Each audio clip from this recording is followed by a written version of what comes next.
हाथ दीननाथ के, जिंदगी की डोर सौंप हाथ दीननाथ के, जिंदगी की डोर सौंप हाथ दीननाथ के, जिंदगी की डोर सौंप हाथ दीननाथ के। महलों में राखे चाहे झोपड़ी में वास दे, महलों में राखे चाहे गाइए महलों में राखे चाहे झोपड़ी में वास दे, महलों में राखे चाहे झोपड़ी में वास दे। धन्यवाद निर्विवाद राम राम कहिए, धन्यवाद निर्विवाद राम राम कहिए। जही विधि रखे राम तही विधि रहिए, जही विधि रखे राम तही विधि रहिए, जही विधि रखे राम तही विधि रहिए, जही विधि रखे राम तही विधि रहिए। ताली बजाइए जरा, जय श्री राम।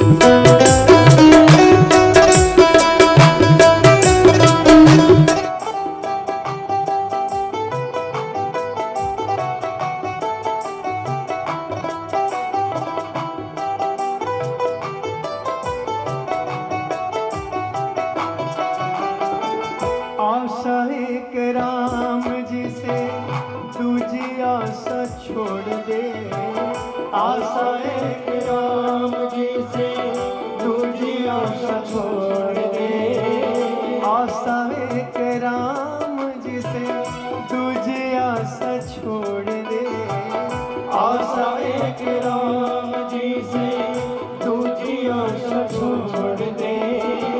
नाता एक राम जी से दूजा नाता तोड़ दे, नाता एक राम जी से दूजा नाता तोड़ दे, नाता एक राम जी से दूजा नाता तोड़ दे, नाता एक राम जी से दूजा नाता तोड़ दे।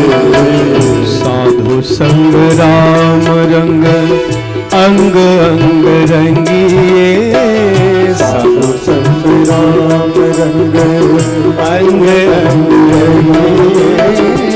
जही विधि राखे राम तही विधि रहिए, जही विधि राखे राम तही विधि रहिए, जही विधि राखे राम तही विधि रहिए, जही विधि राखे राम तही विधि रहिए।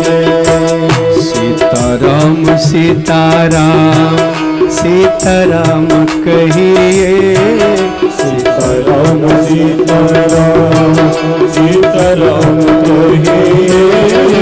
जही विधि राखे राम तही विधि रहिए, जही विधि राखे राम तही विधि रहिए, जही विधि राखे राम तही विधि रहिए, जही विधि राखे राम तही विधि रहिए, जही विधि राखे राम तही विधि रहिए, जही विधि राखे राम तही विधि रहिए, जही विधि राखे राम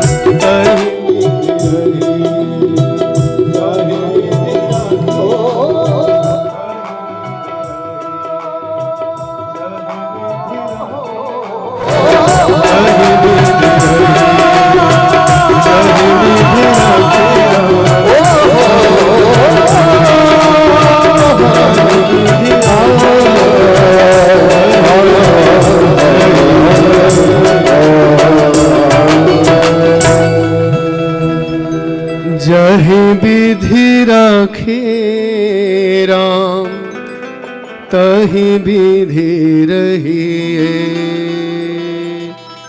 जय जय श्री गंगे, जय जय श्री गंगे, जय जय श्री गंगे। प्रेम से बोलिए हर हर गंगे, हर हर गंगे। जोर से बोलिए हर हर गंगे, हर हर महादेव, हर हर महादेव। जय श्री राम, जय श्री राम।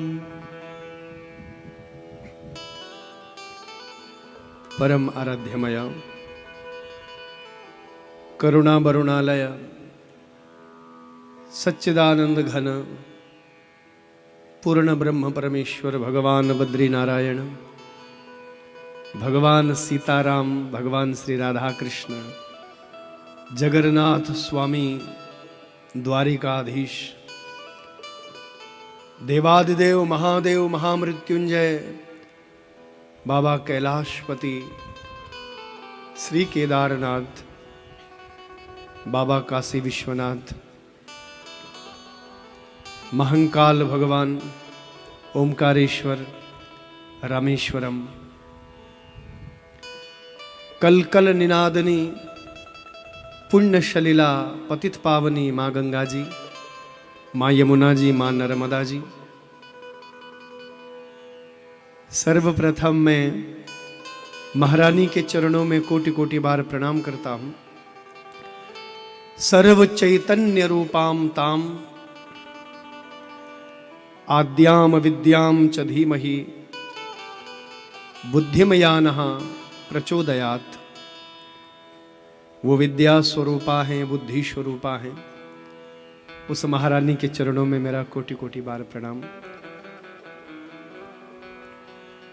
इस दिव्य कथा मंडप में विराजमान अनंत विभूषित देवादिदेव महादेव महामृत्युंजय भगवान की यह दिव्य वांगमय मूर्ति श्री शिव महापुराण जी, इनके चरणों में भी मेरा कोटि कोटि बार प्रणाम।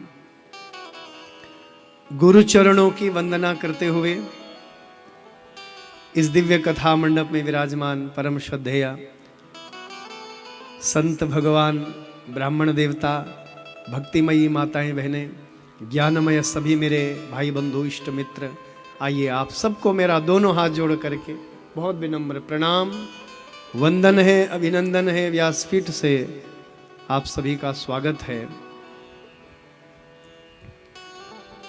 छत्तीसगढ़ प्रदेश की इस महान संस्कृति को, महान परंपरा को और इस पवित्र भूमि में विराजमान दिव्य दिव्य आत्माएं, वो त्यागी वैरागी महापुरुष,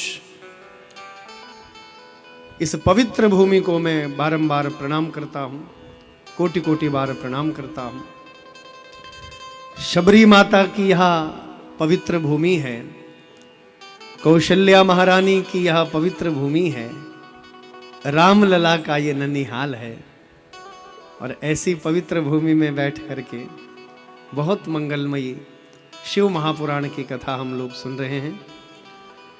ये कथा जो छत्तीसगढ़ की भूमि में पधारी है, हिमालय की भूमि से, केदारनाथ बद्रीनाथ की भूमि से, यह कथा गंगा चलते चलते चलते आपके छत्तीसगढ़ बलौदा बाजार सोहेला में यह कथा पहुंची है। और इस नगर में हम बहुत दिव्य शिव महापुराण कथा रूपी गंगा में स्नान कर रहे हैं, डुबकी लगा रहे हैं, अवगाहन कर रहे हैं। इससे बड़ा और सौभाग्य कुछ नहीं हो सकता। आइए, इस कथा के जो आयोजन करता है, आप सभी सोहेलावासी, बलौदा बाजार वासी और छत्तीसगढ़ की इस पवित्र भूमि में रहने वाले आप जो दिव्य दिव्य आत्माएं, दिव्य महापुरुष, संत, साधु, आप सभी इस कथा के आयोजन करता है। लेकिन विशेष कृपा जिन पर हुई है, ऐसे परम श्रद्धेय श्री टंकराम वर्मा साहब, श्री सोमचंद स्मृति फाउंडेशन के द्वारा इस कथा का आयोजन करवाया गया है आप सभी के सहयोग से। आइए बहुत मंगलमयी शिव महापुराण की कथा में हम सभी स्नान करें, अवगाहन करें, इस कथा का रसपान करें। आज कथा का तृतीय दिवस है और कल के प्रसंग में संध्या देवी की कथा हमने सुनी। संध्या देवी की कथा, संध्या देवी उस आद्य शक्ति जगत जननी जगदम्बा में मिल गई और उसी संध्या देवी के अंश से जगत जननी सती मैया का अवतरण हुआ। और सती खंड में हम सभी सती चरित्र श्रवण कर रहे हैं। प्रथमं विद्येश्वर, द्वितीया रुद्रस्तथा, तृतीया शतरुद्रीय, कोटिरुद्रीय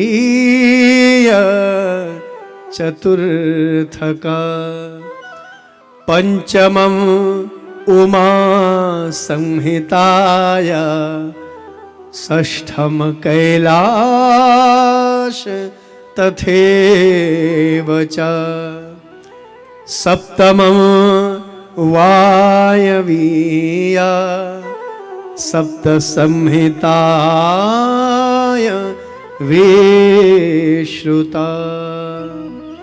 शिव महापुराण जी में ये 7 संहिताएं हैं। दूसरी संहिता जो रुद्र संहिता, और रुद्र संहिता के 5 खंड हैं।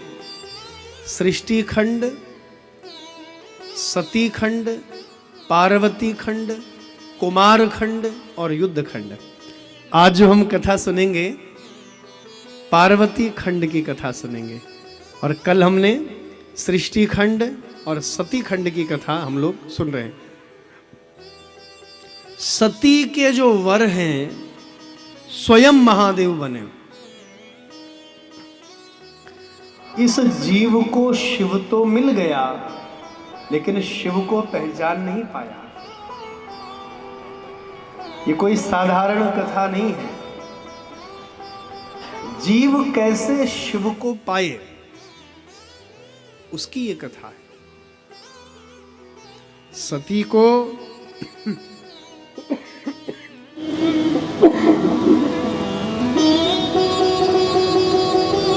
को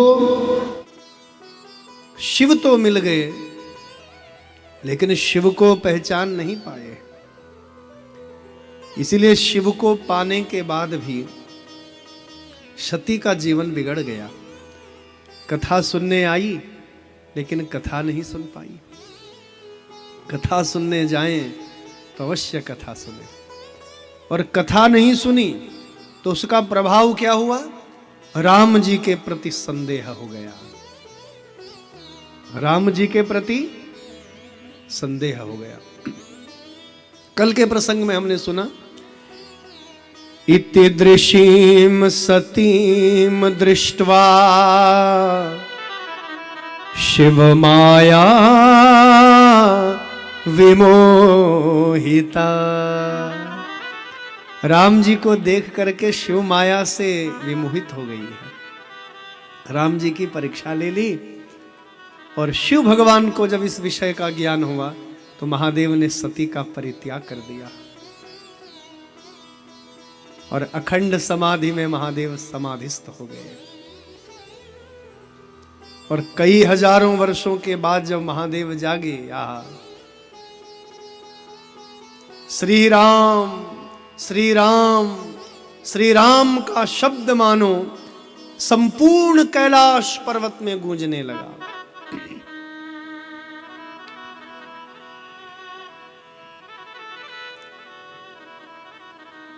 देखो, महादेव जब जागे हैं, महादेव जब जागृत हुए हैं तो राम नाम का स्मरण करते हैं। और हम लोग भी जब सुबह सुबह जागते हैं तो क्या कहते हैं?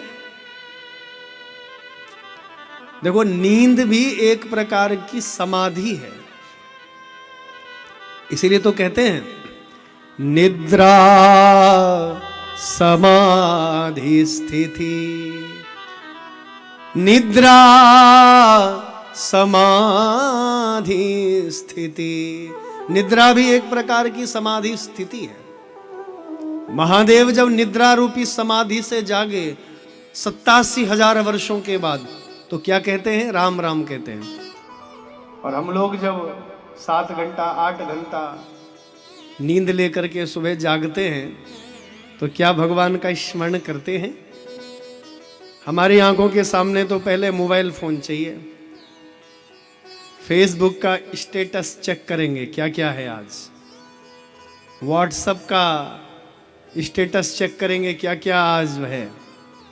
आंखें बाद में खुलती है और पहले मोबाइल फोन आंखों के सामने। क्यों? ऐसा मत करिए। क्या करना चाहिए? कराग्रे वसते लक्ष्मी, कर मध्य सरस्वती,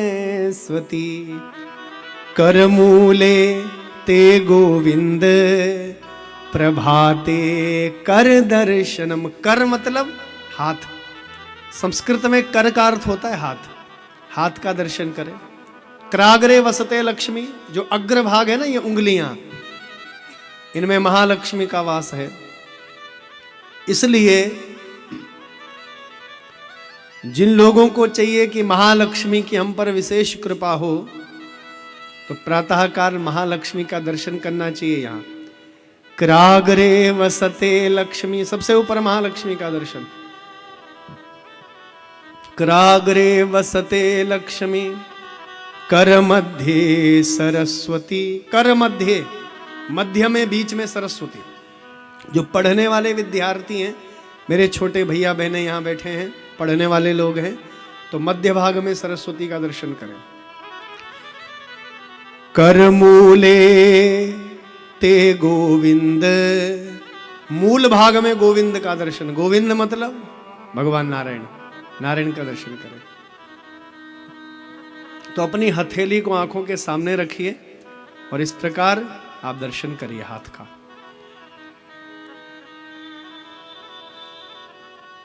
कर दर्शनम, मोबाइल दर्शनम नहीं। बोलो हर हर गंगे। मोबाइल दर्शन नहीं, क्या करना? हाथ का दर्शन करना। अग्र भाग में लक्ष्मी, मध्य भाग में सरस्वती और मूल भाग में नारायण भगवान का दर्शन करना चाहिए। देखना जीवन कैसे बदलता है। अवश्य करना ये काम, आज से ही प्रैक्टिकल करना घर में। और पैर जब आगे बढ़ाएं आप बिस्तर से नीचे, तो सबसे पहले ऐसा विज्ञान मानता है कि नाक के दोनों स्वरों को पहले जांच लीजिए, कौन सी नासिका से बिना अवरुद्ध के सांस बाहर आ रहा है, अंदर जा रहा है। एक नाक में थोड़ी सी अवरुद्धता जरूर होगी और एक नाक बिल्कुल, एक स्वर बिल्कुल ठीक होगा। तो जोन सा स्वर बिल्कुल ठीक से चल रहा हो, उस चरण को पहले नीचे बढ़ाइए। और जैसे चरण नीचे बढ़ाएं, तो चरण रखने से पहले आप पृथ्वी को प्रणाम करें। और क्या कहना? समुद्र वसने देवी, पर्वत स्तन मंडले, विष्णु पत्नी नमस्तुभ्यं, पाद स्पर्शम क्षमस्व में। मैं तुम पर चरण रखता हूं मां, हे वसुंधरा, हे पृथ्वी। भगवान की दो पटरानियां हैं, एक है श्रीदेवी, श्रीदेवी मतलब महालक्ष्मी, और दूसरी पटरानी है भूदेवी, भूदेवी मतलब पृथ्वी। तो माता वसुंधरा को, पृथ्वी को प्रणाम करें। समुद्र वसने देवी, समुद्र में रहने वाली वो महालक्ष्मी है, उसको प्रणाम करें। क्षमा मांगे मां पृथ्वी से कम 5 बार आप प्रणाम करिए, क्षमा मांगिए। तो ये जरूर करना चाहिए। इसलिए सुबह सुबह उठ करके चाय चाय मत चिल्लाइए। चाय बनी है कि नहीं? कई लोगों को अखबार पढ़ने का बड़ा शौक होता है, अखबार आया है कि नहीं? अरे मेरा मोबाइल कहाँ है, दिखाई नहीं दे रहा है। तो सुबह सुबह ये मत चिल्लाइए, सुबह सुबह अपने हाथ का दर्शन करिए, माता पृथ्वी को प्रणाम करिए, प्रभु का स्मरण करिए, प्रभु का धन्यवाद व्यक्त करिए। प्रभु तेरी कृपा से आज का दिन भी कुशल मंगल बीत जाए, ऐसी कृपा करना, ऐसी प्रार्थना करना। तो महादेव जब जागे हैं समाधि से, श्री राम श्री राम श्री राम के मंत्र जाप से मानो संपूर्ण कैलाश पर्वत गूंज गया। जानहूं सती जगतपति जागे। मेरे पति तो रहे नहीं, जगतपति हो गए हैं। सती मैया दौड़ती दौड़ती आई। बड़ा अपराध हुआ ना। देखो आत्मा तो जानती है मुझसे बड़ा अपराध हुआ। देखो बाहर से हम कितना भी स्वच्छ बनने का प्रयास करें, लेकिन अंतरात्मा तो जानती है ना हम कितने गहरे पानी में हैं। बुरा मत मानना। बाहर से हम कितना भी दिखावा करें कि हमसे बराबर सत्यवादी कोई नहीं है, हमसे बड़ा धर्मात्मा कोई नहीं, हमसे बड़ा पुण्यात्मा कोई नहीं, हमसे बड़ा भक्त कोई नहीं, लेकिन अंतरात्मा तो जानती है ना हम कितने गहरे पानी में हैं। क्यों? सती भले ही बाहर से बड़ा दिखावा कर रही है, मैं बड़ी स्वच्छ हूं, मैं बड़ी पवित्र हूं, मैंने किसी प्रकार का कोई गलत काम नहीं किया, कोई भूल नहीं की, लेकिन आत्मा तो जानती है ना कि मैंने राम जी की परीक्षा ली है, सीता का रूप बनाया है, मैंने कथा नहीं सुनी है। अंतरात्मा तो जानती है। सती मैया का सारा शरीर जो है काया कृश हो गया इतने वर्षों में, और कहते हैं जाकर के सीधे महादेव के चरणों को पकड़ लिया है। और महादेव ने जैसे सती की दशा देखी, आहा, कई लोग कहते हैं महादेव क्रोधावतार हैं। क्रोधावतार नहीं, वो तो करुणावतार हैं। कर्पूर गौरम करुणावतारम, करुणा के अवतार है महादेव। और मन में करुणा छा गई, वात्सल्य भाव छा गया। मेरे कारण सती की यह दुर्दशा हुई है, आओ कथा सुनो। महादेव को दुख दूर करने की केवल एक औषधि आती है, और वह है भगवान की कथा। देखो कथा का अर्थ क्या है? जिसको सुनकर के जीवन की व्यथाएं मिट जाए वो कथा है। जिसको सुनने से जीवन की व्यथा मिट जाए वो कथा है। तो बहुत ही मंगलमय प्रसंग है श्री शिव महापुराण जी का। सती मैया को कथा सुनाने लगे महादेव, लेकिन ये जन्म जन्मों का जो बिगड़ा हुआ मन है ये कथा में नहीं लगा, ये मन भटक गया। जिन लोगों का मन कथा में नहीं लगता मैंने देखा है, वो इधर उधर बहुत देखते हैं, इधर देखेंगे उधर देखेंगे, ऊपर नीचे हैं। तो सती मैया का मन भी बड़ा विचलित है, कथा में नहीं लगा। और सती मैया ने जैसे ही देखा आकाश मंडल में बड़े बड़े सुंदर विमान जा रहे हैं, तो महादेव को कहा स्वामी स्वामी ये सब विमान कहाँ जा रहे हैं? तो भगवान शिव ने बताया देवी तुम्हारे पिताजी हमसे बड़ा रुष्ट हो गए हैं, कथा सुनाने लगे। एक बार प्रयागराज में देवताओं का सम्मेलन हुआ और तुम्हारे पिताजी को वहां पर प्रजापति का पद दिया जाना था। उस सभा में सारे लोग तुम्हारे पिता के स्वागत के लिए खड़े हुए, लेकिन मैं ध्यान अवस्था में था, मैंने ध्यान नहीं दिया, मैंने सुना नहीं है, देखा नहीं, इसलिए मैं स्वागत के लिए खड़ा नहीं हुआ। इसी कारण से तुम्हारे पिता हमसे बड़ा रुष्ट हो गए। देखिए हमें अनेक अपशब्द कहे। नंदी ने समझाने का प्रयास किया तो गाली गलौज करने लगे, अरे ये शमशान में रहने वाला भूत प्रेतों का संगी, ये तो रिश्ते के लायक ही नहीं था। लेकिन मेरे पिता ब्रह्मा जी ने जब कहा तब मैंने इससे रिश्ता करवाया, अपनी बेटी का रिश्ता करवाया, संबंध जोड़ा इससे। लेकिन ये रिश्ते के योग्य नहीं, संबंध के योग्य नहीं था। भूत प्रेतों का संगी, शमशान घाट में रहने वाला यह, तो मेरा बहुत बड़ा अपमान कर दिया। और इतने से भी तुम्हारे पिता का मन नहीं भरा, अब मुझे नीचा दिखाने के लिए बहुत बड़ा यज्ञ आयोजित किया है। ध्यान दीजिएगा। अपूज्य यत्र पूजन्ते पूज्यानां च व्यतिक्रमा त्रीणि तत्र भविष्यन्ति दुर्भिक्षा मरणं भयम। देखो वेद पुराण शास्त्र क्या कह रहे हैं? अपूज्य यत्र पूज्यन्ते और पूज्यानाम च व्यतिक्रमा। जहां अपूज्य व्यक्ति पूजे जाते हैं, क्षमा करिए, आज हमारे देश में यही हो रहा है। अपूज्य यत्र पूज्यन्ते, जो उस पद के योग्य नहीं है, हम उस पद पर उनको बिठा रहे हैं। और शास्त्र कहते हैं कि जो उस पद के योग्य नहीं है और हम उसको उस पद पर बिठाते हैं। अपूज्य यत्र पूजन्ते पूज्यानां च व्यतिक्रमा। और जो पूजनीय है, वंदनीय है, जो उस पद के योग्य लोग हैं, उनका हम तिरस्कार करते हैं, तो क्या होता है सुन लीजिए जरा। त्रीणि तत्र भविष्यन्ति, ये प्रमाण है। त्रीणि तत्र भविष्यन्ति दुर्भिक्षा मरणं भयम। त्रीणि तत्र, तीन वहां उत्पात होते हैं। ध्यान देना, तीन विघ्न आते हैं। पहला दुर्भिक्षा, यानी अकाल पड़ता है। दुर्भिक्षा मरणम, मृत्यु होती है वहां। दुर्भिक्षा मरणम भयम, भय, भयभीत होते हैं लोग वहां। तो जीवन में ऐसे लोगों को चुनना चाहिए जो धर्म का साथ देने वाले हैं, जो सनातन धर्म को बढ़ावा देने वाले हैं। ऐसे लोगों को ऊंचे पद पर आप आसीन करिए, ऐसे लोगों को आप पद पर बिठाइए।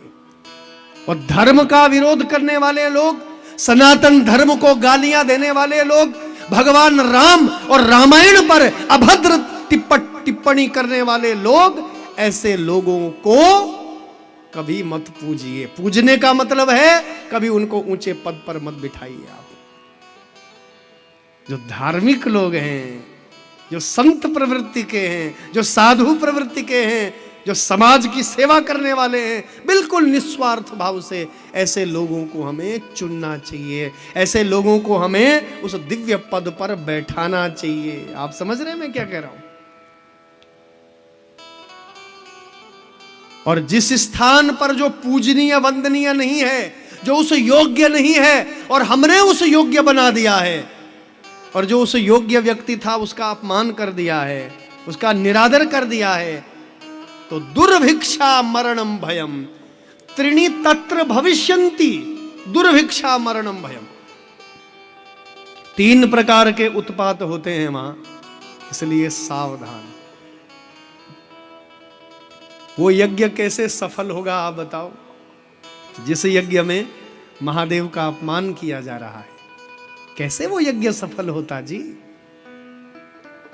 अब आपके मन में प्रश्न होगा, गुरुदेव प्रजापति दक्ष तो बहुत बड़ा भक्त था। श्री शिव महापुराण जी में लिखा है कि मां भगवती का बड़ा कठोर तप किया उसने, और मां भगवती ने तपस्या से प्रसन्न होकर के कहा था कि मैं तुम्हारी पुत्री बन करके आऊंगी। तो इतना बड़ा भक्त प्रजापति दक्ष, तो आखिर मां भगवती का विरोधी कैसे हो गया? भगवान शिव का विरोधी कैसे बन गया? तो इसके पीछे एक बड़ी अद्भुत सी कथा है, ध्यान दीजिएगा आप। भगवान दुर्वासा के विषय में आप जरूर सुनते होंगे। दुर्वासा ऋषि, जिनको कहा जाता है बड़े क्रोधी थे, बड़ा क्रोध आता था उनको, भगवान दुर्वासा। और भगवान दुर्वासा जो है, उनके विषय में लिखा है कि इन्होंने अपने जीवन में केवल दुर्वा खाया। दुर्वा घास होती है ना, दूब घास। जीवन भर में न फल खाया, न अन्न खाया, कुछ नहीं, केवल दुर्वा घास खाते। इसलिए इनका नाम ही दुर्वासा पड़ गया, भगवान दुर्वासा। और ये दुर्वासा ऋषि भगवान शिव के अवतार थे। तो एक बार का प्रसंग क्या हुआ, भगवान शिव का कैलाश में बहुत बड़ा अनुष्ठान किया दुर्वासा ऋषि ने। मां भगवती आद्य शक्ति का बहुत बड़ा अनुष्ठान किया हिमालय में, कैलाश में। और अनुष्ठान करने के बाद भगवान शिव ने, मां आद्य शक्ति ने दुर्वासा ऋषि के कंठ में, उनके गले में हिमालय का बड़ा दिव्य प्रसाद, फूल, हिमालय के बड़े दिव्य पुष्प। आप यदि कभी हमारे हिमालय में कभी आए, उत्तराखंड में, हिमाचल प्रदेश में, तो वहाँ ऐसे ऐसे पुष्प होते हैं जिनकी सुगंधी से मानो संपूर्ण वातावरण महक रहा हो।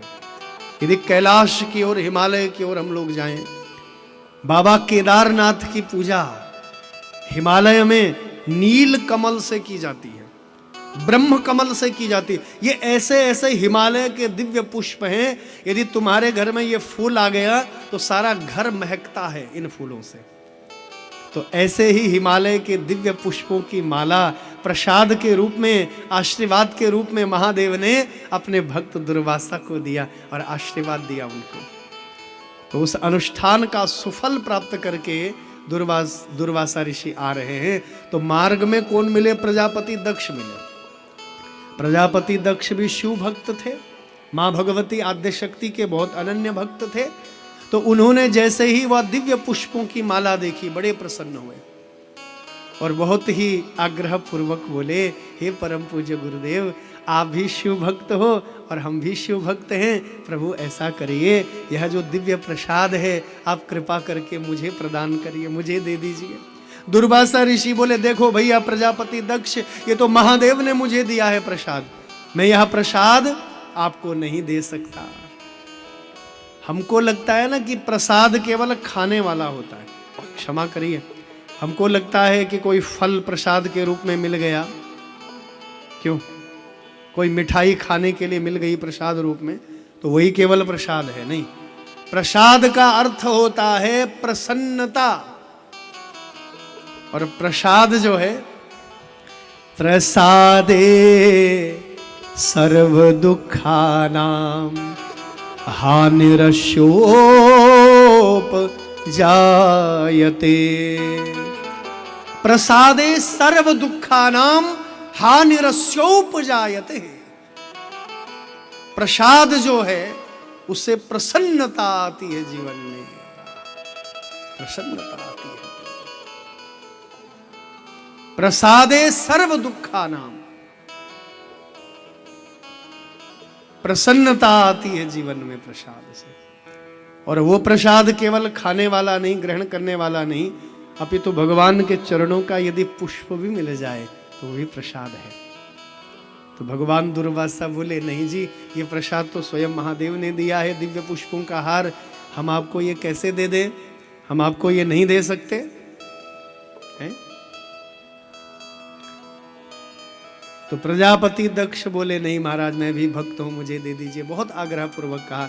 अंत में दुर्वासा ऋषि ने बहुत दिव्य प्रसाद प्रजापति दक्ष को दिया। ध्यान दीजिएगा, भगवान सब कुछ सहन कर सकते हैं, लेकिन अपने प्रसाद का निरादर सहन नहीं कर सकते हैं। बोलिए हर हर गंगे, जोर से बोलना पड़ेगा, हर हर गंगे। प्रसाद का जीवन में कभी भी निरादर मत करिए। अगरबत्ती हटा देना। निरादर मत करिए जीवन में कभी भी प्रसाद का जीवन में कभी भी अपमान मत करिए, कभी भी निरादर मत करिए। प्रजापति दक्ष को भगवान दुर्वासा ने वह दिव्य पुष्पों का हार दिया, दिव्य पुष्पों की वह मालाएं दी। और वह दिव्य माला जो है दिव्य पुष्पों की, उस माला को लेकर के, दिव्य पुष्पों को लेकर के उसने उस पुष्प को, उस माला को अपने शयन कक्ष में उसको टांग दिया। हाँ, जरा समझिए, शयन कक्ष में उस प्रसाद को टांग दिया। उस माला को टांग दिया। बहुत विनम्रता पूर्वक मैं कह रहा हूं, भगवान के प्रसाद को शुद्ध स्थान पर रखिए, उसको पवित्र स्थान पर रखना चाहिए। आप समझ रहे हैं? जहां पवित्रता हो, जहां शुद्धता हो, वहां उस प्रसाद को रखिए। आपको याद होगा, हमने बहुत विनम्रता पूर्वक कहा व्यासपीठ ने कि पूजा का जो घर है, पूजा ग्रह कहां होना चाहिए? ईशान दिशा में होना चाहिए। पूरब और उत्तर के मध्य में ईशान दिशा में होना चाहिए। और यदि अलग हो पूजा घर तो बहुत अच्छा है, क्योंकि जिस घर में, जिस कक्ष में, जिस कमरे में हम शयन कर रहे हैं, वहां कई प्रकार की अशुद्धियां हो सकती हैं, अपवित्रता हो सकती है, इसलिए वहां पर दोष लगता है। ध्यान दीजिएगा। तो जहां अपवित्रता हो वहां भगवान का प्रसाद, भगवान को मत रखिए, जहां शुद्धता हो। तो प्रजापति दक्ष ने वह दिव्य पुष्पों की माला, जो हिमालय का प्रसाद था भगवान शिव का, उसको अपने शयन कक्ष में उस माला को टांग दिया। और जैसे ही शयन कक्ष में उस माला को टांगा, तो ध्यान दीजिएगा, वहां जैसे अपवित्रता हुई, जैसे ही वह स्थान अपवित्र हुआ, दूषित हुआ, तो बंधुओं भगवान शिव का अपमान हो गया। देखिए, भगवान शिव के उन पुष्पों से सारा कक्ष महक रहा था, सारा कमरा महक रहा था, और वहां जब अशुद्धता हुई तो महादेव कुपित हो गए, मां भगवती पार्वती कुपित हो गई। इसलिए जीवन में भगवान के प्रसाद का अपमान मत करिए। कई बार मैंने देखा कि भगवान के चरणों का पुष्प ले तो आते हैं, फिर उसको पैरों के नीचे कुचल देते हैं, उसको संभाल के नहीं रखते, वो पैरों के नीचे आ जाता है। कई लोगों को मैंने देखा, प्रसाद लिया, आधा प्रसाद खाया, आधा फेंक दिया, नहीं खाया गया, ज्यादा हो गया, फेंक दिया। प्रसाद का कभी भी अपमान मत करिए। प्रसाद को सहर्ष हृदय से स्वीकार करना चाहिए, उसके प्रति श्रद्धा होनी चाहिए, प्रेम होना चाहिए, भाव होना चाहिए, तब वो प्रसाद हमारा कल्याण करता है। तो प्रजापति दक्ष यद्यपि बहुत बड़ा भक्त था भगवान शिव और मां आद्य शक्ति का, लेकिन जिस दिन उस प्रसाद का अपमान हो गया, मां भगवती कुपित हो गई, महादेव कुपित हो गए, और महादेव ने श्राप दे दिया, जा पापी, तू मेरा विरोधी बन जा और तेरा सर्वनाश हो जाए। मां भगवती ने गर्जना करके कहा, हे दुष्ट दक्ष, भले ही तेरे द्वारा जो मुझे मिला हुआ शरीर है, यह दाक्षायणी का, सती का शरीर, मैं इस शरीर को ज्यादा दिन तक धारण नहीं करूंगी, मैं इस शरीर को नष्ट कर दूंगी। देखो, आत्महत्या करना महापाप है, लेकिन मां आद्य शक्ति ने, सती ने अपने शरीर को जलाया। क्यों जलाया? इसका कारण यह है क्योंकि दाक्षायणी, जो दक्ष के द्वारा मां भगवती को शरीर मिला है, उस शरीर को मैं ग्रहण नहीं कर सकती। तो मां भगवती ने श्राप दिया था प्रजापति दक्ष को, मैंने तुझे वरदान दिया है, तेरे घर में बेटी बन करके आऊंगी, सो तो मैं आऊंगी बेटी बन करके, लेकिन बहुत दिनों तक तेरे शरीर को, तेरे द्वारा प्रदत्त जो मेरा यह शरीर है, दाक्षायणी शरीर, इसको बहुत दिनों तक मैं धारण नहीं करूंगी। तो इसी कारण से, इसी अपराध के कारण महादेव का विरोधी बन गया दक्ष, और महादेव को नीचा दिखाने के लिए कनखल हरिद्वार में बहुत बड़ा यज्ञ आयोजित करवाया है। सबको बुलाया है उस यज्ञ में, लेकिन महादेव को नहीं बुलाया। सती मैया को जब यह सूचना मिली, मैं तो जाऊंगी, मेरे पिताजी नाराज होंगे तो आपसे होंगे, मैं तो वहां जाऊंगी ही जाऊंगी, एक नहीं मानी। महादेव ने बड़ा समझाया और बंधुओं बलपूर्वक चली गई। नारी को ऐसे स्थान पर कदापि नहीं जाना चाहिए जहां पति का अपमान हो रहा हो। मेरी बहनों, तुम्हारा सम्मान पति के सम्मान में है। जहां पति को सम्मान मिल रहा है, वहां आपको भी सम्मान मिलेगा, और जहां पति का ही सम्मान नहीं, वहां आपको कैसे सम्मान मिलेगा जी?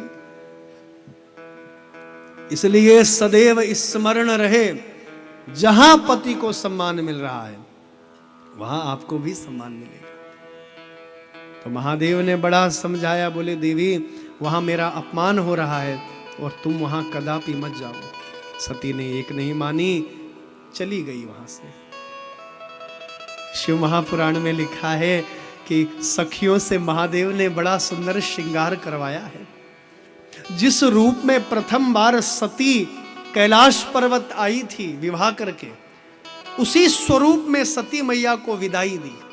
क्योंकि महादेव अंतर्यामी है, सब जानते हैं सती आज जा रही है, वापस लौट करके नहीं आने वाली, इसलिए बड़ा सुंदर श्रृंगार करवाया और सती को विदाई दी महादेव ने।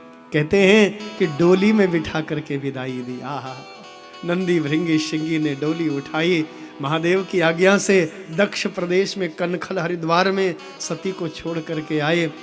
और बंधुओं, उस यज्ञ में शिव का विरोध किया जा रहा है, सावधान। जब यज्ञ में शिव का विरोध किया जा रहा था तो दधीचि ऋषि ने दक्ष को समझाया था, हे दक्ष, क्यों अपने सर्वनाश को निमंत्रण दे रहे हो? अरे वो यज्ञ कैसे सिद्ध होगा जिसमें महादेव को नहीं बुलाया जा रहा है? अयज्ञोयम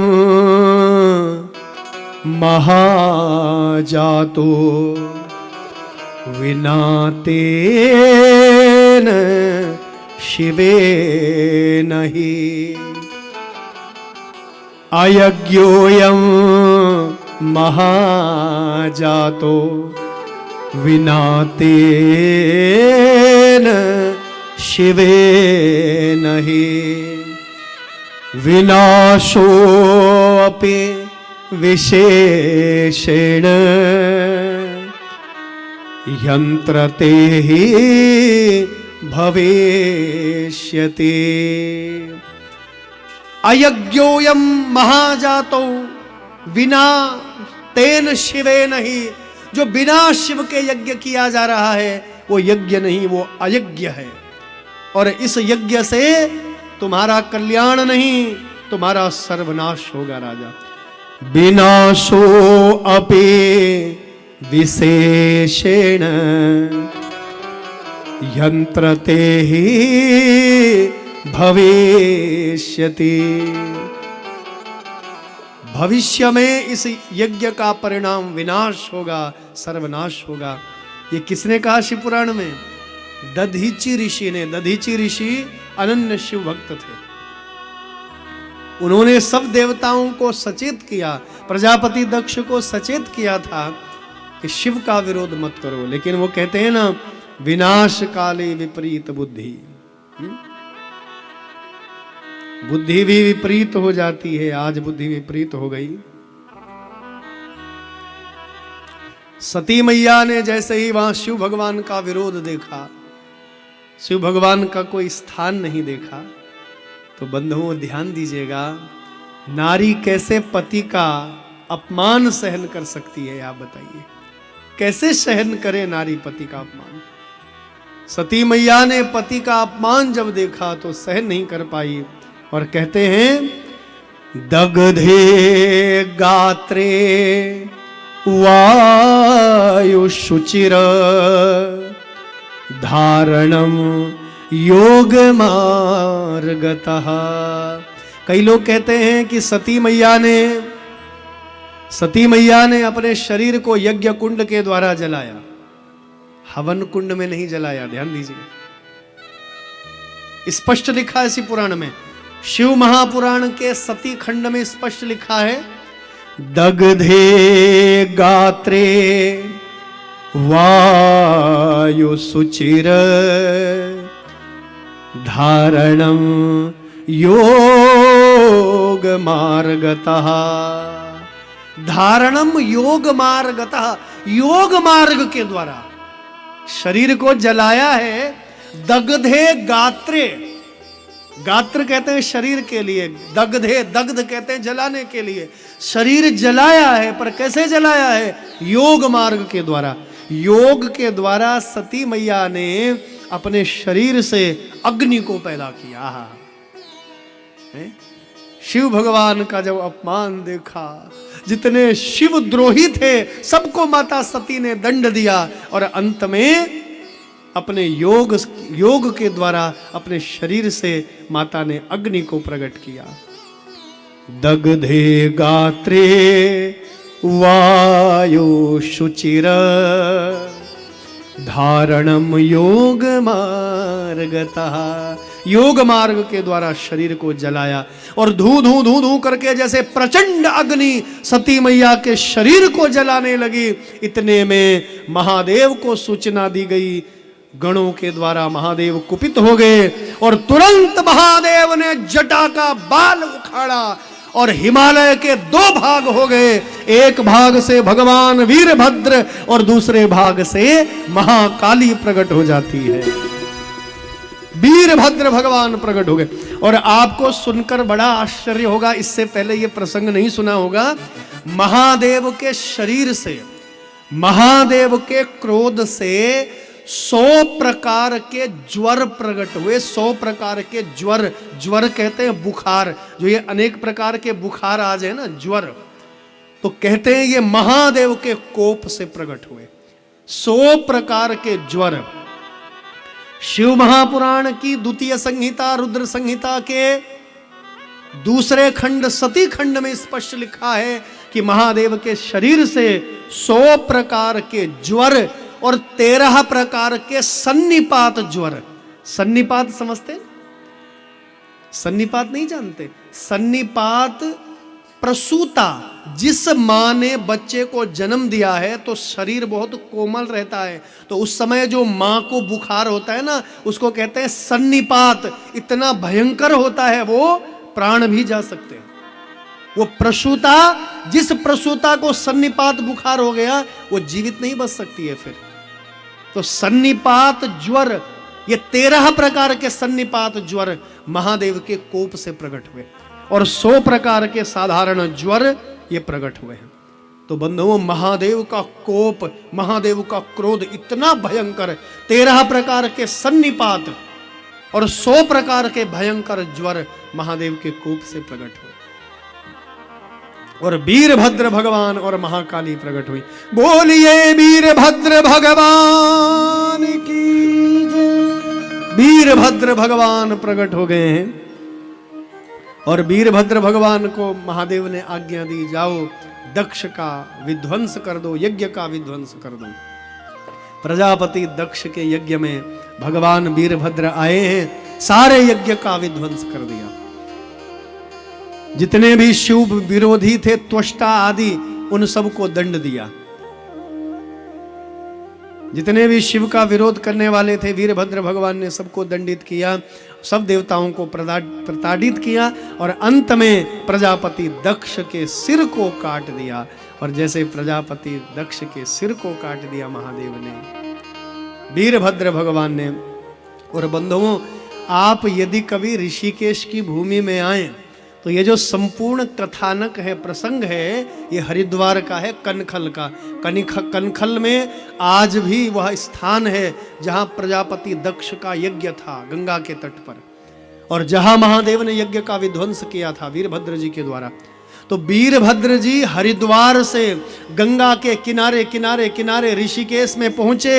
और बंधुओं, जब महादेव को सूचना मिली कि मेरे पुत्र वीरभद्र ने सारे यज्ञ का विध्वंस कर दिया, प्रजापति दक्ष को दंड मिल गया है वीरभद्र के द्वारा, तो महादेव बड़े प्रसन्न हुए। तो गंगा के तट ऋषिकेश में आज भी भगवान वीरभद्र का मंदिर है। यदि ऋषिकेश जाएं और ऋषिकेश के जो प्रधान कोतवाल हैं, प्रधान रक्षक हैं, वो भगवान वीरभद्र हैं। आज भी वहां विराजमान है भगवान वीरभद्र। एम्स जो हॉस्पिटल है हमारा ऋषिकेश में, उसके बिल्कुल निकट है, 1-1.5 किलोमीटर है वहां से भगवान वीरभद्र का सिद्धपीठ। और बंधुओं, आप जब शिवलिंग का दर्शन करेंगे ना, तो कहते हैं ऐसा दिखाई देता है मानो 2 पत्थर एक बने हुए हैं, 2 पत्थर जैसे जुड़े हुए हैं आपस में। तो ऐसी मान्यताएं हैं शिव महापुराण में, शास्त्रों में।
कौन हमको बुलाएगा अपने घर में?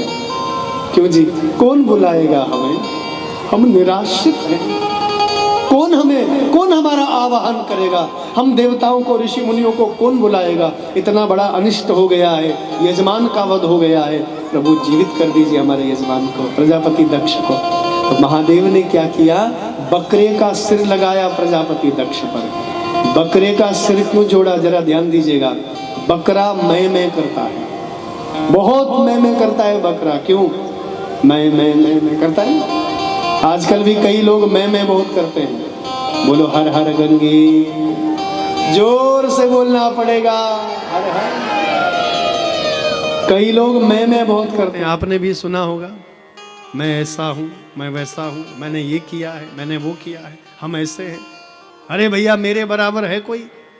बलौदा बाजार में, छत्तीसगढ़ में कोई दिखा दो कोई। क्यों? तो जो लोग मैं करते हैं ना साहब, मैं मत करिए। मैं करते हैं तो मैं बकरा करता है मैं। तो अगला जो जन्म है, अगली जो योनि है, लिखवा लीजिए। बकरे हैं वो लोग जो बहुत मैं करते हैं, मैं ऐसा हूं, मैं वैसा हूं। तो ये जो कथा हो रही है ना दुर्गा उत्सव मैदान में, भैया ये कथा बकरा बनने के लिए नहीं हो रही है, ये कथा तो देवता बनने के लिए हो रही है। हम साधु बन जाएं, संत बन जाएं, महापुरुष बन जाएं, उसके लिए कथा हो रही है। हमारा प्रमोशन हो जाए, डिमोशन हो इसलिए कथा नहीं हो रही, प्रमोशन हो, ऊपर जाएं हम, ऋषि मुनि बने, संत बने, त्यागी वैरागी बने, दिव्य आत्मा बने हम। क्यों? बकरे बने इसलिए ये कथा नहीं हो रही है। इसलिए सावधान, मैं मत करिए जीवन में। तो बकरे का सिर जोड़ा प्रजापति दक्ष पर, और अब प्रजापति दक्ष ने बड़ी अद्भुत स्तुति गाई है। सती खंड में बड़ी दिव्य स्तुति गाई। नमामि देवं वरदं वरेण्यं, नमामि देवं वरदं वरेण्यं, महेश्वरं ज्ञान निधिं सनातनं, महेश्वरं ज्ञान निधिं सनातनं, नमामि देवाधि पतेश्वरं हरिं, नमामि देवाधि पतेश्वरं हरिं, सदा सुखाढ्यं जगदेक बांधवं, सदा सुखाढ्यं जगदेक बांधवं, नमामि विश्वेश्वर विश्वरूपं, पुरातनं ब्रह्म निजात्मरूपं, नमामि सर्वं भवभावभावं, परात्परं शङ्करमानतोऽस्मि, परात्परं शङ्करमानतोऽस्मि। इस प्रकार से बहुत दिव्य स्तुति गाई है प्रजापति दक्ष ने महादेव की। और महादेव ने प्रजापति दक्ष को कहा, हे प्रजापति दक्ष, तुम्हारे अंदर जो अहंकार है कि मैं ब्रह्मा का पुत्र हूं, ब्रह्मा जी ने मुझे अपने अंगूठे से पैदा किया है, मैं तुम्हें श्राप देता हूं, दंड देता हूं। तुम्हारी एक माता होगी और 10 पिता होंगे, सावधान। बोलो हर हर गंगे। इससे पहले ये प्रसंग नहीं सुना होगा आपने। महादेव का जब अपमान किया तो महादेव ने श्राप दिया, दंड दिया दक्ष को कि अगले जन्म में तुम्हारे 10 पिता बनेंगे। जैसे पांडवों की एक धर्म पत्नी थी ना, द्रौपदी, उसी प्रकार 10 भाई थे, 10 प्रचेता, 10 प्रचेता। और ये 10 प्रचेताओं की एक धर्म पत्नी थी और इन 10 प्रचेताओं का यह बेटा बना। तब तुम्हारा अहंकार टूटेगा। तुम्हें जो घमंड है मैं ब्रह्मा जी का पुत्र हूं, ब्रह्मा के अंगूठे से पैदा हुआ हूं, तुम्हारे 10 पिता होंगे, तब तुम्हारा अहंकार चूर होगा। 10 पिताओं के पुत्र बन करके आओगे तुम, तब तुम्हें पता चलेगा। तो प्रजापति दक्ष को महादेव ने दंड दिया। और आइए, बड़ा अद्भुत प्रसंग है। यहाँ महादेव सती मैया के वियोग में भटक रहे हैं। सती मैया के अर्धमृत शरीर को कंधे पर उठा करके महादेव विचरण कर रहे हैं, महादेव भटक रहे हैं, महादेव घूम रहे हैं। तो भगवान नारायण ने सुदर्शन चक्र के द्वारा सती मैया के शरीर को गिराया और जहां जहां सती मैया का शरीर गिरा वहां वहां सिद्ध पीठ बने हैं। बोलिए जगदम्बे महारानी की, जगदम्बे महारानी। आसरा इस जहां का मिले ना मिले, आसरा इस जहां का मिले ना मिले, मुझको तेरा सहारा सदा चाहिए, मुझको तेरा सहारा सदा। गाइए, मुझको तेरा सहारा सदा चाहिए, मुझको तेरा सहारा सदा चाहिए।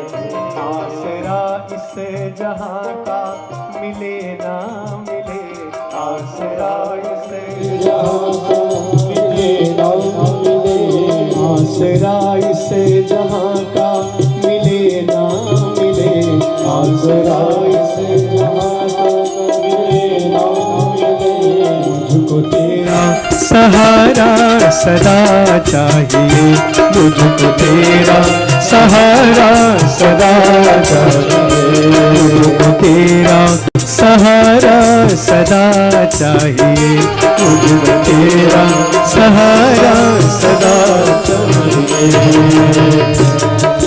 ताली बजाइए जरा हाथ उठा के, जय श्री राम।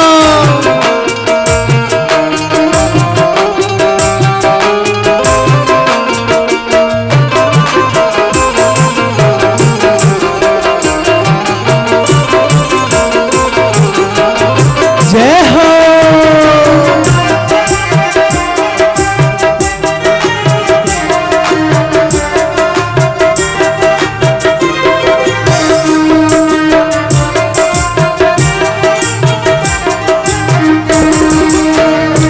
यहाँ खुशियाँ है कम और ज्यादा है गम, यहाँ खुशियाँ है कम और, गाइए सब गाइए, यहाँ खुशियाँ है कम और ज्यादा है गम, यहाँ खुशियाँ है कम और ज्यादा है गम, जहाँ देखो वही है भरम ही भरम, जहाँ देखो वही है भरम ही भरम, जहाँ देखो वही है भरम ही भरम, जहाँ देखो वही है भरम ही भरम।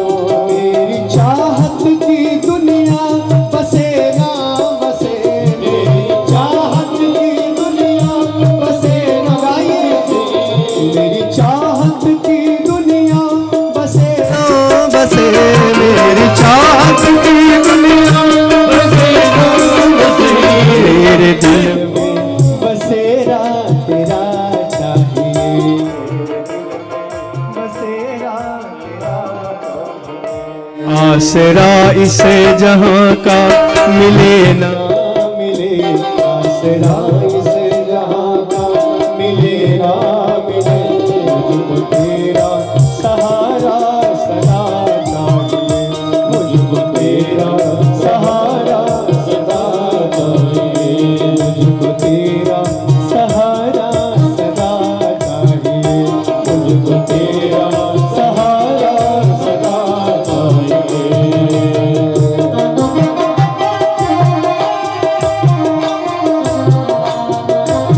ताली बजानी पड़ेगी प्यारे।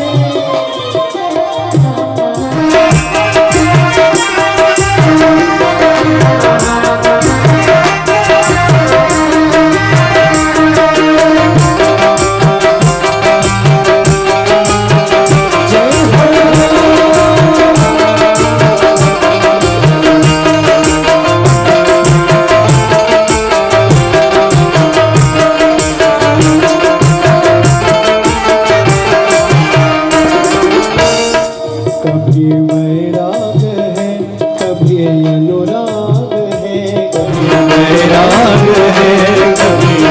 सब गाइए। कभी बैराग है, कभी अनुराग है, कभी बैराग है, कभी अनुराग है। यहाँ बदले हैं माल, वही बाग है। यहाँ बदले हैं माल, वही बाग है। देखिए यहाँ माली बदल रहे हैं, बाग वही है, बगीचा वही है, ये मकान दुकान घर परिवार सब वही है, केवल माली बदल रहे हैं, देखभाल करने वाले। यहाँ बदले हैं माली, वही बाग है। यहाँ बदले हैं माली, वही बाग है। मेरी महफिल में सम्मा जले ना जले, मेरी महफिल में सम्मा जले ना जले, मेरी महफिल में सम्मा जले ना जले, मेरी महफिल में सम्मा जले ना जले। मेरे दिल में उजाला तेरा चाहिए, मेरे दिल में उजाला तेरा चाहिए। आसरा इस जहां का मिले ना मिले, आसरा इस जहां का मिले ना मिले। मुझको तेरा सहारा सदा चाहिए, मुझको तेरा सहारा सदा तेरा सहारा सदा चाहिए, मुझको तेरा सहारा सदा। जरा हाथ उठा के जय हो। जय श्री राम। हर हर महादेव। ताली बजाते हुए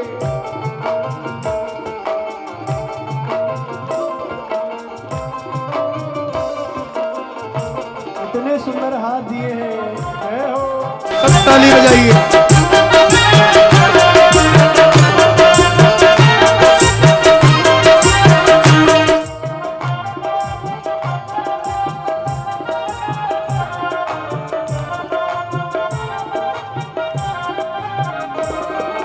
मेरी धीमी है चाल और पथ है विशाल, मेरी धीमी है चाल और पथ है विशाल। हे बद्री विशाल,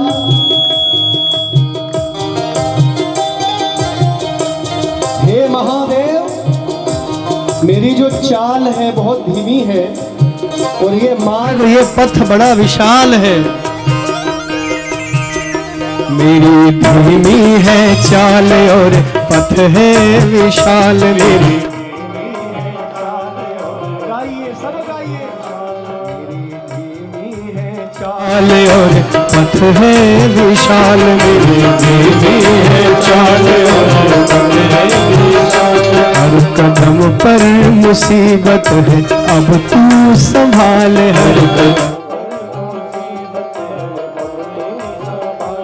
हर कदम पर मुसीबत है, अब तू संभाले। पैर में मेरे थके हैं चले ना चले, पैर मेरे थके हैं चले ना चले, पैर मेरे थके हैं चले ना चले, पैर मेरे थके हैं चले ना चले। मेरे दिल में इशारा तेरा चाहिए, मेरे दिल में इशारा तेरा चाहिए। आसरा इसे जहां का मिले ना मिले, आसरा इसे जहां का मिले ना मिले। मुझको तेरा सहारा सदा चाहिए, मुझको तेरा सहारा सदा चाहिए, तेरा सहारा सदा चाहिए। मुझको तेरा सहारा सदा चाहिए, मुझको तेरा सहारा सदा चाहिए, मुझको तेरा सहारा सदा चाहिए। आसरा इसे जहां का मिले ना मिले, आसरा इसे जहां का मिले ना मिले। मुझको तेरा सहारा सहारा सदा चाहिए, मुझको तेरा सहारा सदा चाहिए। चांद तारे गगन पर चले ना चले, चांद तारे गगन पर चले ना चले, चांद तारे गगन पर दिखे ना दिखे, चांद तारे गगन पर दिखे ना दिखे, मुझको तेरा सहारा सदा चाहिए, मुझको तेरा सहारा सदा चाहिए। आसरा इसे जहां का मिले ना मिले, आसरा इसे जहां का मिले ना मिले, मुझको तेरा सहारा सदा चाहिए, मुझको तेरा सहारा सदा चाहिए, मुझको तेरा सहारा सदा चाहिए, मुझको तेरा सहारा सदा चाहिए, मुझको तेरा सहारा सदा चाहिए।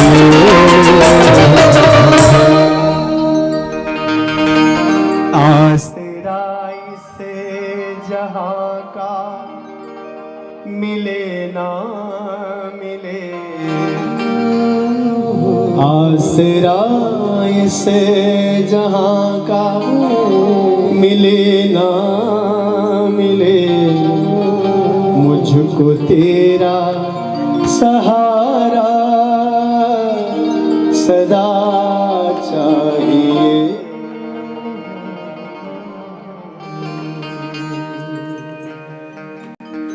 सती मैया के मृत शरीर को भगवान नारायण के सुदर्शन चक्र के द्वारा गिराया गया और देवादिदेव महादेव महामृत्युंजय अखंड समाधि में समाधिस्थ हो गए। काल चक्र समय चक्र आगे बढ़ा। यहाँ पर सती खंड की कथा विश्राम ली। रुद्र संहिता के 5 भाग हैं। पहला भाग है सृष्टि खंड, दूसरा भाग है सती खंड और तीसरा भाग है अब पार्वती खंड। सती खंड में 43 अध्याय हैं और अब हम पार्वती खंड की बहुत मंगलमयी कथा प्रारंभ कर रहे हैं। देवादिदेव महादेव महामृत्युंजय अखंड समाधि में समाधिस्थ हुए। समय चक्र काल चक्र आगे बढ़ा।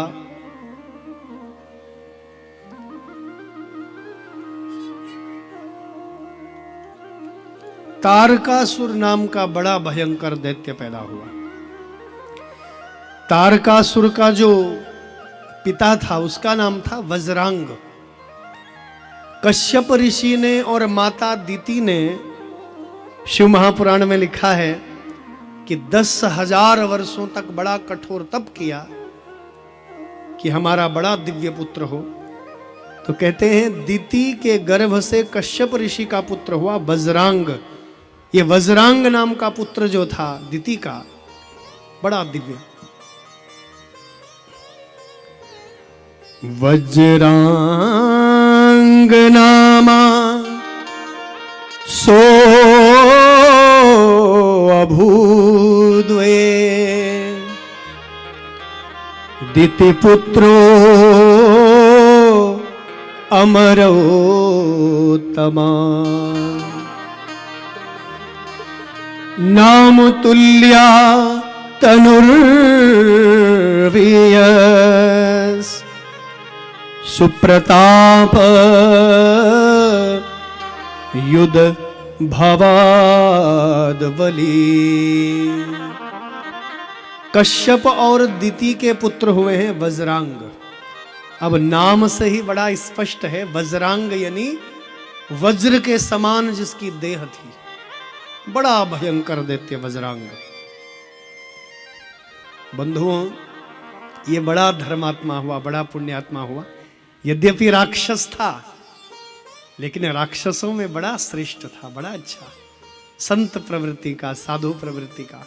जैसे राजा बलि थे ना, हुए तो राक्षसों में जन्म इनका, पर लेकिन राजा बलि कितने धर्मात्मा पुण्यात्मा थे। महाराज बलि तो इसी प्रकार ये बजरंग भी थे, बड़े धर्मात्मा, बड़े पुण्यात्मा, बड़े महान साधु। कहते हैं ये तो बड़े धर्मात्मा हुए महाराज बजरंग, लेकिन इनका बेटा जो था महापापी हुआ, उसका नाम हुआ तारकासुर। अथो स तारको दैत्यो महाबल पराक्रमः महाबल पराक्रमः। अथो सत्तारकौ दैत्यौ महाबल पराक्रमः। पार्वती खंड में लिखा है बड़ा भयंकर दैत्य तारकासुर। इस दैत्य ने शक्तियां प्राप्त कर ली। ये राक्षस कितने बुद्धिमान होते हैं जरा समझिए। हमको लगता है कि राक्षस से तो मोटी बुद्धि के होंगे, समझ नहीं होगी, अकल नहीं होगी। देखिए कितना बुद्धिमान है।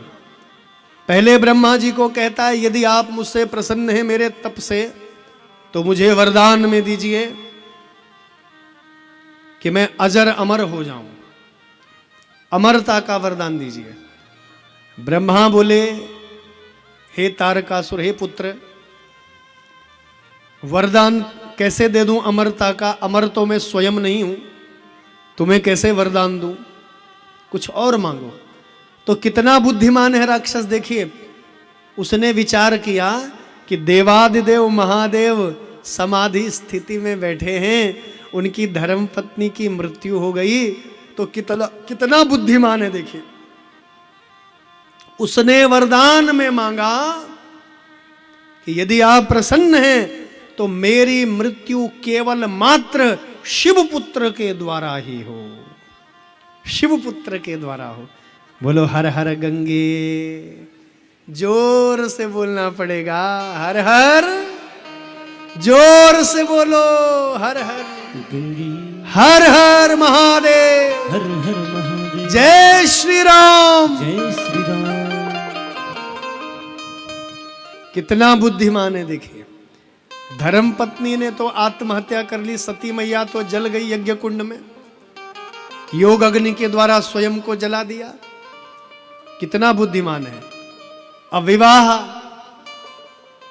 धर्म पत्नी तो मर गई, अब पुत्र कैसे होगा? वो अखंड समाधि में बैठे हैं। क्यों? तो वरदान में मांगा शिवपुत्र के द्वारा मृत्यु हो। तो ब्रह्मा जी ने तथास्तु कहा, वरदान दे दिया। और अब इस राक्षस ने उत्पात मचाना शुरू कर दिया। राक्षसों का स्वभाव आप जानते हो, उत्पात मचाना शुरू कर दिया। चारों ओर हाहाकार मच गया। देवता हार गए, ऋषि मुनि सब पराजित हो गए। देवलोक के सिंहासन पर यह बैठ गया। दर दर भटक रहे हैं देवता, इंद्रादि देवता सब दर दर भटक रहे हैं। तो ब्रह्मा जी के पास आए। ब्रह्मा जी भगवान नारायण के पास गए देवताओं सहित और कहा प्रभु मार्गदर्शन करो।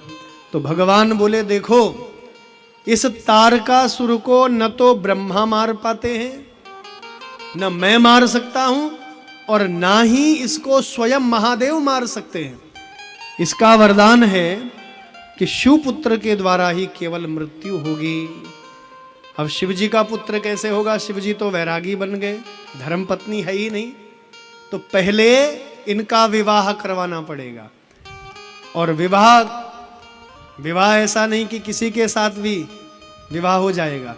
उसके लिए पहले जगजननी जगदम्बा का अवतरण करवाना पड़ेगा। जगदम्बा का जब अवतरण होगा तब महादेव का विवाह होगा उससे। तो बोले क्या करें? तो बंधुओं यहां पार्वती खंड में भगवान नारायण ने माता मैना और हिमालय राज के विषय में बताया। देखिए इस कथा को स्वयं ब्रह्मा जी सुना रहे हैं नारद जी को, रुद्र संहिता की कथा को देवादिदेव महादेव पार्वती जी को सुना रहे हैं। इसी कथा को नंदी भगवान सुमेरु पर्वत पर सनकादि ऋषियों को सुना रहे हैं। सनक, सनंदन, सनातन, सनत कुमार इन चार भाइयों को सुना रहे हैं। और सनकादि ऋषि हमारे बद्रीनाथ धाम में महर्षि वेदव्यास जी को सुना रहे हैं, और महर्षि वेदव्यास जी ने इस कथा को सूत जी को सुनाया, और सूत जी ने नैमिषारण्य में 88,000 ऋषि मुनियों को सुना रहे हैं। और हम सब इस कथा को बलौदा बाजार जनपद में छत्तीसगढ़ की भूमि में तुम्हारे सोहेला में आप लोग इस कथा का रसपान कर रहे हैं। सोहेला में आप ये कथा को सुन रहे हैं, तो बड़ा मंगलमय प्रसंग है। देखिए, महादेव पार्वती को कह रहे हैं और ब्रह्मा जी नारद जी को सुना रहे हैं, नारद बेटा, हिमालय की जो धर्म पत्नी मैना है वो कोई साधारण नहीं है।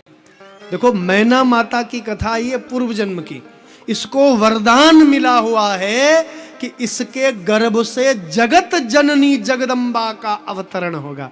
सुन लीजिए, इससे पहले ये प्रसंग नहीं सुना होगा आपने। देखो, ये 3 बहनें थी। पार्वती खंड के प्रथम अध्याय में प्रारंभ में मैना मैया की कथा आई है। ये 3 बहनें थी और पितरों की कन्याएं थी। पितृ देवता होते ना पितृलोक में, तो पितरों की कन्या थी। ये 3 बहनें हैं। सबसे बड़ी वाली जो बेटी है पितरों की, उसका नाम है माता मैना, मैना रानी। दूसरी बेटी का नाम है धान्या, ये दूसरी बहन है धान्या। और तीसरी है कलावती। ये 3 बहनें थी पितृलोक में। और एक बार इनसे बड़ा अपराध हो गया, इन्होंने संतों का अपमान कर दिया। ध्यान दीजिएगा, भगवान सनकादि ऋषियों का अपमान कर दिया, और सनकादि ऋषियों ने श्राप दे दिया इन तीनों को, जाओ तुम मृत्यु लोक में जाओ और वहां दुख भोगो। तो कहते हैं ये तीनों देवियां रोने लगी। ब्रह्मा जी सुना रहे नारद जी को कथा, हे पुत्र नारद, ये तीनों जो पितरों की दिव्य कन्याएं थी, मैना, धान्या और कलावती, तीनों ने संतों के चरण पकड़ लिए, संतों के पैर पकड़ लिए। इतना बड़ा दंड मत दीजिए, हमें क्षमा करिए। तो संत बड़े दयालु होते हैं, संतों ने आशीर्वाद दिया, देवियों अब श्राप तो निकल गया है, मैं क्या करूं, लेकिन हाँ, इस श्राप के साथ साथ तुम्हें आशीर्वाद भी देते हैं कि तुम्हारे अंदर ऐसी शक्ति आएगी, जगत जननी जगदम्बा भगवती अलग अलग समय में तुम तीनों बहनों की बेटी बन करके धराधाम पर आएंगे। तीनों के घर में मां भगवती जगदम्बा बेटी बन करके आएंगी अलग अलग समय में। तो शिव महापुराण के पार्वती खंड का बड़ा अद्भुत प्रसंग है। तो सबसे पहले माता मैना की कथा आई। मैना रानी अवतरित हुई और बंधुओं इनका विवाह हिमालय से हुआ, हिमालय महाराज से हुआ, हिमालय। और हिमालय और मैना के घर में माता पार्वती आई, आप सुनते हैं। और दूसरी वाली जो बेटी है पितरों की, दूसरी जो बहन इसकी थी, उसका नाम था धान्या।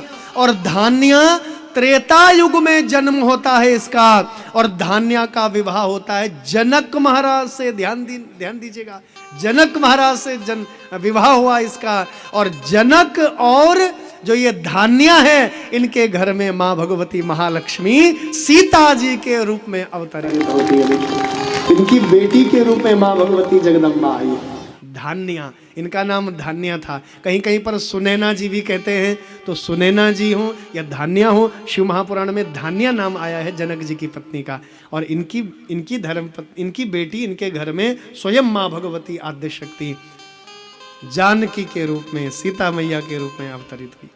और तीसरी बेटी जो कलावती थी, उसका जन्म हुआ मृत्यु लोक में द्वापर युग में।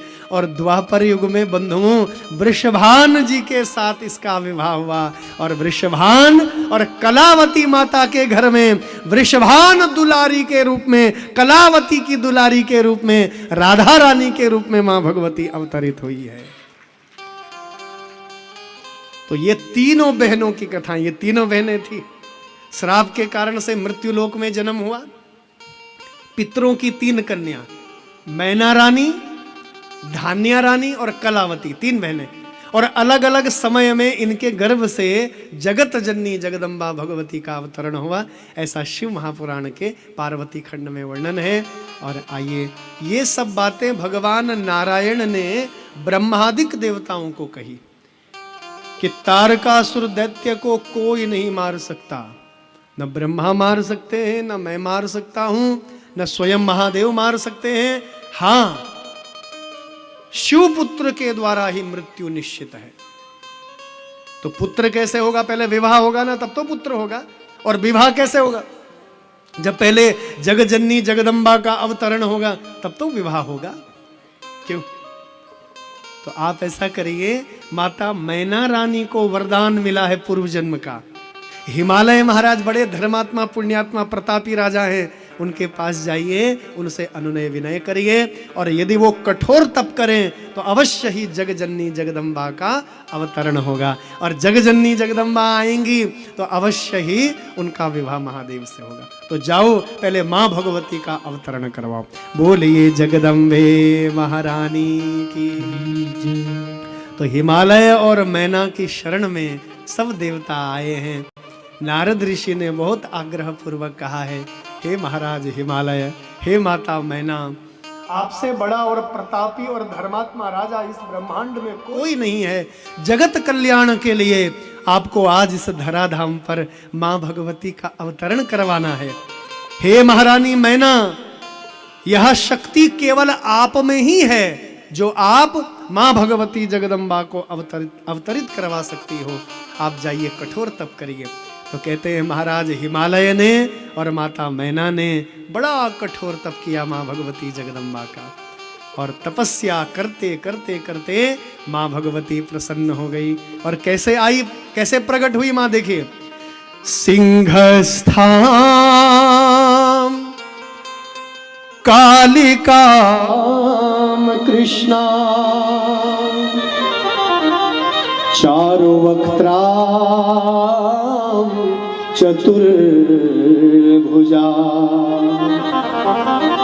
चारुवक्त्रा चतुर्भुजा,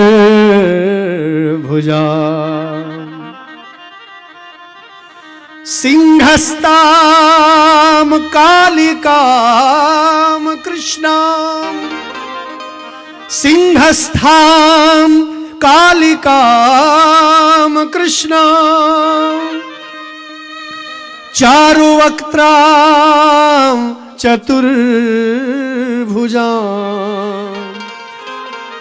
चारुवक्त्रां चतुर्भुजां,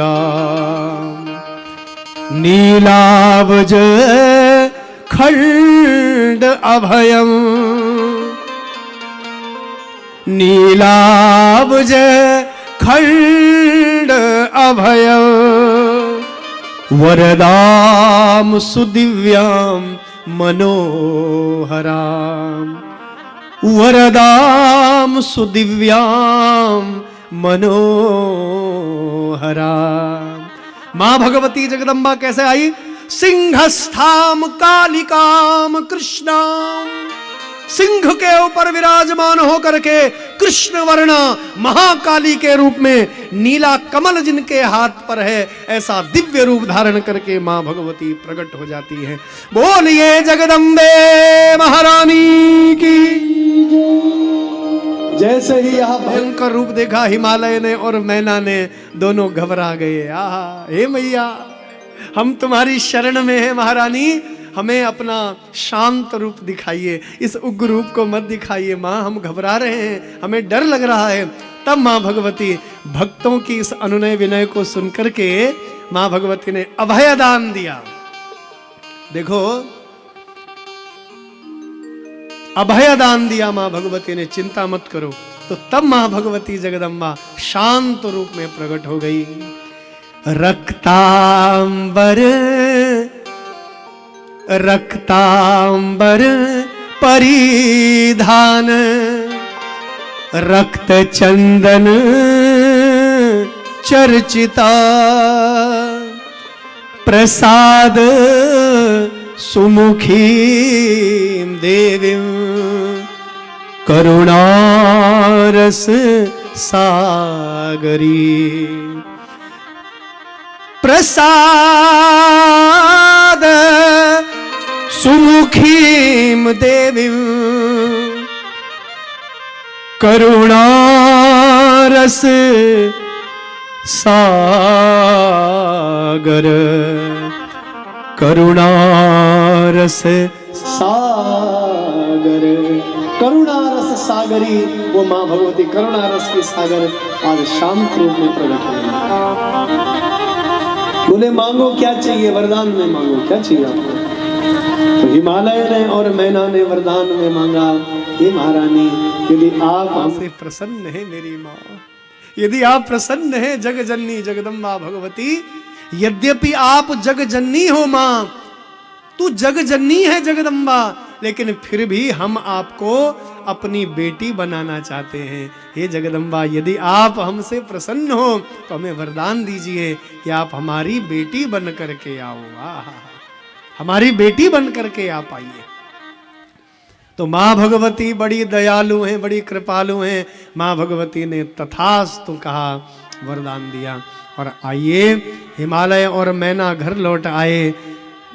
श्री शिव महापुराण में बड़ा मंगलमय प्रसंग है, बड़ा पावन, बड़ा अद्भुत प्रसंग है, बड़ा दिव्य प्रसंग है शिव महापुराण जी का। बंधुओं कहते हैं चैत्र मास की शुक्ल पक्ष की 9वीं तिथि को मां भगवती जगदम्बा का अवतरण हुआ। चैत्र मास अब आ रहा है ना, चैत्र का महीना, चैत्र मास शुक्ल पक्ष 9वीं, अर्थात राम नवमी के दिन। भगवान राम का अवतरण तो बाद में हुआ त्रेता युग में, लेकिन मेरी मां भगवती जगदम्बा का अवतरण राम नवमी के दिन ही, उससे पहले शुक्ल पक्ष की 9वीं तिथि को मां भगवती आज हिमालय और मैना की बेटी बन करके इस धराधाम पर अवतरित हुई। बड़ा दिव्य रूप मां भगवती का। बोलिए जगदम्बे महारानी की, पार्वती मैया की जय। पार्वती महारानी के रूप में मेरी मां जगजननी जगदम्बा अवतरित हुई। चारों ओर जय जयकार होने लगी। यहाँ देखिए देवताओं का शंख निनाद होने लगा, देवताओं की धुंदुब भी बज उठी, मृदंग बजने लगी, चारों ओर जय जयकार होने लगी। जय हो जगजननी, जय हो जगजननी माँ, जय हो जगदम्बा परमेश्वरी भगवती, आपकी जय हो माता, आपकी जय हो। चारों ओर जय जयकार होने लगी। और आइए माँ भगवती का अवतरण हुआ। सब देवता दर्शनों के लिए आए। नारद ऋषि जब आए ना, तो देखिए हमारे घर में जब साधु आते हैं, जब संत आते हैं, तो देखिए जी साधु संत ब्राह्मण आते हैं तो क्या करते हैं, बच्चों की कुंडली दिखवाते हैं, भाग्य दिखवाते हैं। कैसा भाग्य है गुरुदेव, मेरी बेटी आई है, इसका जन्म हुआ है, कैसा भाग्य रहेगा मेरी बिटिया का, मेरी पार्वती का। महाराज हिमालय ने कहा, नारद ऋषि को जब पूछा तो नारद ऋषि ने क्या कहा, देखिए, योगी नग्नो अगुणो अकामी, योगी नग्नो अगुणो अकामी, मातृतात विवर्जिता, मातृतात विवर्जिता, अमानो अशिव वेशस्या, अमानो अशिव वेशस्या, पतिरस्या किले दृशा, पतिरस्या किले दृशा। नारद ऋषि कह रहे हैं, हे महाराज हिमालय, हिमालय महाराज ने पूछा मेरी बेटी को कैसा घर मिलेगा, कैसा वर मिलेगा। देखो स्वभाव होता है ना, माता पिता पूछते हैं कैसा वर मिलेगा, कैसा घर मिलेगा। तो नारद ऋषि कह रहे हैं तुम्हारे बेटी का जो पति होगा, योगी नग्नो अगुणो अकामी, योगी होगा वो, नंगा धड़ंगा, नग्न रूप में, नग्नो, अगुणो इसमें कोई गुण होगा ही नहीं। हाँ, बोलो हर हर गंगे। अगर माता पिता को ये पता लग जाए कैसा जवाई राजा मिलेगा, योगी नग्नो अगुणो अकामी मातृतात विवर्जिता। तुम्हारी बेटी का जो पति होगा, तुम्हारा जो जवाई राजा होगा, कैसा होगा? योगी होगा, नग्न होगा, अगुणी होगा, कोई गुण होगा ही नहीं, अकामी, इसके अंदर कोई काम होगा ही नहीं, अकामी होगा, कोई चाह काम करने की इच्छा ही नहीं होगी, अकामी।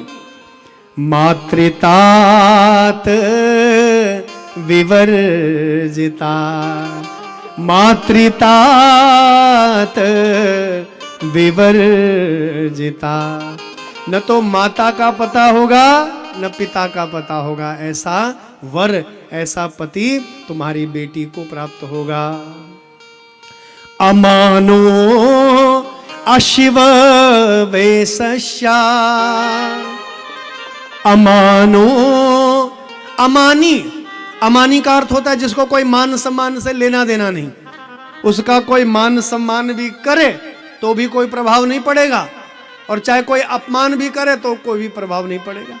मान सम्मान करो तो कोई प्रभाव नहीं, और अपमान करो तो भी कोई प्रभाव नहीं।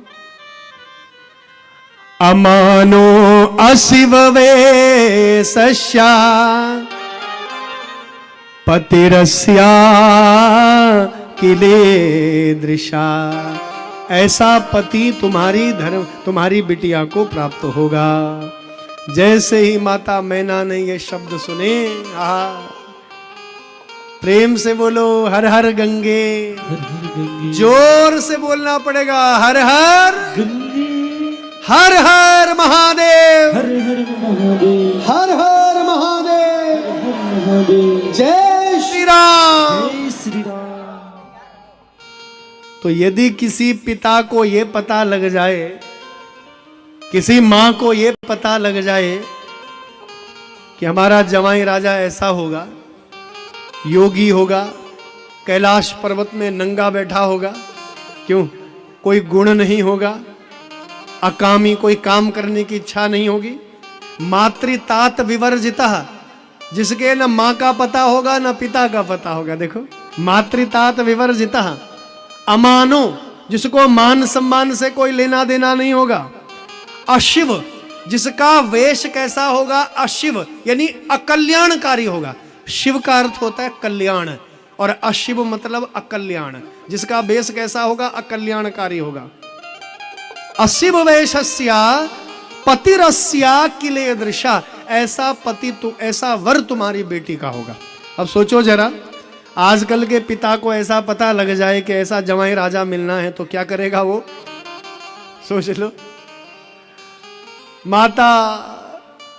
माता मैना रानी तो फूट फूट के रोने लगी। हे बाबा, इससे अच्छा कि बेटी को कुंवारी ही बिठा करके रखूं मैं घर में, ऐसा वर मिलने से अच्छा कि विवाह ही ना हो इसका कभी। हिमालय महाराज भी बड़े चिंतित होने लगे, ऐसा वर है? तो नारद ऋषि ने अब अंत में कहा, बोले हे महारानी मैना मैया, ये जितने लक्षण मैंने कहे हैं, ये सब लक्षण देवादिदेव महादेव के हैं। ये साधारण पुरुष के लक्षण नहीं है, ये तो योगी राज देवादिदेव महादेव के लक्षण हैं। हिमालय में नग्न बैठा रहता है, अगुणी है, जिसको गुण, जिसमें कोई गुण है ही नहीं, जो गुण से परे है, त्रिलोकीनाथ है, अखिल ब्रह्मांड का नायक है, देवादिदेव महादेव हैं। तो भैया ये जो मैंने वर्णन किया है, ये सारे गुण देवादिदेव महादेव के भी हैं। तो ऐसा करो, आप अपनी बेटी को किसी बहाने से शिव जी की पूजा में लगा दो, महादेव की पूजा में लगा दो। और यदि महादेव की पूजा में लग जाएगी तो महादेव बड़े दयालु हैं, कृपालु हैं। तुम्हारी बेटी का जो ये भाग्य है, ऐसा पति मिलना है, तो भैया कहीं शिव की कृपा हो जाए तो शिव ही इसको वर रूप में प्राप्त हो जाएगा। यदि शिव का आशीर्वाद हुआ, शिव की कृपा हुई, तो ऐसा करो, ये लक्षण सब महादेव के हैं। आप अपनी बेटी को कहो कि जाओ शिव की पूजा करें। तब माता को थोड़ा धैर्य हुआ। और बंधुओं आइए, अब माता मैना जब यहाँ पार्वती मैया को कहने जा रही है, समझाने जा रही है, तो कहते हैं कि माता मैना रानी के कहने से पहले ही पार्वती मैया ने कह दिया, मैया सुन तो सही, आज मैंने एक सपना देखा है। प्रातः काल का स्वप्न कहते हैं सच्चा होता है। ब्रह्म मुहूर्त का स्वप्न देखा है मैंने। एक गुरुदेव आए, एक महात्मा जी आए, एक ब्राह्मण आए, और ब्राह्मण ने मुझे कहा है कि देवी, ये बिटिया, तेरे लिए जो सुयोग्य वर है वो देवादिदेव महादेव है। तेरा जो स्वामी है, तेरा जो जन्म हुआ है, वो देवादिदेव महादेव के लिए हुआ है। इसलिए देवी, तुम महादेव का कठोर तप करो। तो मैया, मैं अपना सपना सुना रही हूं तुम्हें। प्रातः काल ब्रह्म मुहूर्त में मैंने ये स्वप्न देखा है। एक ब्राह्मण देवता आए और उन्होंने मुझे कहा कि एकांत में जाकर के महादेव का कठोर तप करो। तो माँ, क्या आपकी आज्ञा है? क्या मैं महादेव का तप करने जाऊं? तो जैसे ही मैना रानी ने ये शब्द सुने, माता तो स्तब्ध रह गई। जो बात में पार्वती को समझाने आ रही थी, वो तो उससे पहले ही जानती है, और स्वप्न में लगता है शिव की कृपा हो गई। तो पार्वती माँ को अनुमति दे दी। और बंधुओं कहते हैं, पार्वती माँ ने निर्जन स्थान पर बड़ा कठोर तप किया। कई कई हजारों वर्षों का तप किया। कहते हैं केवल बिल्वपत्री के सूखे पत्ते खाती। बिल्वपत्री के पत्ते जो नीचे गिरे होते और सूख जाते, उनको वो जल पीती। और कुछ समय के बाद बिल्वपत्री का आहार भी छोड़ दिया, केवल पानी ही पानी पीती। और अंत में पानी को भी छोड़ दिया, फिर केवल हवा का आहार लेती, और अंत में हवा को भी त्याग दिया, सांस को भी रोक लिया। अब त्रिलोकी जब, तीनों लोकों की सांस जब अवरुद्ध हो गई, घबराने लगा सारा ब्रह्मांड, तो कहते हैं बंधुओं, तब ब्रह्मा जी ने आकाशवाणी के द्वारा कहा, देवी, अब तेरे पास सप्तऋषि आने वाले हैं। तेरा जो यह तप है, यह तप पूर्ण होने वाला है। और सप्तऋषि जब आएंगे तो समझना तेरा तप पूर्ण हो गया है, महादेव की तुझ पर कृपा हो गई, और तेरा विवाह अवश्य ही महादेव के साथ होगा। ऐसा आकाशवाणी के द्वारा ब्रह्मा जी ने देवताओं ने कहा। और बंधुओं, इधर क्या हुआ? अब देवता नारायण भगवान की शरण में आए हैं। हे स्वामी, आपकी आज्ञा के अनुसार माँ भगवती का अवतरण हो गया है। माँ भगवती पृथ्वी लोक में अवतरित हो गई हैं, और उनके कठोर तप से तीनों लोक जल रहा है। आप कृपा करके, अनुग्रह करके बताइए अब आगे क्या करें? बोले, अब देवादिदेव महादेव को जगाना पड़ेगा, है? महादेव को जागृत करना पड़ेगा। तो कौन महादेव को जागृत करेगा? आप बताइए, किसमें ऐसा सामर्थ्य है? कामदेव बड़ा अहंकारी हो गया। सावधान होकर सुनिए, हमारे जीवन का जो अहंकार है, वो हमारे विनाश का कारण बनता है। इसलिए जीवन में कभी भी अहंकार मत करिए, जीवन में कभी भी घमंड मत करिए। रति ने बड़ा समझाया पति को, पतिदेव, आप शिव भगवान से विरोध मत करिए। महादेव के कोप से आज तक कोई बच नहीं पाया है, आप भी नहीं बच पाओगे। इसलिए आप महादेव से विरोध मत करिए, महादेव की तपस्या में विघ्न डालने का दुस्साहस मत करिए। तो जैसे बहुत समझाने का प्रयास किया, कहते हैं कि वो कहते हैं ना, विनाश काले विपरीत बुद्धि। जब ये बुद्धि विपरीत हो जाती है, विनाश के दिन निकट आते हैं, तो बुद्धि भी भगवान हरण कर लेते हैं। बुद्धि विपरीत हो गई। एक नहीं सुनी, कामदेव को अपने बाहुबल पर बहुत बड़ा विश्वास था। कामदेव को अपने इस दिव्य धनुष पर, और कहते हैं अपने दिव्य काम बाणों पर बड़ा घमंड था। हमने सृष्टि खंड में कामदेव के काम बाणों की कथा सुनी ना। हर्षणम रोचनाख्यम च मोहनम शोषणम तथा। हर्षणम रोचनाख्यं च मोहनं शोषणं तथा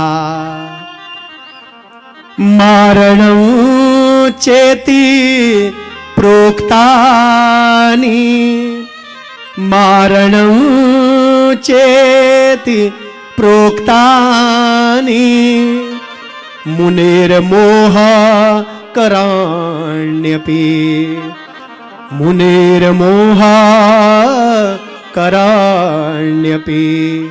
ये 5 काम बाण हैं कामदेव के। हर्षण, रोचन, मोहन, शोषण और मारण। जिस व्यक्ति पर कामदेव के इन काम बाणों का प्रहार हो जाए, बड़े से बड़ा साधु, बड़े से बड़ा संत, बड़े से बड़ा वैरागी इन काम बाणों से बच नहीं सकता। क्यों? ब्रह्मा जी नहीं बच पाए। कल के प्रसंग में याद है आपको, कामदेव ने ब्रह्मा जी के हृदय पर प्रहार किया काम बाणों का, ब्रह्मा जी नहीं बचे। बड़े बड़े सप्तऋषि वहां बैठे हैं, वशिष्ठ आदि सप्तऋषि, अंगिरा, क्रतु, बड़े बड़े महापुरुष वहां बैठे हैं उस सभा में। बड़े बड़े ऋषि मुनि भी काम बाणों से नहीं बच पाए। नारद ऋषि भी काम बाणों से नहीं बच पाए, जो स्वयं को कहते अहम कामाजयी भूत्वा, मैंने काम को जीत लिया है, वो भी काम बाणों से नहीं बच पाए। तो ऐसा जो कामदेव है बड़ा अहंकारी हो गया। सावधान, अहंकार जीव के पतन का कारण बनता है। मैंने ब्रह्मा पर विजय प्राप्त कर ली, नारद ऋषि पर विजय प्राप्त कर ली, बड़े बड़े संत साधुओं पर मैंने विजय प्राप्त कर ली है, अब मुझे देवादिदेव महादेव पर विजय प्राप्त करने से कोई नहीं रोक सकता। जब बड़े बड़े ऋषि मुनियों को जीत लिया है तो महादेव को भी मैं अवश्य जीत लूंगा।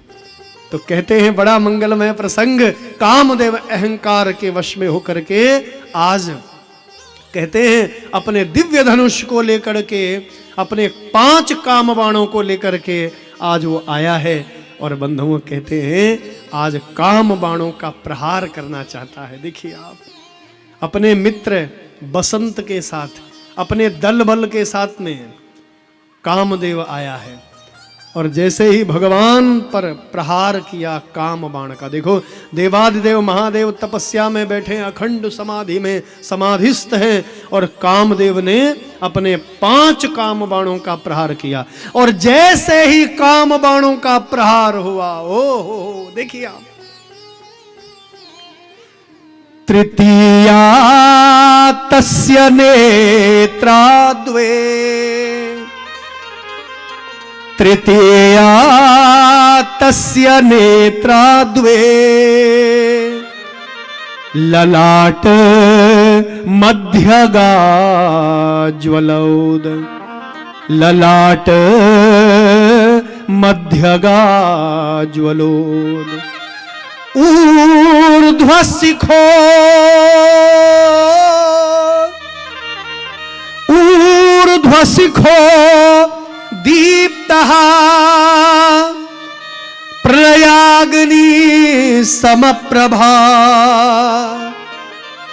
प्रलयाग्नि समप्रभा। जैसे मानो प्रलय अग्नि, जिस प्रलय अग्नि से महादेव इस ब्रह्मांड को भस्म करते हैं। बंधुओं ध्यान दीजिएगा, जब महाप्रलय होती है ना, कैसे होती है जानते हैं आप? करोड़ों करोड़ों सूर्य तपते हैं। जैसे गर्मी करोड़ों सूर्य की होती है ना, उसी प्रकार गर्मी होती है। कई हजारों हजारों वर्षों तक वर्षा नहीं होती, घोर अकाल पड़ता है। और फिर भगवान शेषनाग महादेव उस प्रलय अग्नि के द्वारा इस पृथ्वी को जलाते हैं। जैसे गोबर का उपला आग में जलता है ना, आप देखते होंगे उपला जला हुआ है तो केवल राख का ढेर रह जाता है, अगर उस उपले को स्पर्श करो तो राख ही राख बचेगी। उसी प्रकार से ये ब्रह्मांड, ये पृथ्वी उस उपले की तरह शेषनाग भगवान के 10,000 फनों से निकलने वाली जो वो प्रलय अग्नि है, महादेव के कोप से जो निकलने वाली वो प्रलय अग्नि है, उससे यह ब्रह्मांड जल जाता है उस गोबर के उपले की तरह, और जलने के बाद फिर हजारों लाखों वर्षों तक बड़ी मूसलाधार वर्षा होती है, फिर ये जलमग्न होता है सृष्टि। तो जरा समझिएगा आप, तो मानो वही प्रलय अग्नि महादेव के दोनों नेत्रों के मध्य से, भ्रिकुटी के मध्य से मानो वो प्रलय अग्नि प्रकट हो गई। तृतीया तस्य नेत्राद्वे ललाट मध्यगा ज्वलोद ऊर्ध्वशिखो दीप्तः प्रलयाग्नि सम प्रभा। मानो प्रलय अग्नि महादेव के नेत्रों के बीचों बीच से प्रकट हो गई। कामदेव ने जैसे ही बाणों का प्रहार किया, महादेव के नेत्रों के मध्य से प्रलय अग्नि प्रकट हो गई और कामदेव जल करके भस्म हो गया, उस प्रलय अग्नि से राख हो गया कामदेव। इसीलिए कहते हैं कि बड़े बुजुर्ग जो कहें उसको जरूर मानना चाहिए, उनके जीवन का अनुभव होता है। ध्यान दीजिए, कभी कभार हम अपनों की बात नहीं मानते। यदि रति की बात सुन लेता, बड़े बुजुर्गों की, ऋषि मुनियों की बात सुन लेता, शिव से विरोध मत कर, इस अहंकार को त्याग दे कामदेव, तेरा सर्वनाश हो जाएगा। तो जब अहंकार नहीं छोड़ा, ध्यान दीजिएगा, हैं?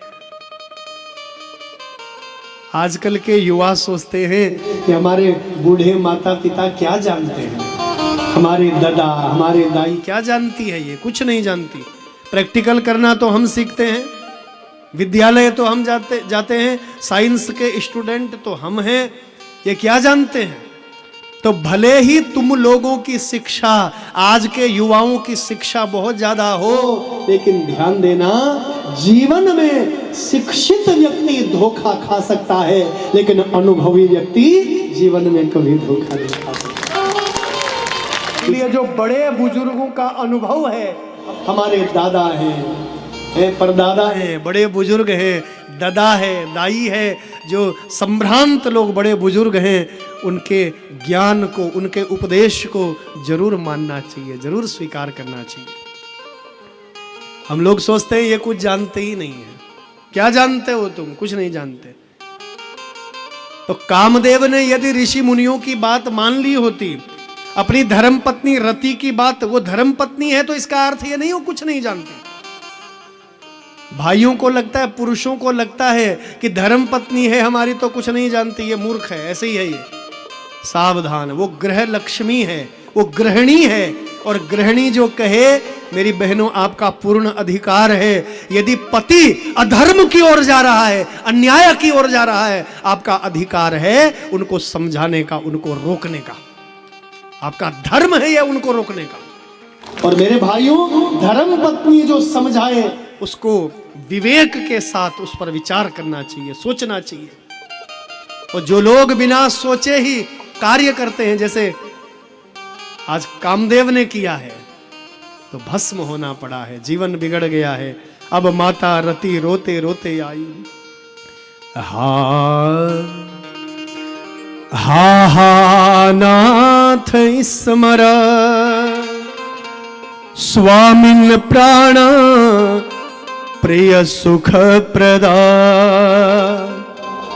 इदम तू किम भूदत्र हा प्रिया प्रियेति च हा प्रिय प्रियेति च। मैंने कितना आपको समझाया था नाथ, शिव से विरोध मत करिए, महादेव से विरोध मत करिए, लेकिन आपने एक नहीं मानी। स्वामी स्वामी ये क्या हो गया, ये अनर्थ हो गया। रति मैया ने महादेव के चरण पकड़ लिए। स्वामी, हे देवादेव महादेव, आप बड़े दयालु हैं, कृपालु हैं, मेरे पति को मुझे लौटा दीजिए। तो भगवान शिव ने पार्वती मैया, रति मैया को आशीर्वाद दिया है। देखिए, रति मैया जब रोने लगी, विलाप करने लगी, तो आशीर्वाद दिया, बोले देवी मैं तुम्हें आशीर्वाद देता हूं। तदा कृष्णस्तु रुक्मण्याम तदा कृष्णस्तु रुक्मण्यां कामम् उत्पादयिष्यति प्रद्युम्न नामन तस्यैव भविष्यति न संशया भविष्यति न संशयः। तदा कृष्णस्तु रुक्मण्यां कामम् उत्पादयिष्यति प्रद्युम्न नाम तस्यैव भविष्यति न संशया भविष्यति न संशयः। हे देवी रति, तुम्हारा पति द्वापर युग में भगवान श्री कृष्ण और रुक्मणी, महालक्ष्मी जब रुक्मणी के रूप में आएगी, भगवान नारायण कृष्ण के रूप में आएंगे, तो रुक्मणी के गर्भ से भगवान का पुत्र होगा प्रद्युम्न, और वह प्रद्युम्न कोई और नहीं, वो तुम्हारा पति कामदेव होगा। तो ऐसा आशीर्वाद माँ भगवती को, रति को महादेव ने प्रदान किया है। रति यहाँ से गई और कहते हैं कि जहाँ कामदेव भस्म हुआ उस स्थान को भगवान शिव ने त्याग दिया है। अब जहाँ भगवान शिव पुनः तपस्या के लिए गए, अब देवता वहाँ प्रकट हो गए हैं। ओम नमः शिवाय, ओम नमः शिवाय, ओम नमः शिवाय, ओम नमः शिवाय। नमः शिवाय का उच्चारण करते हुए सब देवता वहां आए। हर हर महादेव, हर हर महादेव, हर हर महादेव, हर हर महादेव। स्वागत है देवताओं, कैसे आए कैसे आए। देखो कितने स्वार्थी देवता हैं। जब महादेव का क्रोध जागृत हुआ तब तो कामदेव को आगे कर दिया। देखो कितने स्वार्थी हैं।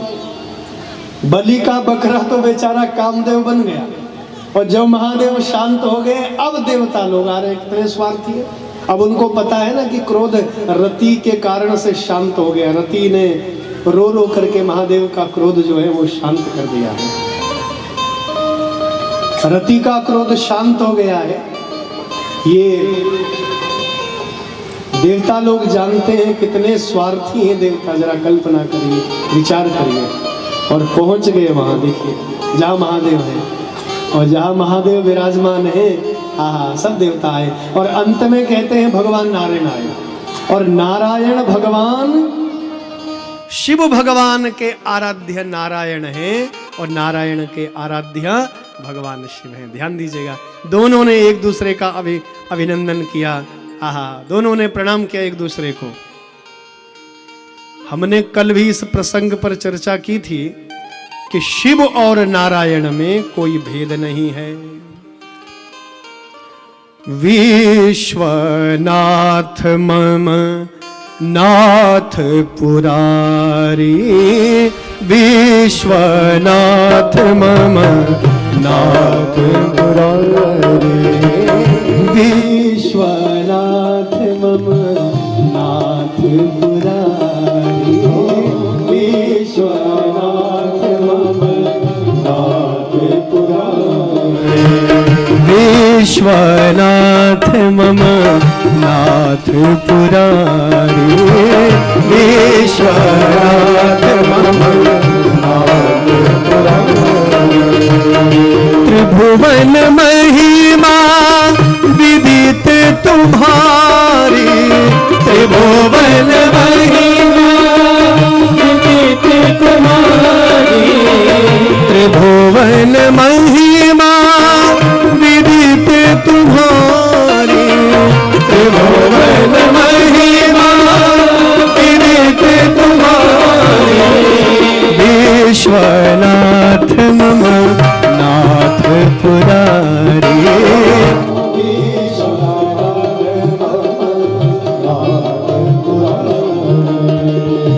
विश्वनाथ मम नाथ पुरारी,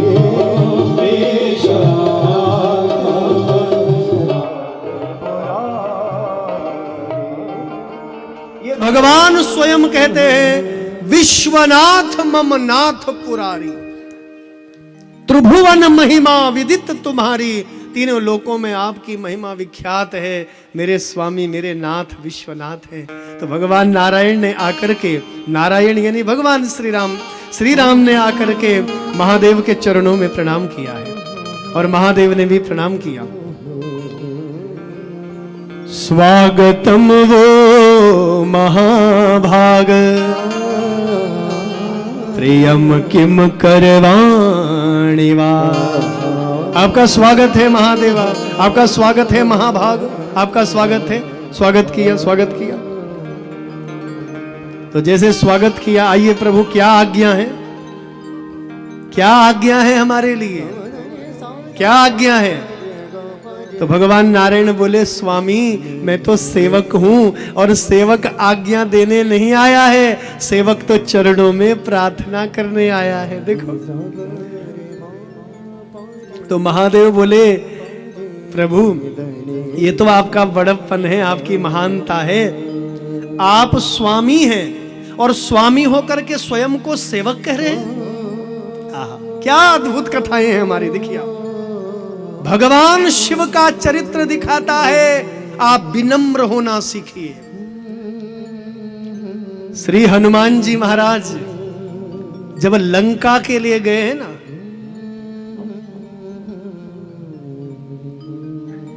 कयहूँ रीच पति सुनो हनुमाना, का चुप साधी रहूं बलवाना।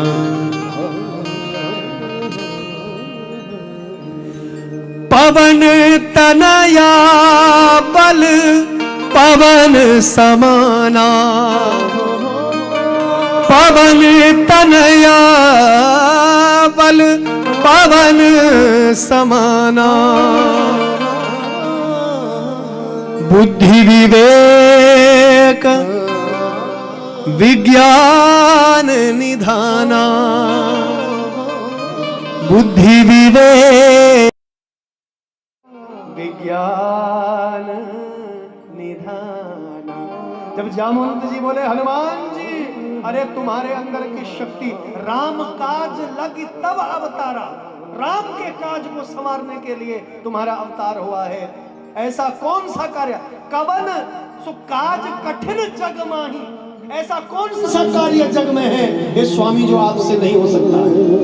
हनुमान जी की सोई हुई शक्ति जाग गई और बड़ा भयंकर रूप धारण किया और कूद गए समुद्र को लांघ करके।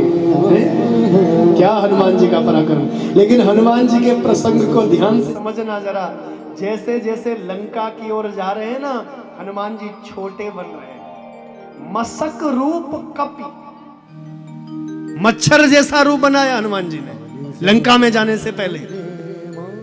जब समुद्र को लांघ रहे हैं तब तो बड़ा भयंकर रूप है, लेकिन जैसे जैसे आगे बढ़ रहे हैं छोटा बन रहे हैं, और छोटा और छोटा और छोटा। इस प्रसंग का अर्थ क्या है जरा समझिए। जीवन के मार्ग पर, जीवन के पथ पर जब आप प्रगति करें, जब आप आगे बढ़ें, तो बंधुओं विनम्रता को मत छोड़ना, विनम्रता को मत भूलना।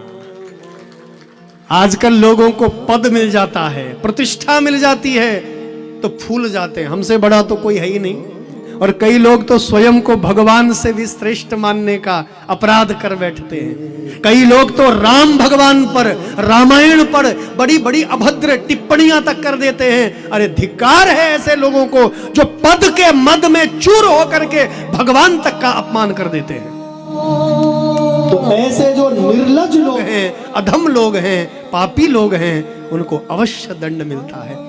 इसलिए पद यदि मिल जाए, प्रतिष्ठा यदि मिल जाए, तो उतना ही झुकना आना चाहिए, उतना ही विनम्र होना आना चाहिए। देखो महादेव, देवादिदेव महादेव, और कितने विनम्रता पूर्वक शब्द बोले हैं, स्वामी स्वामी तो आप हो। देखो, स्वामी होकर स्वयं को सेवक कह रहे हैं, मैं सेवक हूं। भगवान नारायण स्वयं को सेवक कह रहे हैं और भगवान शिव कह रहे हैं, नहीं नहीं प्रभु, सेवक आप नहीं, सेवक तो हम हैं।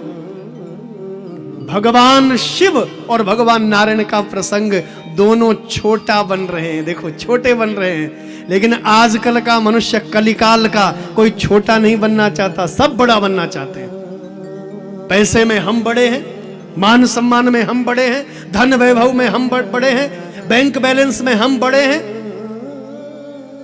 तो आज के समय में कोई छोटा बनना ही नहीं चाहता, सब बड़ा बनना चाहते हैं। लेकिन महादेव और नारायण के इस प्रसंग को देखिए, दोनों छोटा बन रहे हैं। एक कह रहे हैं मैं छोटा हूं, दूसरा कह रहे हैं मैं छोटा हूं। देखो क्या अद्भुत प्रसंग है। जो आनंद बड़ा बनने में नहीं, वो आनंद छोटा बनने में है। छोटे बन करके रहिए। हनुमान जी छोटे बन करके रहे, इसीलिए अष्ट सिद्धि नव निधि के दाता, अष्ट सिद्धि नव निधि के दाता, अष्ट सिद्धि नव निधि के दाता, अष्ट सिद्धि नव निधि के दाता, असबर दीनी जानकी माता, असबर दीनी जानकी माता, असबर दीनी जानकी माता, असबर दीनी जानकी माता, अष्ट सिद्धि नव निधि के दाता,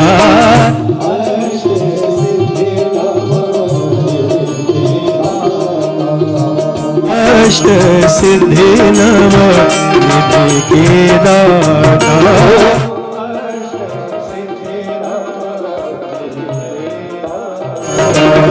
जो छोटा बनता है वही केवल अष्ट सिद्धि और 9 निधियां प्राप्त कर सकता है। हनुमान जी छोटे बन करके गए लंका में, असबर दीन जानकी माता। तभी तो माता जी ने कहा, हे मारुति, हे मेरे हनुमंत, आज से तुम अष्ट सिद्धि और 9 निधि के दाता हो। तो छोटा बन करके रहेंगे तो अष्ट सिद्धि और 9 निधियां मिलेंगी। और हृदय में अहंकार आ जाएगा तो पतन हो जाएगा, सर्वनाश हो जाएगा। अरे अहंकार उस 10 बुद्धि वाले रावण का नहीं रहा, घमंड उस 10 शीश वाले रावण का नहीं रहा, तो आजकल के साधारण मनुष्य का घमंड और अहंकार कैसे रहेगा? तो दोनों ही छोटा बनना चाहते हैं। देखो भगवान शिव कह रहे हैं मैं छोटा हूं, भगवान नारायण कह रहे हैं मैं छोटा हूं। क्या अद्भुत प्रसंग है। देखिए आप, दोनों में होड़ मची है छोटा बनने की। अंत में भगवान बोले, प्रभु जो आपकी आज्ञा है। प्रभु जगत कल्याण के लिए पार्वती जी से विवाह कर लीजिए। अब तो महादेव के नेत्र आंसुओं से भर आए। पूर्व जन्म की जो सती थी आज पार्वती रूप में आई है। प्रभु उसी का पक्ष लेकर आप यहां आए हैं? आपका अपमान किया था ना उसने, प्रभु उसी का पक्ष लेकर आए हैं आज। मैं पहले भी विवाह करना नहीं चाहता था, लेकिन तुम देवताओं के कारण से मैंने विवाह किया, लेकिन अब दोबारा कैसे विवाह करूं मैं? मरी हुई धर्म पत्नी सती मैया याद आ गई महादेव को, अब संसार में नहीं फंसूंगा। तो महादेव बोले, ये भगवान विष्णु बोले, नारायण बोले, देवता एक स्वर में बोले, प्रभु अपने लिए विवाह मत करो, जगत कल्याण के लिए विवाह करो। आपका विवाह होगा तो पुत्र होगा, पुत्र होगा तो तारकासुर का संहार होगा, और तारकासुर का संहार होगा तो देवताओं को दोबारा पुनः उनका राजपाठ मिलेगा। कितने स्वार्थी देवता हैं।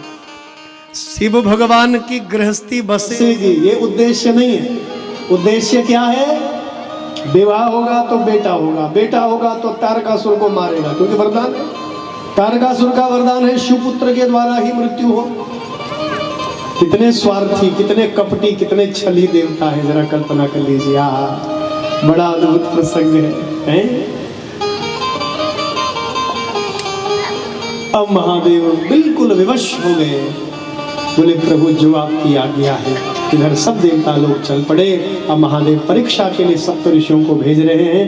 आइए बंधुओं, हमारे मध्य में देखो, परमात्मा के दरबार में सब समान होते हैं। भगवान के दरबार में कोई छोटा नहीं, कोई बड़ा नहीं, कोई बहुत बड़ा अधिकारी नहीं, कोई साधारण नहीं, यहाँ सब समान होते हैं। लेकिन फिर भी भक्त जो है बहुत दूर दूर से हमारे मध्य में पधारे हैं। हमारे रायपुर राजधानी से, बलौदाबाजार जनपद से, हमारा तिल्दा क्षेत्र है, हमारा कसडोल क्षेत्र है। हमारे कसडोल से भी आज हमारी बहन जी पधारी हुई थी। आज सौभाग्यवती श्रीमती सविता ठाकुर कसडोल से, बहुत बड़ा नगर है कसडोल आपके बलौदाबाजार जनपद का, तो लगभग 60-70 किलोमीटर से आई हैं। बहुत आभार व्यक्त करता हूँ मैं। और विभिन्न स्थानों से, मैं परिचित नहीं हूँ व्यक्तिगत आप लोगों से, बहुत दूर दूर से पधारे हैं। बलौदाबाजार के विभिन्न स्थानों से, बिलासपुर से, छत्तीसगढ़ के विभिन्न भागों से भक्त पधारे हैं। सबका मैं आभार व्यक्त करता हूँ। हमारे बीच में बहुत सम्मानित श्री केदार कश्यप जी, जो पूर्व मंत्री रह चुके हैं छत्तीसगढ़ शासन में, हमारे मध्य में पधारे हैं। मैं आपका व्यासपीठ से बहुत बहुत अभिनंदन करता हूँ, आभार व्यक्त करता हूँ। और आपके संघ में कई हमारे जनप्रतिनिधि पधारे हैं, मैं सबका आभार व्यक्त करता हूँ।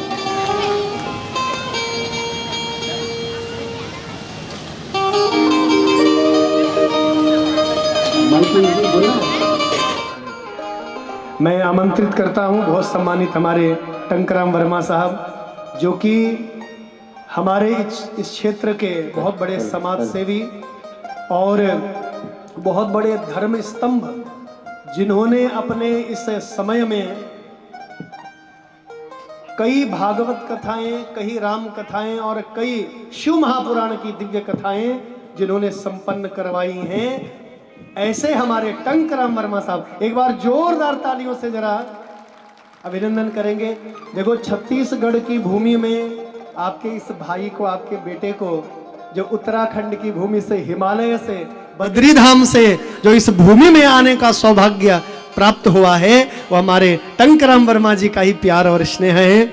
आज से मुझे लगता है 2008 या 7 में आपने आस्था चैनल पर हमारी कथा सुनी थी, भागवत कथा, देहरादून में बड़ा ही ऐतिहासिक ग्राउंड, परेड ग्राउंड में ऐतिहासिक महायज्ञ हुआ था। उस यज्ञ का, भागवत कथा का श्रवण आस्था चैनल के माध्यम से आपने किया, और उस समय से इतनी आत्मीयता, इतना प्रेम बढ़ा कि आपके पैतृक भूमि चापा में, बलौदाबाजार जनपद में, तिल्दा में, आपका यह हमारा सोहेला में और विभिन्न स्थानों में, कई कई नगरों में आपके माध्यम से मुझे छत्तीसगढ़ की भूमि में सैकड़ों बार यहाँ आने का सौभाग्य मिला। ये आपका प्यार, आपका स्नेह है। मैं आपका बहुत बहुत आभारी हूँ। छत्तीसगढ़ की भूमि के आप जैसे भक्तों से मिलाने का श्रेय यहाँ की प्रत्येक नारी मां कौशल्या के रूप में है। यहाँ प्रत्येक बेटा और प्रत्येक भाई भगवान राम का, भगवान राम को देने वाली वो मां कौशल्या है। तो आप मां कौशल्या के रूप में, माता शबरी के रूप में, हमारे भाई राम लव कुश के रूप में यहाँ पर विराजमान है। आइए, आप भक्तों से मिलने का जो मेरा यह सौभाग्य मुझे प्राप्त हुआ है, वो हमारे टंकराम वर्मा साहब का, मैं इनका बहुत आभार व्यक्त करता हूँ। और मैं प्रार्थना करूंगा कि हमारे जो अतिथि पधारे हैं उनको आप मंच पर बुलाने का कष्ट करेंगे। बहुत सम्मानित श्री टंकराम वर्मा साहब।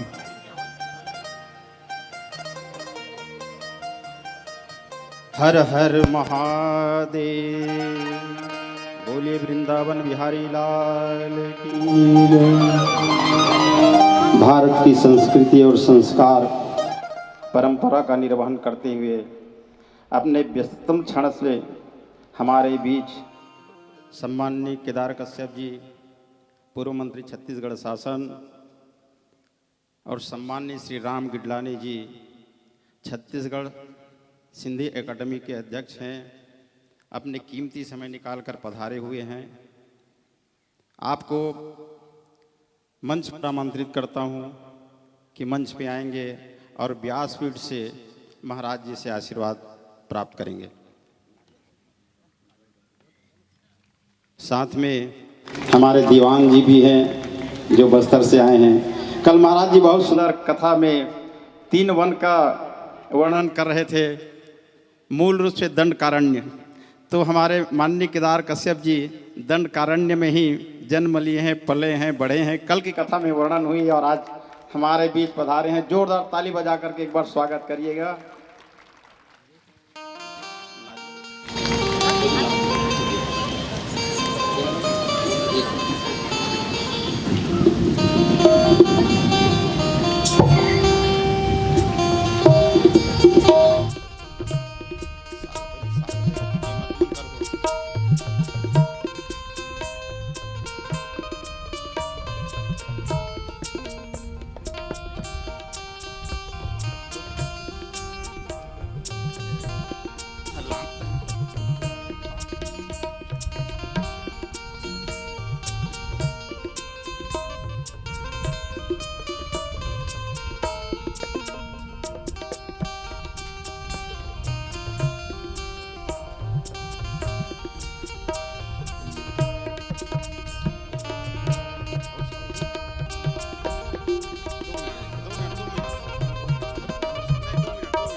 हमारे छत्तीसगढ़ सिंधी एकेडमी के अध्यक्ष, कैबिनेट मंत्री के दर्जा प्राप्त हैं, हमारे तिल्ला नगर के निवासी हैं और हमारे बहुत प्रेरणा स्रोत हैं, मार्गदर्शक हैं। भैया का आशीर्वाद हमेशा स्नेह मिलते रहता है। तो सबसे पहले आशीर्वाद वचन के लिए मैं भैया राम गिरलानी जी को आमंत्रित करता हूं कि हम सबको आशीर्वाद वचन देंगे। हर हर महादेव।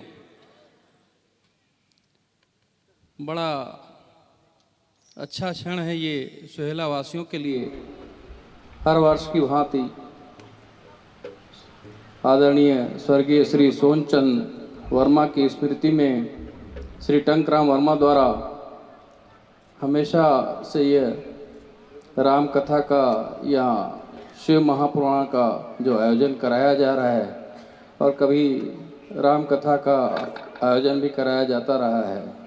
विभिन्न आयोजनों के द्वारा जो इस बलौदा बाजार की विधानसभा में धर्म की जो जय जयकार कराई जा रही है और जो इस नगरी को पवित्र किया जा रहा है, मुझे इस सोहेला ग्राम में आकर बड़े सौभाग्य की प्राप्ति हुई कि मैं इस कथा का श्रवण कर पाया और आप सब भी इस कथा का श्रवण कर अपने जीवन को यथार्थ की ओर, हमेशा धर्म की ओर ले जाएंगे और इस गांव को और इस सोहेला ग्राम को धर्म नगरी बनाने में अपनी अहम भूमिका निभाएंगे। इन्हीं शब्दों के साथ मैं अपनी वाणी को विराम देता हूँ। जय हिंद, जय भारत, जय छत्तीसगढ़। बोलिए छत्तीसगढ़ महतारी की।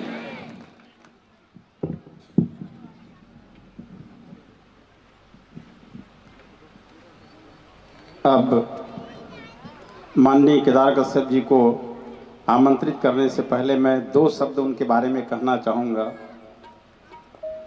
उनके नाम से ही मुझको ऊर्जा मिलती है।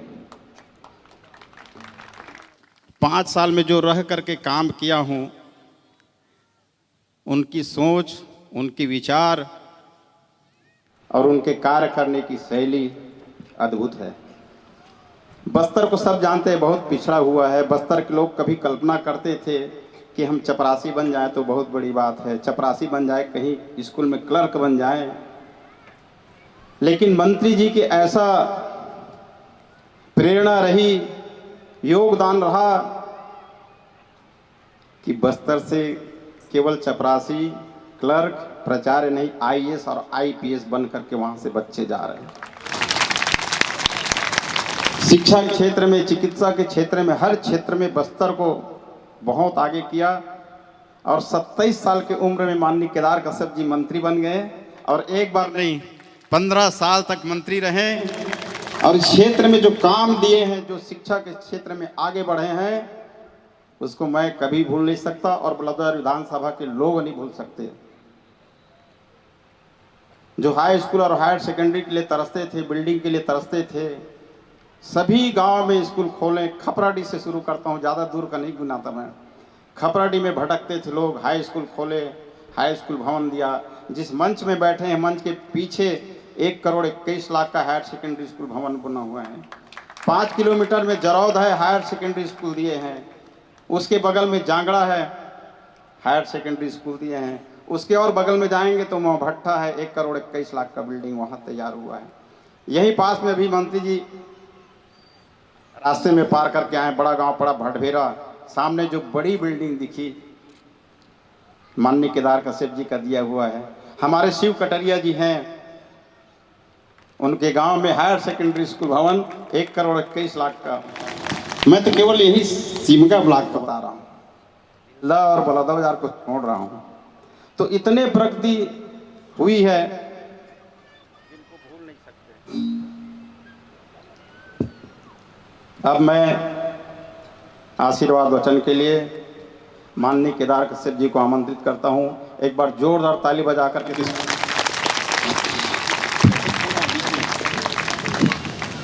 हर हर महादेव। आज दुर्गोत मैदान में सुहेला की इस पावन धरा आप सबके मध्य आने का अवसर प्राप्त हुआ और मेरा सौभाग्य है। सर्वप्रथम तो मैं आप सभी माताएं, बहनें, युवा, हमारे बड़े बुजुर्ग यहाँ पर उपस्थित हैं। सर्वप्रथम तो मैं आज के इस लगातार 9 तारीख तक चलने वाले इस शिव महापुराण के जो प्रमुख, जिनका हम श्री वचन सुन रहे थे, ऐसे आचार्य जी के चरणों को मैं अपनी ओर से वंदन करता हूँ, प्रणाम करता हूँ। और स्वर्गीय सोनचंद वर्मा जी के स्मृति में आयोजित इस शिव महापुराण में पूरे समिति को मैं बधाई देता हूँ। और टंकराम वर्मा जी, उनके साथ काम करने का अवसर भी प्राप्त हुआ। ये जरूरी नहीं है कि वो कर्मचारी के रूप में रहे, लेकिन कर्मचारी से भी बहुत कुछ सीखने को अवसर प्राप्त हुआ। और मैं बहुत सारी बातों को, क्योंकि हम लोग पॉलिटिकल क्षेत्र में, और मैं जब युवा अवस्था में आया तो पॉलिटिकल क्षेत्र में बहुत सारी चीज़ों को नहीं जान पाते, लेकिन आचार विचार के माध्यम से बहुत सारी बातें हम लोगों तक पहुंचती हैं। तो वो अवसर भी प्राप्त हुआ। और मैं जिस क्षेत्र से आता हूँ, महाराज जी को मैं बताना चाहता हूँ, वैसे मैं व्यवधान नहीं डालना चाहता। और टंकराम वर्मा जी ने बहुत बड़ी बड़ी बातें कही है, मैं उसके लिए ओनी हूँ। दंडकारण्य जो क्षेत्र है भगवान श्री राम जी का वनगमन क्षेत्र, ये हमारे बस्तर को विशेष तौर पे उसके लिए जाना जाता है। बस्तर की उस पावन धरा में भगवान श्री राम जी के 5 चरण पड़े हुए थे। इसके कारण से वहाँ पर जो जंगल है, बहुत ही विरल जंगल है, परंतु यदि आप उस जंगल में जाएंगे तो वहाँ पर आपको कांटा नहीं गड़ेगा, इस बात की मैं गारंटी है। क्योंकि हम लोग ये मानते हैं कि भगवान श्री राम जी का 5 चरण पड़ा, तो इसके कारण से वहाँ पर आज कांटा भी नहीं है। और भगवान श्री राम जी को हम लोग राजा के रूप में नहीं, बल्कि मर्यादा पुरुषोत्तम राम के रूप में देखते हैं, कि वनवासी के रूप में देखते हैं। हमारे सामने जब भी यदि हम भगवान श्री राम की कल्पना करते हैं तो वो हमको वनवासी के राम के रूप में दिखाई देते हैं, हमारे जैसे दिखते हैं जो तीर धनुष लेकर के चलने वाले होते हैं। तो ये उन्होंने हमारे समाज को जिस तरीके से शिक्षित किया, उन्होंने अपने आचार विचार के प्रदान के माध्यम से हमारी संस्कृति को मजबूत करने का प्रयास किया। तो आज भी हम लोग उनके मार्गदर्शन पर चलते हैं। आज भी हमारे यहाँ पर नाम होते हैं तो हमारे नाम के आगे राम होता है या नाम के पीछे राम होता है, ये हमारी खासियत है। बहुत सारी बातें नहीं कहूँगा। आज हमारे आचार्य जी आप लोगों को जो कथा सुना रहे हैं, मुझे भी ये सौभाग्य प्राप्त हुआ श्रवण करने का, बहुत ही अच्छा लगा। क्योंकि हम लोग भगवान शिव जी को हम लोग बूढ़ा देव के रूप में पूजा करते हैं उनकी, और हम सबके आराध्य देव हैं। बूढ़ा देव के रूप में हम उनकी आराधना करते हैं, पूजा करते हैं, और हम उनसे नाराज भी होते हैं। कभी कभी हम लोग को गुस्सा लगता है तो हम लोग नाराज भी हो जाते हैं, क्योंकि हम लोग उनको अपने पिता के स्वरूप में देखते हैं। और पिता के स्वरूप में बेटा का ये हक होता है कि वो कभी कभी अपने पिता से नाराज भी हो सकता है, और नाराज होकर के वो अपना रोष प्रकट कर सकता है, अपने बातों को मनवा सकता है। ये हम लोग, हमारे समाज में ये खासियत है। तो हम लोग इस तरीके से उनके साथ में ही हमारी बॉन्डिंग है, संबंध है, और उस संबंधों को हम जीवन भर तक निभाते हैं।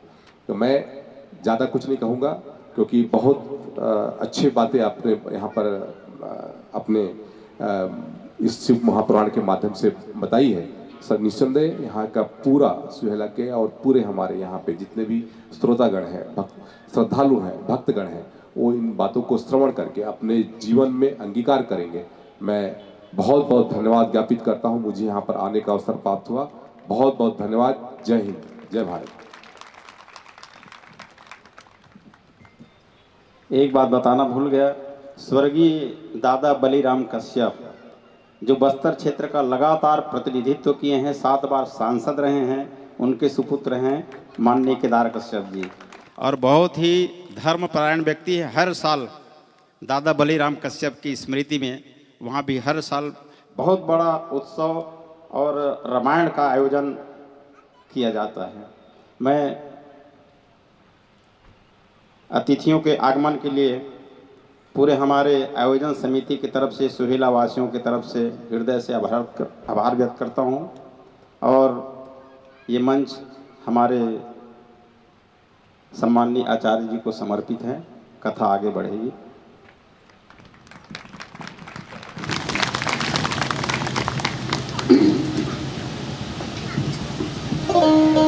बोलिए शिव शंकर भगवान की जय।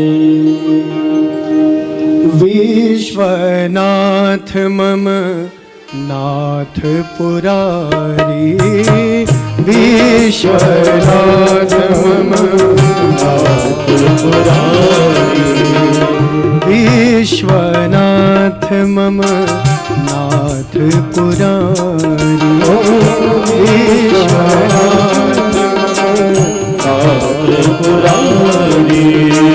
त्रिभुवन महिमा विदित तुम्हारी, त्रिभुवन महिमा विदित तुम्हारी, त्रिभुवन महिमा विदित तुम्हारी, त्रिभुवन महिमा विदित तुम्हारी।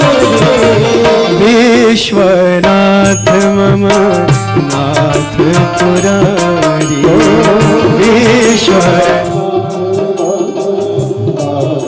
पुरारी, विश्वनाथ मम नाथ पुरारी,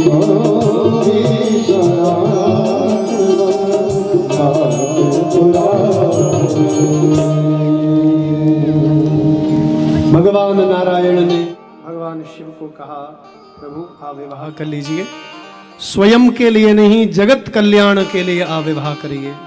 हाँ, महादेव ने कह तो दिया, ठीक है, सप्त ऋषियों को परीक्षा के लिए भेजा। यदि मैं विवाह के लिए मना करूंगा तो ये भगवान राम की, मेरे इष्ट की, मेरे आराध्य की अवज्ञा होगी, नारायण की अवज्ञा होगी। क्या करूं? तो सप्त ऋषियों को भेजा तपस्या के लिए, परीक्षा के लिए।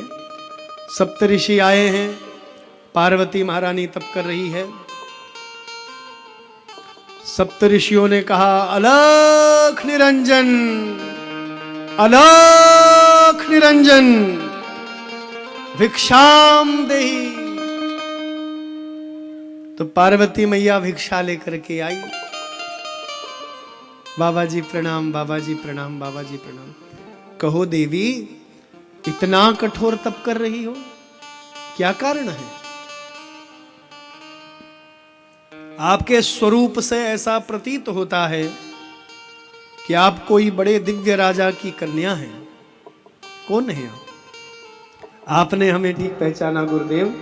मैं महाराज हिमालय और माता मैना रानी की बेटी हूं पार्वती। इतना कठोर तप क्यों कर रही हैं?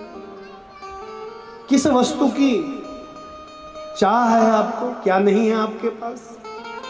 तो माता जी कहती हैं, मुझे शिव भगवान वर रूप में चाहिए। अब तो सप्त ऋषि हंसते हंसते बोले, किस गुरु ने तुम्हें ये उल्टी शिक्षा दी है? किस गुरु ने तुम्हें ये उपदेश दिया है? बोले मेरे सतगुरु। कौन है? बोले नारद ऋषि। जैसे सुना नारद ऋषि, अब तो जोर जोर से हंसने लग गए। बोलो हर हर गंगे, जोर से बोलो हर हर गंगे। बड़ा हंसने लगे सप्तऋषि। अरे देवी, उस नारद ने क्या कभी किसी का घर बसने दिया है जो तुम्हारा घर बसने देंगे? वो तो बसे बसाए घरों को उजाड़ देता है। नारद जी के विषय में आपने सुना होगा, जिस घर में ज्यादा प्रेम होता है ना, वहां नारद जी आते हैं और खटपट करवाई देते हैं, झगड़ा करवा देते हैं नारद जी। नारद जी के विषय में आया वेद पुराणों में कि प्रजापति दक्ष के 10,000 पुत्र थे। उन 10,000 पुत्रों को कहते थे हर्यास्व। हर्यास्व नाम के 10,000 पुत्र। नारद ऋषि आए, उनको ऐसा मंत्र दिया, ऐसा ज्ञान दिया, बेचारे साधु बन गए, सब वैरागी बन गए। जैसे ही प्रजापति दक्ष को इस विषय का ज्ञान हुआ तो दोबारा उन्होंने 10,000 और पुत्रों की सृष्टि की। तो 10,000 जो दोबारा पुत्रों की सृष्टि की, उनका नाम था सबलास्व। 10,000 पहले थे हर्यास्व और 10,000 शबलास्व। तो इन 10,000 पुत्रों को फिर से नारद जी ने साधु बना। 10,000 पुत्र, 10,000 पुत्र हर्यास्व और 10,000 पुत्र सबलास्व नाम के इन पुत्रों को साधु बना दिया। तो सप्तऋषि कह रहे हैं हंसते हंसते, अरे बिटिया, प्रजापति दक्ष के 20,000 पुत्रों को नारद ने साधु बना दिया। जो गृहस्थ में फंसे लोग हैं उनको वो वैरागी बना देता है। अरे तेरा घर कैसे बसने देगा वो नारद? तो जीवन में कभी भी गुरु निंदा को मत सुनिए, ध्यान से सुनना। वैसे निंदा किसी की भी मत सुनिए। निंदा सुनना और निंदा करना महापाप है, लेकिन फिर भी ब्राह्मणों की निंदा, गुरु की निंदा, शास्त्र की निंदा जीवन में कभी मत करिए। और आज तो लोग जिसका जो मन आता है वो हमारे वेदों के बारे में कहता है, पुराणों के बारे में कहता है, गीता और रामायण के बारे में आप शब्द कहता है। कितना बड़ा दुर्भाग्य है यहाँ, बताइए आप। शास्त्र निंदा, वेद निंदा, सनातन धर्म की निंदा, इसकी निंदा को कभी नहीं सुनना चाहिए। वैसे निंदा सुनना महापाप है, लेकिन विशेष करके सनातन धर्म की निंदा, वेद और पुराणों की निंदा कभी मत सुनिए। और निंदा सुनने वाला व्यक्ति वो भी दोषी है जो निंदा सुनता है वेद पुराणों की, शास्त्रों की। इसीलिए जीवन में कभी शास्त्र और पुराणों की निंदा मत करिए।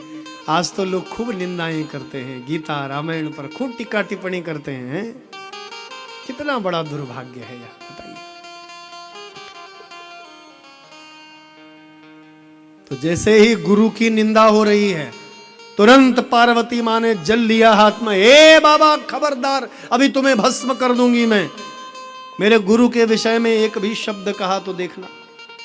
तो गुरु निंदा नहीं सुननी चाहिए, शास्त्र निंदा, वेद और पुराणों की निंदा, सनातन धर्म की निंदा कभी मत सुनिए। तो पार्वती मैया जैसे भस्म करने को तत्पर हुई, इतने में सप्तऋषि अपने अपने रूपों में प्रकट हो गए। माता जी क्षमा करो, क्षमा करो, क्षमा करो, भूल हो गई, गलती हो गई हमसे। मैया हम तो परीक्षा लेने आए थे, आपको आशीर्वाद दे रहे हैं। जल्दी ही महादेव से विवाह होगा आपका, आशीर्वाद देकर चले आए। पार्वती मैया तो बड़ी प्रसन्न हुई। अब भोले बाबा इधर प्रतीक्षा कर रहे हैं कि सप्तऋषि आएंगे और मुझे कहेंगे, शुभ सूचना देंगे कि पार्वती ने विवाह के लिए मना कर दी। हाँ, इसीलिए तो भेजा था, पार्वती मना कर दे विवाह के लिए। तो जैसे आए तो महादेव बोले, क्या कहा पार्वती जी ने? बोले, प्रभु वो तो आपको बड़ा अनन्य भाव से प्रेम करती है, प्रभु हम तो आशीर्वाद देकर भी आ गए। बोले, कैसा आशीर्वाद? बोले, विवाह हो जाए महादेव से, ऐसा आशीर्वाद देकर आ गए। तो भोले बाबा ने माथा पकड़ लिया, है राम, काम बिगाड़ने के लिए भेजा था, ये तो उल्टा बना करके आ गए। महादेव समझ गए इनसे कुछ नहीं होने वाला, मुझे स्वयं जाना पड़ेगा। अब नट का वेश बना करके महादेव स्वयं आए और डमरू लेकर के डम डम डम डम डम डम महादेव का डमरू बजने लगा। अलख निरंजन अलख निरंजन महादेव नट के वेश में आए। हाँ हाँ हाँ, ये महादेव का बड़ा सुंदर प्रसंग, बड़ा दिव्य अवतार महादेव का। नट के वेश में आए। भिक्षाम देहि, पार्वती भिक्षा देने के लिए आई। वही सब प्रश्न किया, किसके लिए तप कर रही हो? बोले महादेव के लिए। पार्वती मैया ने ये बहुत सुंदर बात कही कि यदि 100 बार भगवान शिव भी कहें कि मुझसे विवाह मत करो, मुझसे विवाह मत करो, ये जो तुम्हारे मन का भाव है, विचार है, इसको त्याग दो, तब भी मैं शिव से विवाह करने का विचार नहीं छोड़ूंगी। ये जो प्रण है मेरा, ये जो तप है मेरा, फिर भी नहीं। यदि 100 बार महेश भी कहें, भगवान शिव भी यदि कहें। किसने तुम्हें यह कहा? बोले मेरे गुरु ने। किसने? नारद ऋषि ने। तो वही सब बातें। तो महादेव बोले जो नट के वेश में। पार्वती मैया को क्या पता भगवान शिव है? महादेव बोले देवी, तेरे हित की बात कह रहा हूं। वो जो शंकर है ना महादेव, उसका जो भाव तुम्हारे प्रेम भाव जो तुम्हारे हृदय में है, उसको त्याग दो। तुम्हें किसी ने लगता है बताया नहीं, उस महादेव का पहले भी विवाह हो रखा है। हाँ, उस बेचारी को कपड़ा लत्ता नहीं दे पाया, रोटी नहीं दे पाया। पिताजी के घर में जाकर बेचारी ने आत्महत्या कर ली। अरे देवी, कहीं तुम्हारी भी वही दशा न हो जाए। शमशान में रहने वाला, भूत प्रेतों का संगी, कैलाश में नंगा धड़ंगा पड़ा रहता है। मकान नहीं, दुकान नहीं, घर बार नहीं, माता पिता का पता नहीं, रहने का खाने का ठिकाना नहीं उसका। अरे क्यों उसके चक्कर में पड़ी हो? पहले भी विवाह हो रखा है उसका। नारी सब कुछ सहन कर सकती है, पर सोतन सहन नहीं कर सकती। बुरा मत मानना। बोलो हर हर गंगे, प्रेम से बोलो हर हर। अब पार्वती मैया कैसे सहन कर लेती? क्रोध को मानो पी लिया। अब दूसरे एक क्षण फिर महादेव बोले देवी, यदि तुम्हारी इच्छा हो तो कहो, मुझसे अपने मन का भाव व्यक्त करो। अरे उस शिव का जो प्रेम भाव तुम्हारे मन में है उसको छोड़ो, और यदि तुम कहो तो तुम्हारे लिए मेरी नजर में, मेरी दृष्टि में एक सहज सर्वगुण संपन्न वर है। एक दूसरा वर है तुम्हारे लिए। बोले कौन सा वर है? बोले सहज गुण संपन्न भगवान श्री हरि नारायण। ओ अब तो पार्वती मैया क्रोधित हो गई। ए महात्मा, शांत हो जाओ, अभी तुम्हें भस्म करती हूं। तो जैसे क्रोध किया, महादेव समझ गए पार्वती के मन में अनन्य प्रेम भाव है मेरे प्रति। तुरंत महादेव नंदी पर विराजमान होकर के प्रकट हो जाते हैं। बोलिए शिव शंकर भगवान की। प्रकट हो गए महादेवा। शब्दातीतम निर्गुणम निर्विकारम, शब्दातीतम निर्गुणम निर्विकारम, सत्ता मात्रम ज्ञान गम्यम तु गम्यम, मुक्त तदवस्तु भूतो भगवान, स ईश्वरः पिनाक पाणिर भगवान वृषभध्वजा। भगवान वृषभध्वजा, वृषभ पर आरूढ़ रो करके भगवान वृषभध्वज तुरंत प्रकट हो गए हैं। अब पार्वती मैया का हाथ पकड़ा। ए पार्वती, बैठ मेरे साथ नंदी में, चल कैलाश ले चलूं तुझे। जैसे हाथ पकड़ा, ऐसे पार्वती मैया ने ऐसे छुड़ाया हाथ। ए जी, ऐसे नहीं आऊंगी। मेरे पिता जब कन्यादान करेंगे, महासंकल्प होता है ना विवाह, याद करिए विवाह पद्धति को, सनातन धर्म की परंपराओं को। जब पिताजी कन्यादान करते हैं तब वर ग्रहण करने का, वधू को ग्रहण करने का अधिकारी है जब पिता कन्यादान करे, माता कन्यादान करे। क्यों? पहले कन्यादान करेंगे पिता, तब आप ग्रहण करोगे मुझे, अन्यथा नहीं। तो महादेव बोले अच्छा, इतना घमंड, मेरे लिए इतना तप कर रही हो, चलो मेरे साथ कैलाश। तो पार्वती मैया ने बड़ी सुंदर बात कही है, सुन लीजिए मेरी बहनों। आप शक्ति हो, और बिना शक्ति के ये जगत अधूरा है, बिना शक्ति के ये जगत अपूर्ण है। आपके अंदर वो शक्ति है, और आज पार्वती ने महादेव को उस शक्ति का परिचय दिया है। कहती है प्रभु, क्षमा करो, मैं ही आपकी शक्ति हूं। जो आपके अंदर बैठ करके आप कठोर तप करते हो ना, वो शक्ति मैं ही हूं, वो आद्य शक्ति। तपहा शक्त्या न्वितः शंभु, तपहा शक्त्या न्वितः शंभो, करोषि विपुलां तपः, करोषि विपुलां तपः। जो आप हिमालय में बैठ करके मेरा तप करते हो, वो तप जो है वो मेरी ही कृपा है।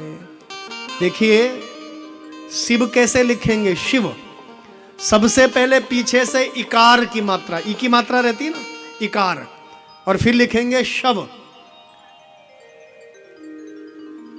पार्वती जी कहती हैं स्वामी ये जो इकार स्वरूप है ये मैं हूं, ये आद्य शक्ति है। यदि इस इकार को हटा देंगे, ई की मात्रा को हटा देंगे, तो शिव शिव नहीं क्या रह जाएगा, बोलो शव। शव का अर्थ होता है मुर्दा। आप शिव हो तो मेरी कृपा से हो, मुझ शक्ति की कृपा से, मुझ शक्ति की कृपा से आप शिव शिव हो, अन्यथा आप शव बन जाओगे, मुर्दा बन जाओगे। कितना अद्भुत प्रसंग है देखिए। तब शक्ति का परिचय जब महादेव को मिला तो बड़ा अद्भुत प्रसंग है बंधुओं। अब यहां से महादेव हिमालय और मैना के पास आए।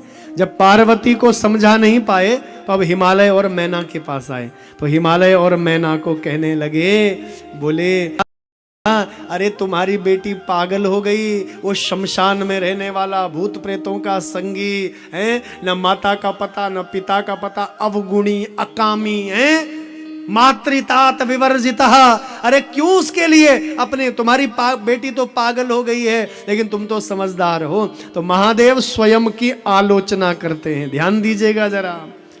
वेद पुराण शास्त्र कहते हैं कि दूसरों की आलोचना मत करिए, अपनी आलोचना करिए। आलोचना मतलब कमियों को बताइए। तो महादेव ने आलोचना नहीं की, स्वयं की आलोचना की है। सगच्छेद अथ शैलेश, पार्वती खंड में, पार्वती खंड के इस प्रसंग को स्वयं नारद ऋषि को सुना रहे हैं ब्रह्मा जी। ब्रह्मा जी सुना रहे हैं, हे पुत्र नारद, महादेव जब पार्वती को समझाने से बात नहीं बनी तो हिमालय और मैना को समझाने के लिए गए हैं। सगच्छेद अथ शैलेश, सगच्छेद अथ शैलेश, मात्म निंदाम करो तो वे, अपनी निंदा करने लगे महादेव। सगच्छेद अथ शैलेश, मात्म निंदाम करो तुवे, पर निंदा विनाशाया, स्वनिंदा यशसे गता, स्वनिंदा यशसे गता, पर निंदा विनाशाया, स्वनिंदाम यशसे गतः। सावधान होकर के सुनना, अपनी निंदा महान कार्य होता है। वो व्यक्ति महान बनता है जो अपनी निंदा करता है, अपनी कमियां बताता है। क्यों? और जो दूसरों की निंदा करता है वो नरकगामी होता है। सगच्छेद अथ शैलेश, आत्मनिंदाम करो तुवे, अपनी निंदा करने लगे महादेव। पर निंदा विनाशाया, स्वनिंदाम यशसे गतः। दूसरे की निंदा विनाश करने वाली होती है और स्वयं की निंदा हमारा मान सम्मान बढ़ाने वाली होती है। इसलिए जीवन में दूसरों की निंदा मत करो, पहले अपनी निंदा करो, अपनी कमियों को पहले बताओ कि मुझ में ये कमियां हैं। तो महादेव का बड़ा अद्भुत, बड़ा विचित्र प्रसंग है। देखिए, यहां से महादेव हिमालय और मैना को समझाने लगे और इधर माता मैना रानी तो रो पड़ी। ए जी, ये बाबा क्या कह रहा है? तो हिमालय महाराज ने अपनी धर्म पत्नी को समझाया और यहां पर पद्मा और राजा अनरण्य की बेटी पद्मा की कथा सुनाई। राजा अनरण्य इस देश के बहुत बड़े चक्रवर्ती सम्राट हुए। ध्यान दीजिएगा, ये कथा हिमालय सुना रहे हैं।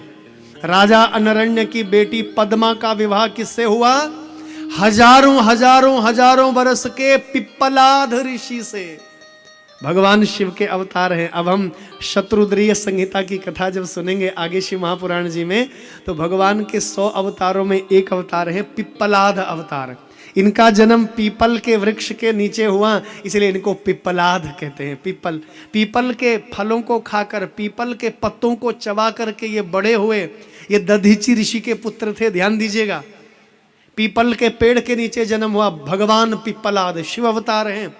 तो शिव भगवान का पिप्पलाद का विवाह हुआ राजा अनरण्य की बेटी पद्मा से। ध्यान दीजिएगा, बेचारे हजारों वर्ष के वृद्ध महात्मा भगवान पिप्पलाद सेवा करती है बड़ी सहजता से, बड़ी सरलता से, बड़ी विनम्रता से। बहुत ध्यान से समझेंगे।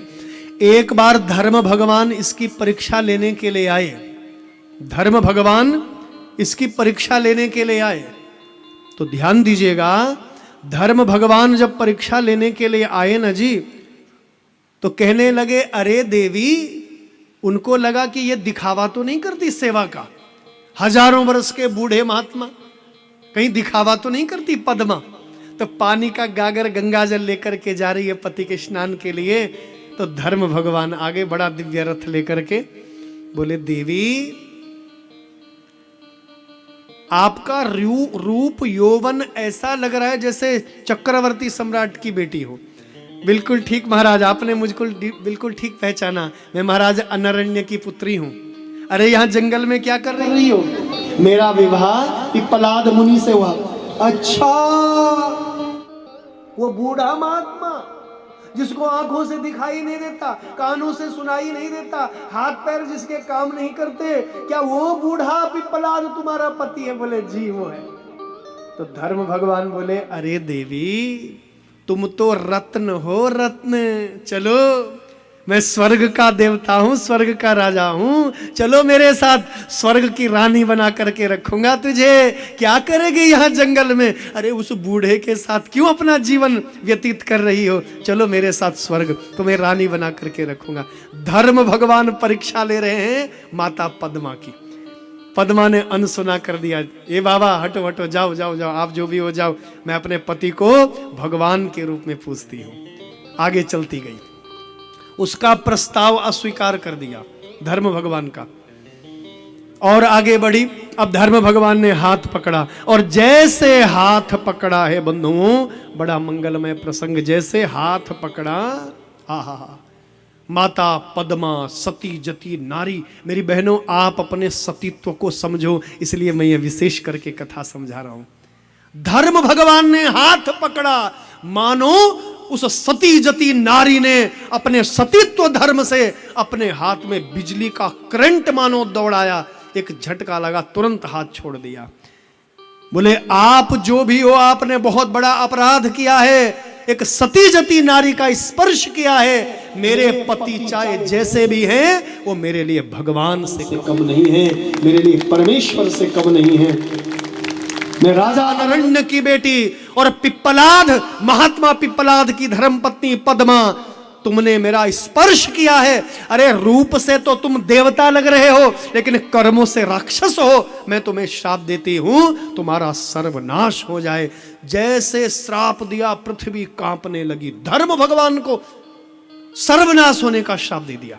पृथ्वी कांपने लगी, आकाश हिलने लगा, तूफान मच गए महासागर में। धर्म भगवान कहने लगे, देवी, अरे मैं तो परीक्षा के लिए आया था, मैं तो धर्म भगवान हूं, ये तुमने क्या कर दिया? और यदि ब्रह्मांड में धर्म ही नहीं रहेगा तो बाकी क्या रहेगा? तो पद्मा ने धर्म भगवान को बहुत विनम्रता पूर्वक से कहा, स्वामी क्षमा करिए, अपराध हो गया मुझसे, मैंने श्राप दे दिया, अब मैं क्या करूं? लेकिन अब मैं आपको वरदान दे रही हूं। देखो, जो भगवान को भी, धर्म को भी जो वरदान देती है, वो सतीत्व है आपके सती, वो शक्ति है आपके सतीत्व धर्म में। मेरी बहनों, तो मेरी माताओं, मेरी बहनों, इस कथा का सारांश इतना है कि आप अपने सतीत्व को पहचानिए, आपका व्रत, आपका नियम केवल एक है, पति को भगवान की तरह मानिए बस। माता पद्मा ने आशीर्वाद दिया है, अब मैंने श्राप तो दे दिया।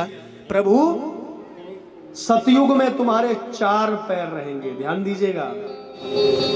त्रेता युग जैसे प्रारंभ होगा तो एक पैर नष्ट हो जाएगा, खाली 3 पैर रहेंगे। द्वापर जैसे आएगा, त्रेता समाप्त होगा तो 2 पैर नष्ट हो जाएंगे, खाली 2 पैर रहेंगे द्वापर युग में।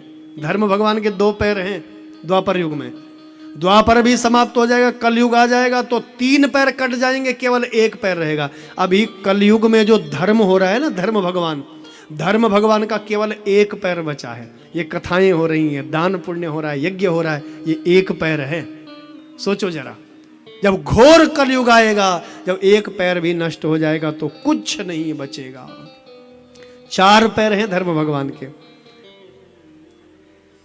सत्यम दया तपोदानम, सत्यम दया तपोदानम, मितिपादा विभो नृपा, मितिपादा विभो नृपा। सत्यम दया तपोदानम, सत्यम दया तपोदानम, मितिपादा विभो नृपा, मितिपादा विभो नृपा। ये 4 पैर हैं धर्म भगवान के, सत्य, दया, तप और दान। तो इन 4 पैरों में से सतयुग में तो 4 पैर हैं, लेकिन त्रेता युग में 3 पैर हैं, द्वापर में खाली 2 पैर हैं और कलयुग में केवल अभी 1 पैर है। और जैसे ही घोर कलयुग आएगा, ये 4था पैर भी नष्ट हो जाएगा। तो माता पद्मा ने वरदान दिया, बोले प्रभु घोर कलयुग आएगा, तुम्हारे 4 पैर नष्ट हो जाएंगे तो आप मरोगे नहीं, दोबारा से सतयुग आ जाएगा और दोबारा तुम्हारे 4 पैर हो जाएंगे। ये वरदान है माता पद्मा का, आप नष्ट नहीं होंगे, मरोगे नहीं हैं। जैसे ही 4 पैर नष्ट हो जाएंगे 4 घोर कलयुग में, एक क्षण में दोबारा से फिर सतयुग आ जाएगा, तुम्हारे 4 पैर दोबारा हो जाएंगे। तो ये वरदान दिया है अनरण्य की बेटी पद्मा ने धर्म भगवान को। और आइए यहाँ शिव भगवान जब मैना और हिमालय को अपनी निंदा कहते हैं, अरे तुम पागल हो गए हो, अपनी फूल जैसी बेटी को वहां उस जोगी के लिए, नंग धड़ंगे महात्मा के लिए, जिसका रहने का ठिकाना नहीं, खाने का ठिकाना नहीं, उस भूत के लिए, अवधूत के लिए दे रहे हो, अरे तुम तो समझदार हो। तो माता मैना रोने लगी और ये पद्मा की कथा सुनाई महाराज हिमालय ने। अरे देवी, वो जो पद्मा थी ना, महाराज अनरण्य की बेटी, उसने उसके सतीत्व धर्म से धर्म भगवान को भी, धर्म भगवान परीक्षा लेने के लिए आए, धर्म भगवान को शाप दे दिया। और अंत में जब धर्म भगवान पराजित हो गए तो धर्म भगवान ने उसके पति को जवान बना दिया है, उसके पति पिप्पलाद को, 1000 वर्ष के वृद्ध को युवा बना दिया। बोले देवी, हमारी बेटी के भाग्य में यदि जो होगा वही होगा। बेटी के भाग्य को कोई भी पिता बदल नहीं सकता। मेरी माताओं, मेरी बहनों, मेरे कई यहाँ बड़े बुजुर्ग बैठे हैं, मेरे दादा, मेरी दाई बैठे हैं कई, जिनके मन में ये भाव होता है कि बेटी को कैसा घर, कैसा वर मिलेगा। कोई भी पिता, कोई भी माँ अपने बेटी का भाग्य नहीं बदल सकता। और कोई भी माता पिता बेटी के लिए कमी नहीं करते हैं, वो अपनी बेटी के लिए बहुत प्रयास करते हैं, अच्छा घर मिले, अच्छा वर मिले, मेरी बेटी सुखी रहे। यदि माता और पिता का सोचा हुआ हो जाता तो ससुराल में जाकर के कभी कोई बेटी दुखी नहीं रहती। अरे भैया, ये बेटी का अपना भाग्य है, अपना कर्म है। कई बार क्या होता है कि पिता बेचारे गरीब हैं, गरीब के साथ विवाह करवाते हैं और बेटी का भाग्य ऐसा खुल जाता है उस घर की, वो कहते हैं ना कि दिन दुगुनी और रात चौगुनी वृद्धि हो जाती है, रातों रात वो अमीर बन जाते हैं। तो ये बेटी का भाग्य है आपकी। वो महलों पर राज करने का उसका भाग्य है, तो महलों पर राज्य करेगी, वो झोपड़ी में नहीं रह सकते, ये बेटी का भाग्य है। ऐसे एक नहीं सैकड़ों उदाहरण होंगे आपके पास भी। और कई बार क्या होता है, बहुत बड़े पिता हैं, बहुत प्रयास करते हैं, बहुत छानबीन करते हैं, बहुत अच्छा घर वर ढूंढते हैं, लेकिन बेटी का भाग्य खराब हो जाता है। वहां जाते ही बेचारा सब नष्ट हो जाता है, सब गरीब हो जाते हैं, सब समाप्त हो जाता है। तो ये बेटी का भाग्य, तो जो हमारी बेटी का भाग्य में होगा वही होना है। तो हिमालय महाराज ने अपनी धर्मपत्नी मैना को समझाया। तो आइए, बड़ा अद्भुत प्रसंग है श्री शिव महापुराण जी का। महादेव यहाँ विवाह के लिए तैयार हो गए और आज हिमालय राज भी विवाह के लिए तैयार हो गए। चारों ओर जय जयकार होने लगी। आज शिव शंकर महादेव का विवाह है। बोलिए शिव शंकर भगवान की जय। जब विवाह होता है ना तो श्रृंगार किया जाता है दूल्हे राजा का, क्यों? हाँ, लेकिन ये देवता बड़े स्वार्थी हैं। जो दूल्हे राजा है उनका कोई श्रृंगार करने ही नहीं आया, सब अपने आप सज रहे हैं, क्रीम पाउडर लगा रहे हैं, सब अपने आप श्रृंगार कर रहे हैं, अपनी अपनी धर्म पत्नियों का श्रृंगार कर रहे हैं, देवियों का श्रृंगार कर रहे हैं देवता। और जिस महादेव का विवाह है उसको सजाने कोई आया ही नहीं है। ये देवता बड़े स्वार्थी, सब जानते हैं कि महादेव की कोई महतारी भी नहीं है, न कोई परजाई जी है, न महतारी है, भाभी नहीं, बहन नहीं, कोई नहीं है। कौन उसका श्रृंगार करे? माता जी श्रृंगार करती है, मैया श्रृंगार करती है अपने पुत्र का। तो मैया है नहीं, महतारी नहीं है, भाभी जी नहीं है, बहन नहीं है, ना आगे है ना पीछे है, कोई है ही नहीं। लेकिन ये देवता बड़े स्वार्थी हैं, स्वयं का श्रृंगार कर रहे हैं, अपनी देवियों का श्रृंगार कर रहे हैं, लेकिन जिसका विवाह उसको सजाने कोई आया नहीं। अब देखो टाइम कितना हो गया, देखो भैया 5 बजने वाले हैं, देख लो आप। भोले बाबा घड़ी देख रहे हैं। अरे बेटा नंदी, शाम के 5 बज गए, कहीं ये देवता भूल तो नहीं गए कि आज शिव जी का विवाह भी है, अभी तक नहीं आए। जिस दिन विवाह होता है प्रातः काल ये दूल्हे राजा श्रृंगार करके तैयार हो जाते हैं ना। अरे अब तक कोई सजाने नहीं आया, कहीं भूल तो नहीं गए। अरे बेटा नंदी ऐसा करो, अब तुम ही हमारा श्रृंगार करो। बोलो हर हर गंगे। अब बेचारे नंदी को क्या पता श्रृंगार किस चिड़िया का नाम है। नंदी गण कैलाश में रहने वाला, क्या पता श्रृंगार किसे कहते हैं। तो कहीं सुना था कि कुनकुने पानी से स्नान करवाते, नहीं गर्म पानी होता है ना, हल्का सा गरम पानी, ताकि दूल्हे राजा को सर्दी न लगे। अब माचिस कहां से लाए, गैस सिलेंडर कहां से लाए, गैस चूल्हा कहां से लाए, क्यों है? हमारे वर्मा साहब जिनके यहाँ हम ठहरे हुए हैं, हाँ बहुत परम भक्त हैं। एक बार जरा जोरदार तालियों से जरा स्वागत करेंगे। उनके बेटे का नाम पता नहीं क्या है, भूल गया हूँ, पूछा नहीं मैंने। क्या पप्पू भाई का नाम है? पप्पू भाई है ना? हाँ, हमारी बहन बैठी है यहाँ। हाँ हाँ हाँ, वाह वाह वाह। तो भैया तुम्हारा सोहेला तो रह गया दूर। गैस सिलेंडर की एजेंसी है ना, है पेट्रोल पंप है, गैस सिलेंडर की भैया वो एजेंसी है आपकी। तो वो तो सोहेला तो बहुत दूर रह गया, बलौदा बाजार छत्तीसगढ़ तो बहुत दूर रह गया, वर्मा जी का जो प्रतिष्ठान है भैया बहुत दूर रह गया। तो कैसे सिलेंडर लाए, गैस का चूल्हा कहां से लाए, माचिस कहां से लाए, लकड़ियां कहां से लाए, क्या करे? तो जल्दबाजी। अब 5 बज गए शाम के, बारात में तैयार होना है, हिमालय प्रदेश बारात में जाना है, क्या करे? तो नंदी ने सोचा जो होगा देखा जाएगा। उसने क्या किया, एक कलश उठाया, खाली कलश उठाया और महादेव के मस्तक पर गंगा जी बह रही है। महादेव के मस्तक से गंगा जी बहती है ना, तो जो गंगा जी बह रही है, नंदी ने वो कलश लगाया गंगा जल के नीचे, वो ठंडा ठंडा गंगा जल हिमालय का, कैलाश का, और भोले बाबा के ऊपर से उड़ेल दिया। हर हर महादेव, ठंडा ठंडा गंगा जल।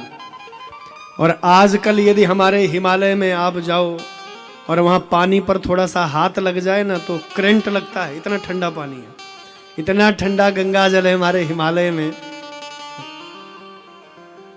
कैलाश में इतना ठंडा गंगा जल है, इतना शीतल गंगा जल है, यदि हाथ लग जाए तो भैया आहा 440 वोल्ट का मानो झटका लग जाए है? तो बड़ा भयंकर शीतल जल, ठंडा जल, और महादेव के ऊपर उड़ेल दिया और महादेव तो ठिठुरने लगे, थर थर थर थर करके कांपने लगे।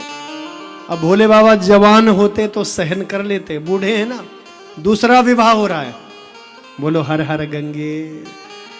पहला विवाह होता, जवान होते तो सहन भी कर लेते, अब दूसरा विवाह, ठंडा गंगा जल, अब तो ठिठुरने लग गए। अरे अभागे नंदी क्या कर रहा है?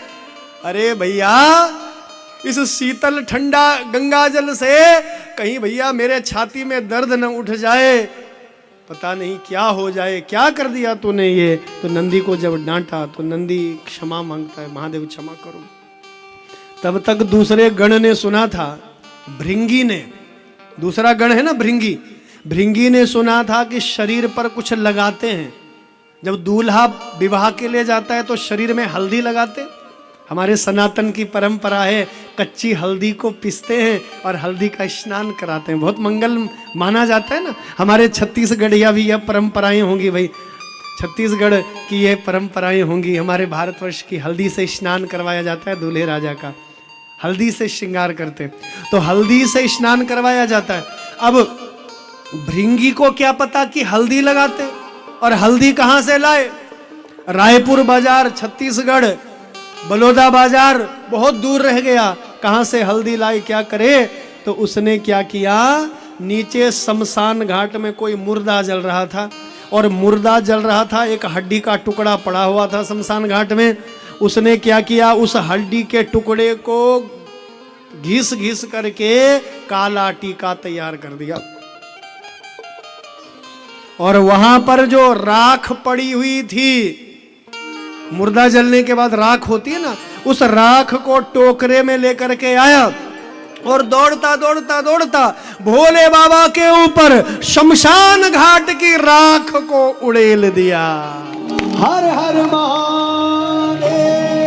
शमशान घाट की राख को उड़ेल दिया महादेव के ऊपर। महादेव बोले अरे भैया, अरे आज के दिन कम से कम राख तो मत लगाओ, हल्दी लगाओ, लाल पीला लगाओ, आज तो ये राख मत लगाओ। बोले प्रभु आपको सर्दी लग रही थी ना, इसीलिए गरम गरम राख मैंने आपको ओढ़ा दी है, अब सर्दी नहीं लगेगी, गर्मी लगेगी। हाँ, तब तक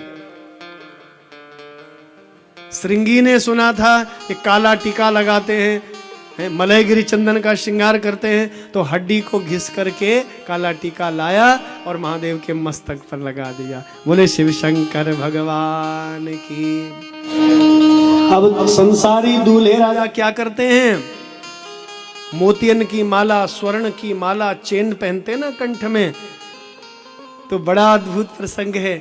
नंदी भृंगी सोचने लगे क्या करें, श्रृंगार होना चाहिए महादेव का, स्वामी का श्रृंगार होना चाहिए, तो कैसे श्रृंगार करें, सोना चांदी कहां से लाए? तो हिमालय में काले काले नाग राजा घूम रहे थे, उनको क्या किया, टोकरे में भर कर के लाए और भोले बाबा के गले में बांध दिया। एक नाग राजा, देखो एक नाग राजा यहाँ बाजू में बांध दिया, बाजू बंद, कलाइयों में बांध दिया। भोले बाबा का बड़ा अद्भुत श्रृंगार कर रहे हैं। आइए गोस्वामी तुलसीदास जी बड़ी सुंदर पंक्तियां कहते हैं कि मेरे भोले बाबा का बड़ा सुंदर श्रृंगार हो रहा है, बड़ा अद्भुत श्रृंगार हो रहा है इन गणों के द्वारा।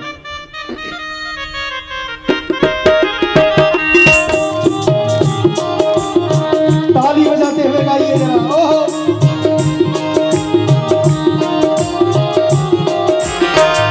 जटा मुकुट अहि मोर सवारा, जटा मुकुट अहि मोर सवारा, शिव ही शंभु गण करहि श्रृंगारा, शिव ही शंभु गण करहि श्रृंगारा। हमारी पार्वती महारानी यदि तैयार है तो आ सकती है, मंच के ऊपर आ जाइए। पार्वती मैया आ रही है, आइए जरा ताली बजाते हुए। जय हो।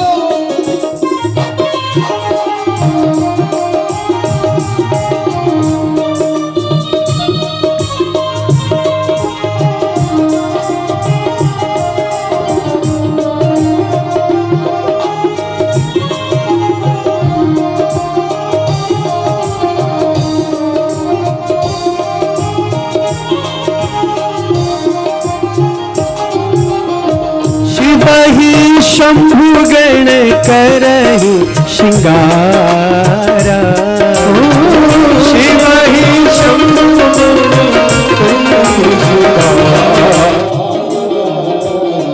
शिव ही शंभु गण करहि श्रृंगारा, शिव ही शंभु गण करहि श्रृंगारा, मुकुट अहि मोर समारा, जटा मुकुट अहि मोर समारा, जटा मुकुट अहि मोर समारा,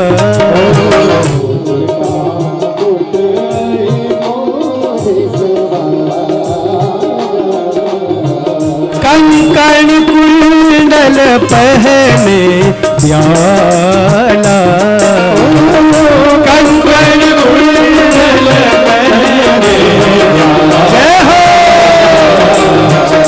कंकण कुंडल पहने प्याला,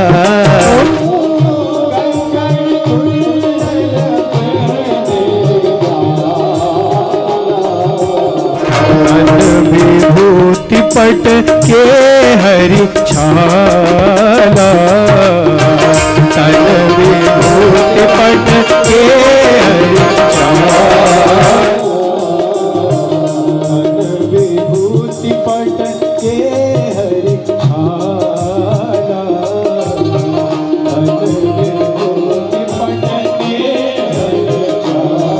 छाला, शिव ही शंभु गण करहि श्रृंगारा,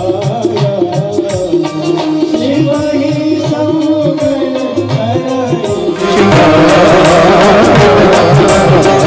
शिव ही शंभु गण करहि श्रृंगारा, शिव ही शंभु गण करहि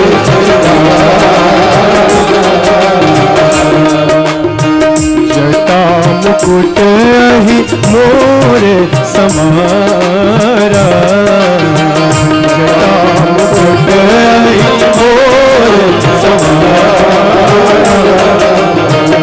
जटा मुकुट अहि मोर समारा, जटा मुकुट अहि मोर समारा।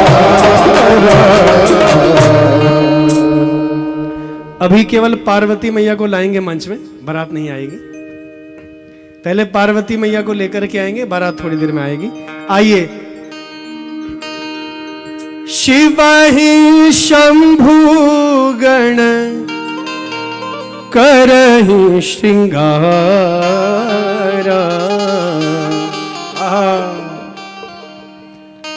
जटा मुकुट अहि मोर समारा, जटा मुकुट अहि मोर समारा।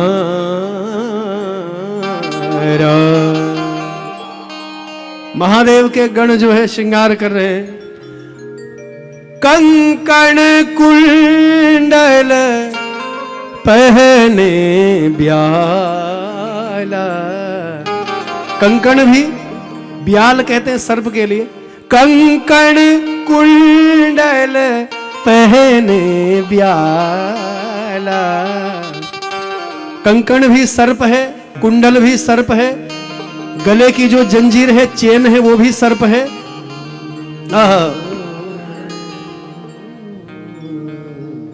कंकण कुंडल पहने ब्याला, तन विभूति पट के हरि छाला। तन विभूति पट, शरीर पर विभूति रमाई हुई है, केहरी छाला है, यानी सिंह के छाल है, पट केहरी छाला। शीस मुकुट सुंदर शिर गंगा, शीश मुकुट सुंदर शिर गंगा, नयन तीन उपवीत भुजंगा, नयन तीन उपवीत भुजंगा। ऐसा महादेव का श्रृंगार, और पार्वती मैया हमारे बीच में श्रृंगार करके बैठी हैं। बोलिए पार्वती महारानी की जय। पार्वती मैया की जय। पार्वती मैया श्रृंगार करके बैठी है। अब महादेव का जो श्रृंगार है उसके विषय में जरा ध्यान दीजिएगा। चलिए आइए मस्तक से शुभारंभ करें। भोले बाबा के मस्तक पर अर्धचंद्र है। अर्धचंद्र का अर्थ क्या है जरा समझिए। अर्धचंद्र का अर्थ है तपस्या का प्रतीक। आप विवाह के लिए अवश्य जाइए, लेकिन तपस्या को मत छोड़िए। आजकल लोग विवाह से पहले तो बड़े भगत रहते हैं, लेकिन विवाह के उपरांत भक्ति कहां रहती है फिर? क्यों? तो मस्तक पर चंद्र है, और चंद्र क्या है? तपस्या का प्रतीक है। तपस्या को मत छोड़िए, त्याग को मत छोड़िए, जप और तप को मत छोड़िए। आप विवाह के लिए अवश्य जाइए। विवाह काम वासनाओं की पूर्ति के लिए नहीं है, विवाह तो धर्म की स्थापना के लिए है। यह महादेव का संदेश है। और आगे बढ़िए। चंद्र के बाद मस्तक पर क्या है? गंगा है। शीस मुकुट सुंदर शिर गंगा, शीस मुकुट सुंदर शिर गंगा। सिर में गंगा जी है महादेव के। गंगा जल क्या है? इस विश्व ब्रह्मांड में सबसे पवित्र वस्तु का नाम यदि आप कहें तो सबसे पवित्र है मां गंगा। गंगा अपावन को भी पावन करने वाली है, पतितों को भी पावन करने वाली है मेरी मां गंगा।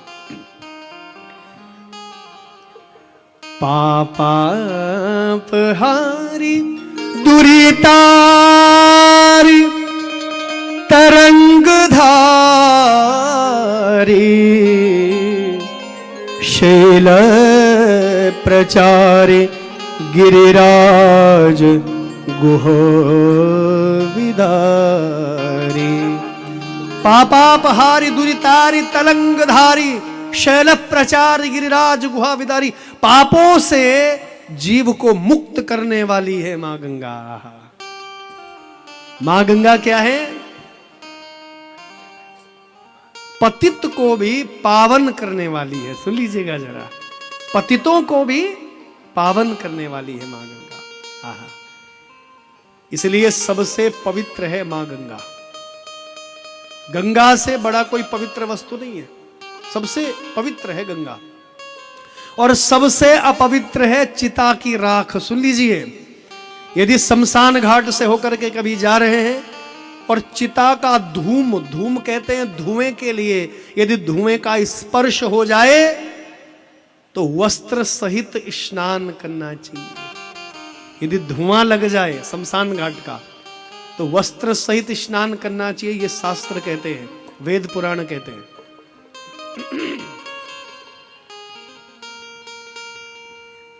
तो इतना पवित्र है शमशान घाट का वो धुआं। और कल्पना करो वो राख कितनी अपवित्र होगी। सबसे अपवित्र वस्तु है चिता की राख, और सबसे पवित्र है गंगा। सबसे पवित्र है चिता की शमशान की राख, सबसे अपवित्र है चिता की राख, और सबसे पवित्र है गंगा जल। जो सबसे पवित्र वस्तु गंगा और सबसे अपवित्र वस्तु चिता की राख, जो दोनों को धारण करता है वही विश्वनाथ, उसको विश्वनाथ कहते हैं। विश्वनाथ नारायण नहीं बन सकते हैं, बुरा मत मानिएगा। विश्वनाथ वह है जो पावन और अपावन दोनों को लेकर के आगे बढ़े, जो पावन और अपावन को लेकर के आगे बढ़े, उसे कहते हैं विश्वनाथ। वो विश्वनाथ। बोलिए विश्वनाथ भगवान की जय। तो गंगा क्या है? सबसे पवित्र वस्तु है। तो इस मति में यदि गंगा जैसी पवित्रता रहेगी, शुद्धता रहेगी, तो कल्याण हो जाएगा, जीवन सुधर जाएगा। और आगे बढ़िए, शमशान की राख। इस शरीर को कितना भी सुंदर बनाओ, कितना भी सजाओ धजाओ, अंत में इस शरीर को मुट्ठी भर राख बनना है। इस शरीर को एक न एक दिन मरना है। इसलिए सावधान होकर के सुनिए, ये जो शरीर है, ये जो काया है, इससे मोह मत करिए। इसको एक न एक दिन नष्ट होना है, एक न एक दिन इस शरीर को जलना है, राख होना है। इस शरीर को, इस शरीर को राख बनना है। इसलिए महादेव कहते हैं शरीर को राख बनना है। इसीलिए भैया हमने क्या कर दिया है, इस शरीर पर ही हमने राख लगा ली है। आप अपनी मृत्यु को याद करें, मृत्यु को सदैव याद रखें। इसलिए महादेव ने इस शरीर पर राख का लेपन किया है, राख को लगाया है। मृत्यु को कभी नहीं भूलना चाहिए। इसके बाद और आगे बढ़िए, महादेव के कंठ में नाग राजा है। नाग क्या है? काल का स्वरूप है। वो काल पुरुष एक दिन हमें ग्रसित कर लेगा, वो डस देगा, हम मर जाएंगे, मृत्यु हो जाएगी। इसलिए काल पुरुष को सदैव याद रखना चाहिए, मृत्यु को सदैव याद रखना चाहिए, मृत्यु को कभी नहीं भूलना चाहिए है? इसके बाद भगवान नंदी पर बैठे। नंदी क्या है? धर्म की सवारी। संसारी दूल्हा जब विवाह के लिए जाता है, दूल्हा जब विवाह के लिए जाता है तो घोड़े पर बैठ करके जाता है। घोड़ा क्या है? कामुक है। घोड़े में सबसे ज्यादा काम वासना है। काम से ओतप्रोत होकर के संसारी दूल्हा जा रहा है। लेकिन महादेव जब विवाह के लिए जाते हैं तो नंदी पर बैठते हैं। नंदी क्या है? धर्म की सवारी है। विवाह अवश्य करिए, पर धर्म को कभी मत छोड़ना, धर्म को कभी मत त्यागना। आपका गृहस्थ जो है वो धर्म युक्त हो, धर्म सम्मत हो। इसलिए धर्म की सवारी मत छोड़ना। इसलिए महादेव नंदी पर विराजमान है। त्रिशूल हाथ में लिया है। त्रिशूल यानी 3 शूल, देहिक, देविक और भौतिक ताप, इन तीनों को मुट्ठी में बंद कर लिया है। सतोगुण, रजोगुण, तमोगुण को मुट्ठी में बंद कर दिया है महादेव ने। ये त्रिशूल जो है देहिक, देविक और भौतिक, ये 3 तापों का प्रतीक है। ये त्रिशूल जो है सतोगुण, रजोगुण और तमोगुण का प्रतीक है। त्रिशूल के रूप में महादेव ने मुट्ठी में बंद कर दिया है। और अब बारात जब तैयार हुई, अब देवता आ रहे हैं कैलाश पर्वत पर। आहा, देखिए जरा है, बोलो हर हर गंगे। सजाने धजाने पहले महादेव को भी नहीं आया। अब जब तैयार हो गए, बैठ गए, अब देवताओं का विमान आया। सबसे पहले भगवान नारायण गरुड़ पर बैठ करके आए, लक्ष्मी सहित आए। ब्रह्मा जी ब्रह्माणी सहिताए, इंद्र इंद्राणी सहिताए, सब देवता आ रहे हैं। तो जैसे इन देवताओं ने भगवान का यह रूप देखा, सब भयभीत हो गए, सब डरने लगे। अरे इतना भयंकर रूप, शमशान घाट की राख रमाई हुई है? नंदी पर बैठा है, त्रिशूल है, बड़ी भयंकर जटाएं, इतना भयंकर रूप। ओहो, बागंबर छाला ओढ़ी है, काले काले नागराजा पहने हुए हैं, मुंडों की माला, सर्पों की माला पहनी है। जैसे शिव का यह रूप देखा, सब देवता घबरा गए। तो देवताओं ने एक तुरंत इमरजेंसी मीटिंग बिठाई। हाँ, इमरजेंसी मीटिंग होती है ना, बैठक, आपातकालीन बैठक बुलाई। और सब देवताओं ने कहा, बोले ब्रह्मा जी इसके साथ रहेंगे तो पत्थर मारेंगे लोग दूर से, देखो कौन सम्मान।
बुलाओ सबको, स्वामी का विवाह, महादेव का विवाह, भूतनाथ का विवाह, सबको।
हर हर गंगे जय शिव शंकर, हर हर गंगे जय शिव शंकर, इसका नारा।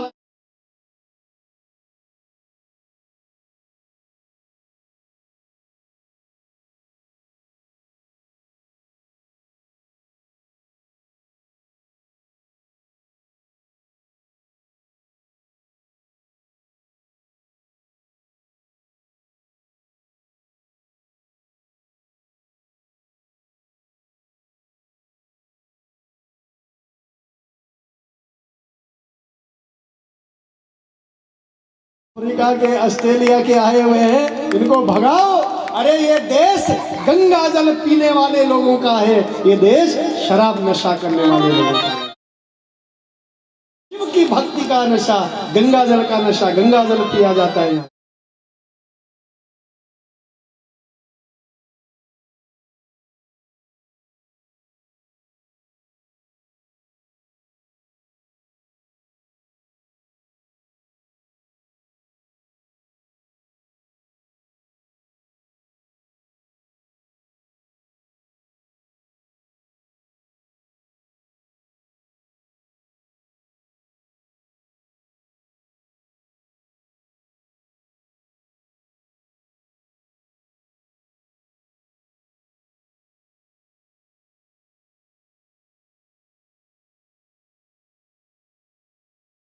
2 करोड़ खर्च करूं, ये कोई स्पर्धा नहीं हो रही है।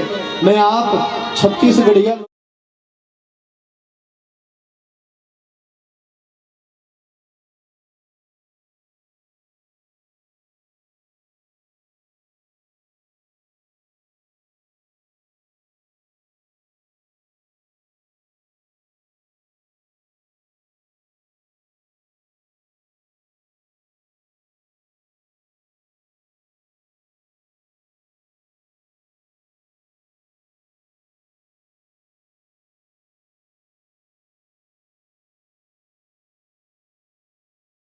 आपके जीवन में बदलाव आए, उसके लिए ये कथा है।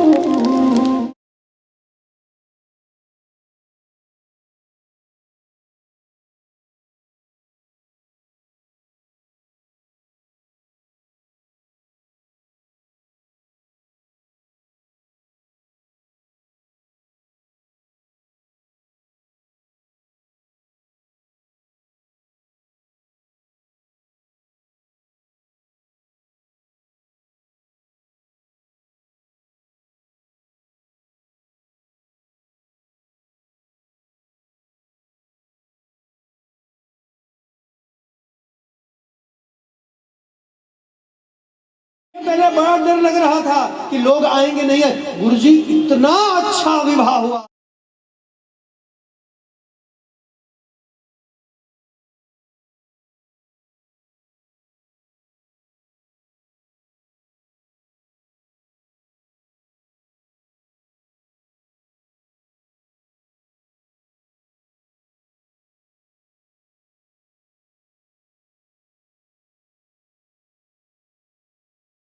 यदि तुम सुधर गए तो सारा गांव सुधर गया, सारा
बाबा की आई रे बारात, चलो सखी दर्शन करे। भोले बाबा की आई रे बारात, चलो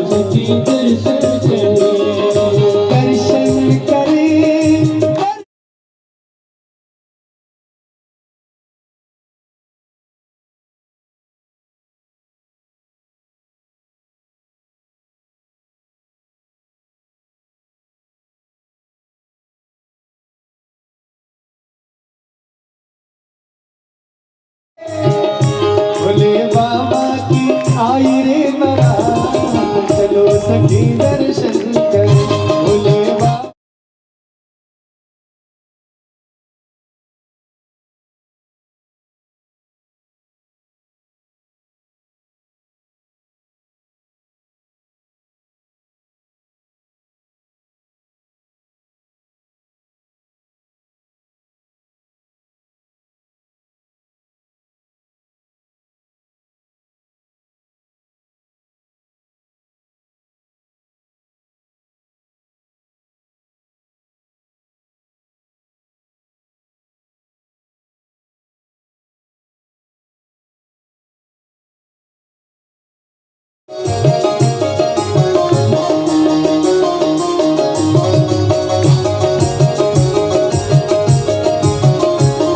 बधाई हो बम भोले।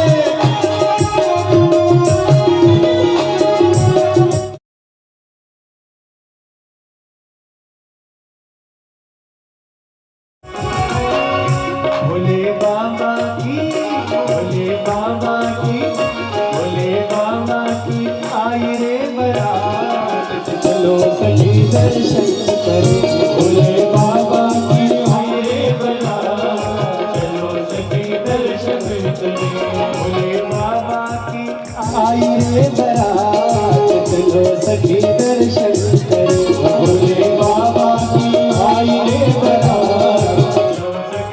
ताली बजाइए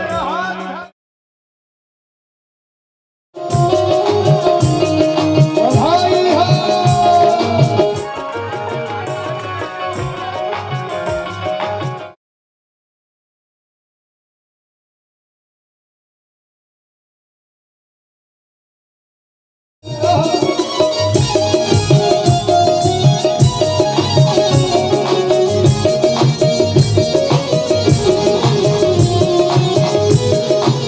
ब्रह्मा आए विष्णु आए आई सारी बारात, ब्रह्मा आए विष्णु आए आई सारी बारात।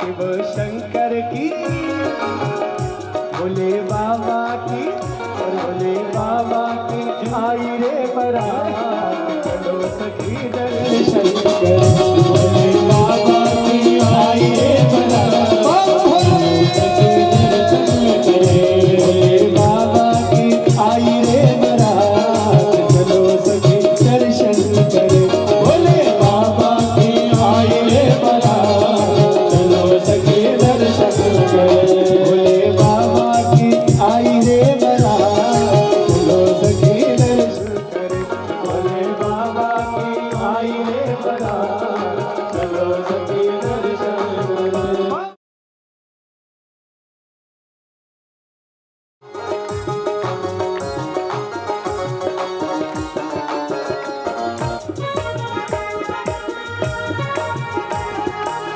बधाई हो।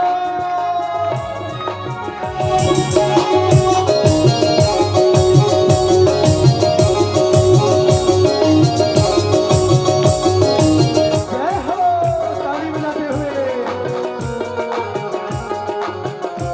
हो।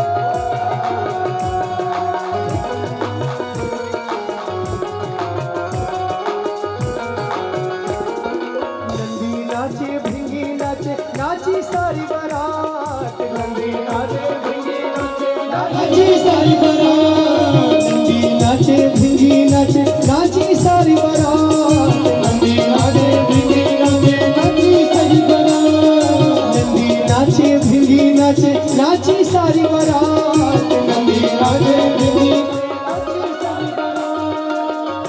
भोले बाबा की, भोले बाबा की।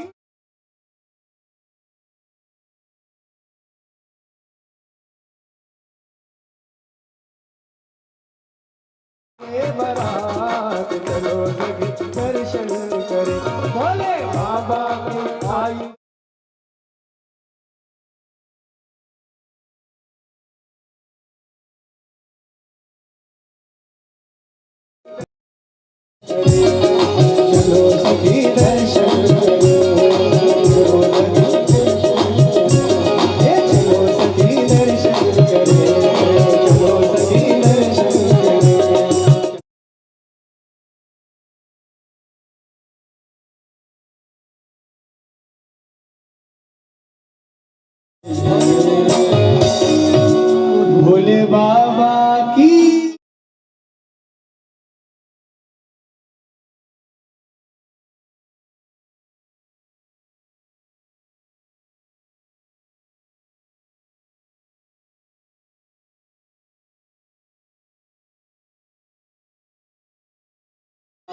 ये हो ये हो ये हो। देखिए,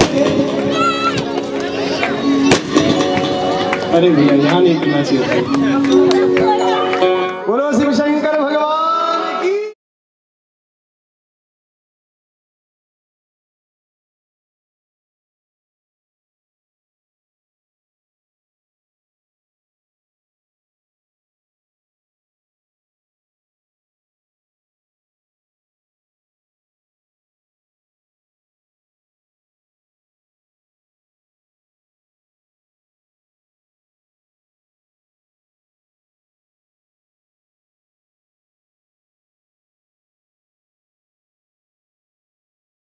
का विवाह उत्सव हम सभी मना रहे हैं। आप सभी को, बलौदा जनपद वासियों को, हमारा भाटापारा क्षेत्र, तिल्दा, हमारा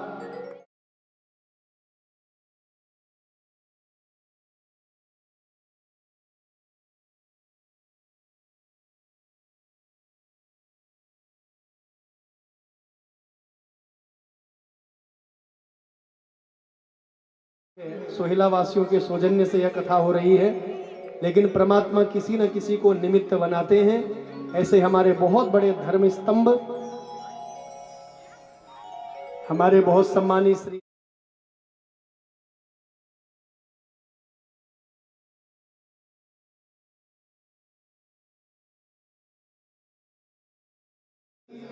सोनचंद वर्मा स्मृति फाउंडेशन है, आपके द्वारा निरंतर छत्तीसगढ़ की भूमि में विभिन्न स्थानों में धर्म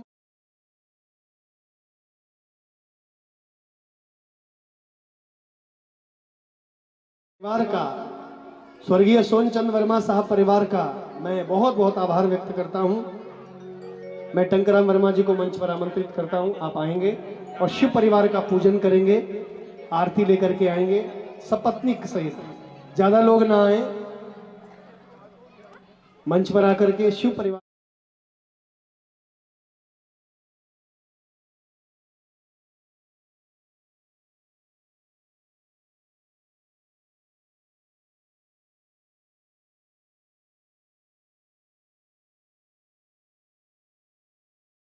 कि YouTube के माध्यम से इस कथा का सीधा प्रसारण आप लोग कर सकते हैं।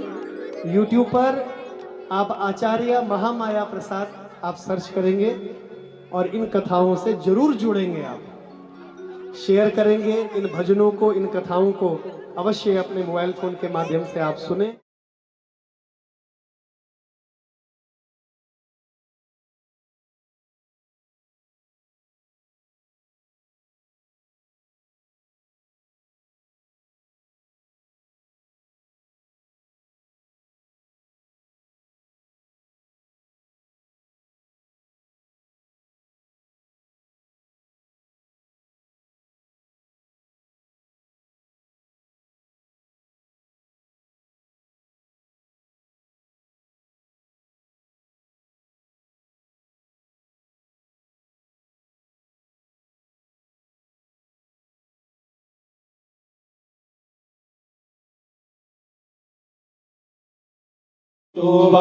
गुंगसस्तनो मृभ्यसेमहि देवहितं जदा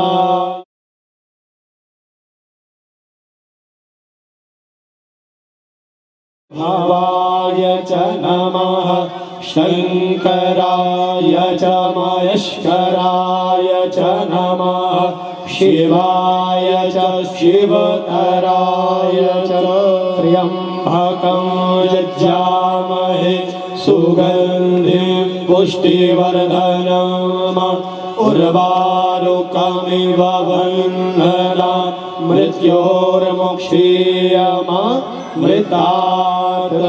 बोले शिव शंकर भगवान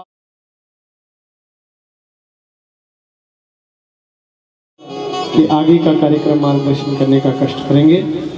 बोलिए शिव शंकर भगवान की बधाई हो।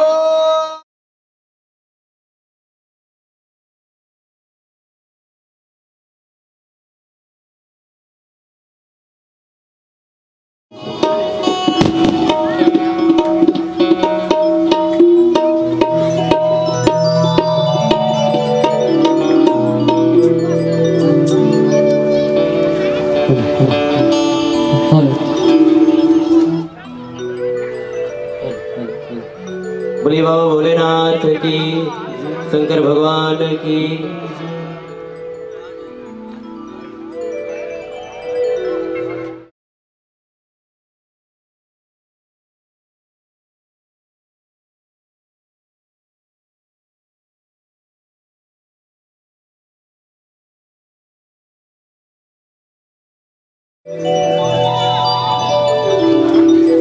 बोलिए शंकर भगवान की।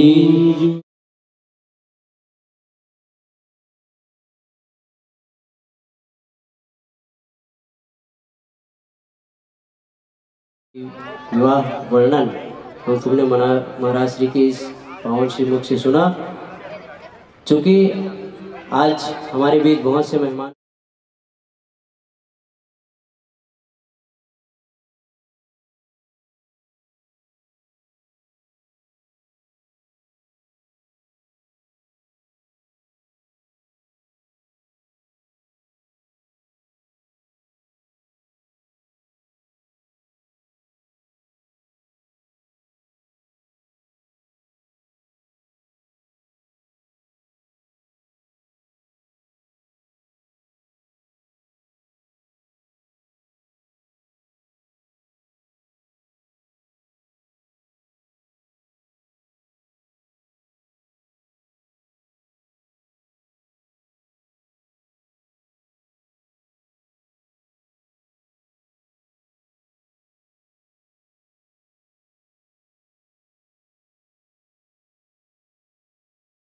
कतारबद्ध होकर के महाराज जी से आशीर्वाद प्राप्त करते चलेंगे।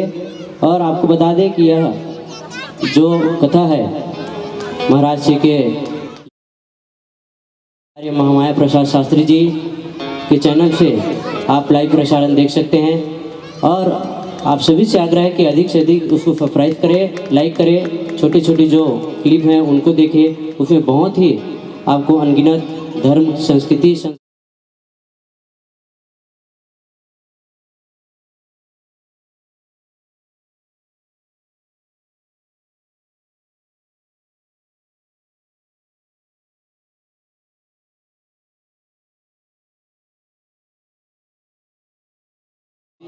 कतारबद्ध आकर के महाराज जी से आशीर्वाद लेते चलेंगे।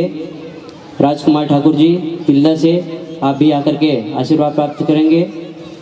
श्री शिव कटरिया जी मंडल अध्यक्ष भाजपा सोहेला ग्राम मोहरा से आप भी आकर के महाराज जी से आशीर्वाद प्राप्त करेंगे। श्रीमती जानकी वर्मा जी शिक्षिका तिल्दा से आप भी आएंगे और आशीर्वाद प्राप्त करेंगे। राम कुमार साहू जी ग्राम बड़बेरा से सरपंच प्रतिनिधि आप भी आकर के आशीर्वाद प्राप्त करेंगे। अशोक कुमार वर्मा जी रायपुर से आप भी आकर के आशीर्वाद प्राप्त करेंगे। रुबेल दास सोनवानी जी तिल्दा से आप सभी यथाशीघ्र मंच पर आते जाएंगे, चूँकि आगे और थोड़ी देर की कथा शेष रह चुकी है, तो आप सभी यथाशीघ्र आते चलेंगे। चंद्रशेखर वर्मा जी अर्जुनी से आप भी आएंगे तथा इसी कड़ी में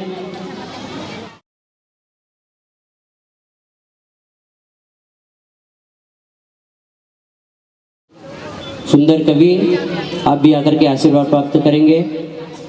आप सभी मेहमानों का हार्दिक स्वागत, अभिनंदन स्वर्गीय सोनचंद स्मृति फाउंडेशन की ओर से, चूँकि आप बहुत ही कीमती समय निकाल कर हमारे बीच पहुँचे हुए हैं। और आपको पुनः और बता दें कि हमारे बीच एक और चैनल है जो कि अमेरिका नेटवर्क ग्राम सुहेला से, वह भी इस कथा का लाइव प्रसारण अपने चैनल पर दिखा रही है, तो आप भी वहाँ पर जाकर के इस कथा का आप लाभ ले सकते हैं।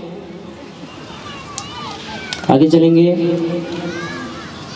आज की कथा की ओर। बोले शंकर भगवान की, बाबा भोलेनाथ की।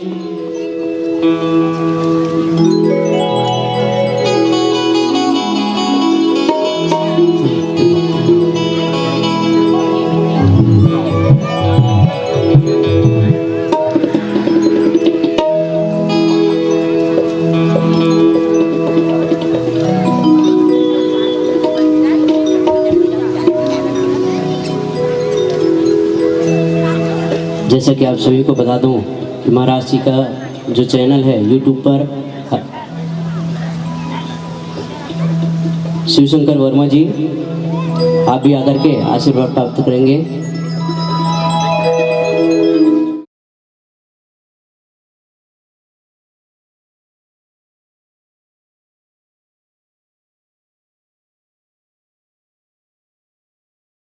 आप उसमें जा कर के अनेकों अनेक जो एक अनगिनत धर्म संस्कृति संस्कार से जुड़ा हुआ वीडियो है उसको देख सकते हैं, जिसमें आप बच्चों का नाम क्या रखें, हम किस प्रकार हम अपने धर्म संस्कृति संस्कार से और जुड़ सकते हैं, इन सभी को आप देख सकते हैं।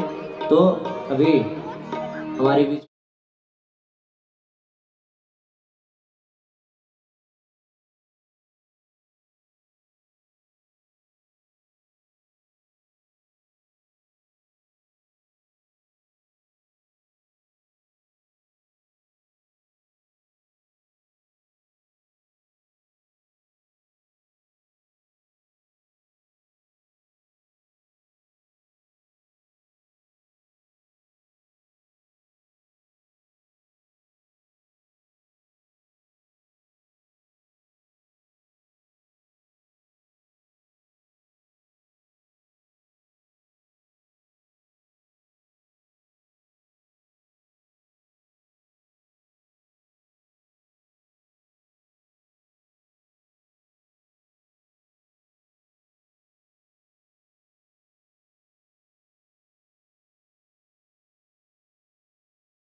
शासन करुणासनी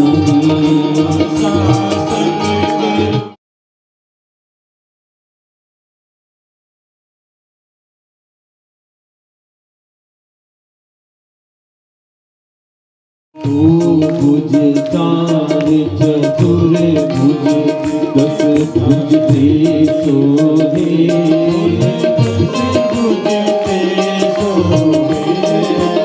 तीनों रूप निरखता त्रिभुवन जन मोहे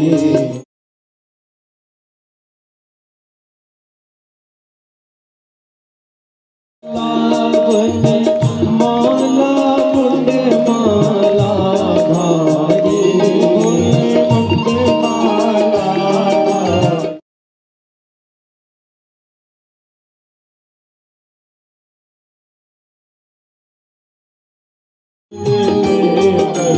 भाले सुसी भारी हरे हरे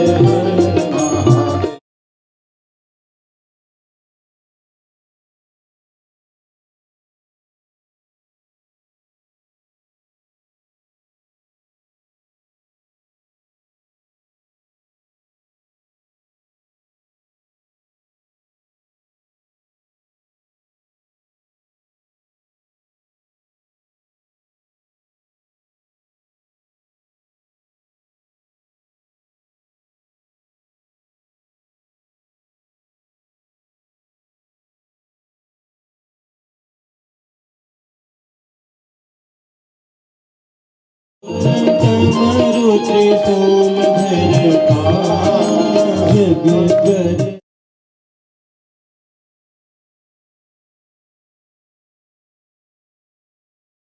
जग पालन करता हरे हरे हरे ब्रह्मा विष्णु सदा शिव जानत विवेका जानत अविवेका प्रणवाक्ष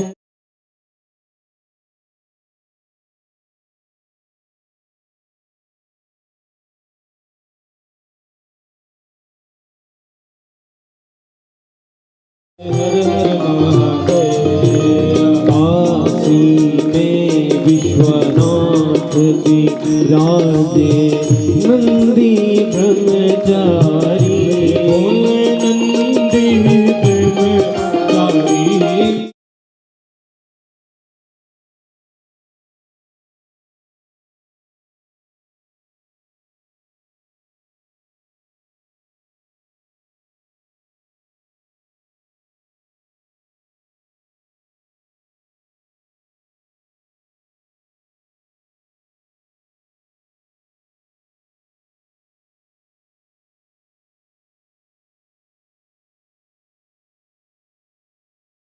कहत शिवानंद स्वामी भजति हरि हर स्वामी वांछित फल पावे हरे हरे हर हर महादेव जय शिव ओंकारा बोले हर शिव ओंकारा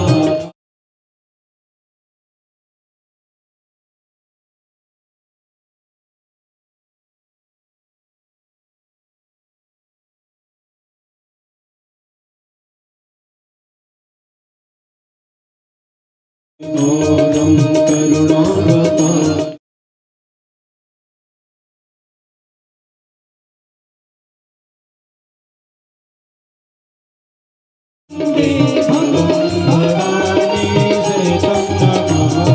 नीलांबुज श्यामल बाणो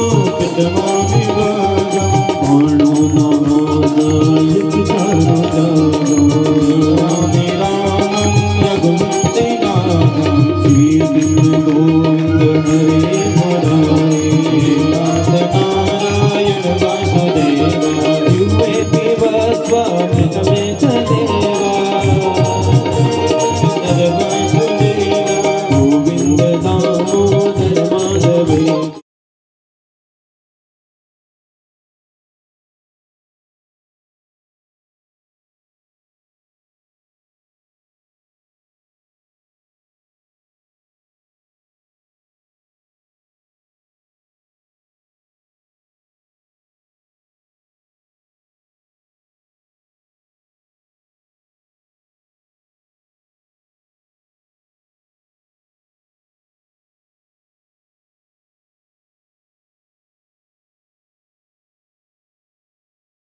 मुदन्ति प्रचोदयात्। ओम नारायणाय विद्महे वासुदेवा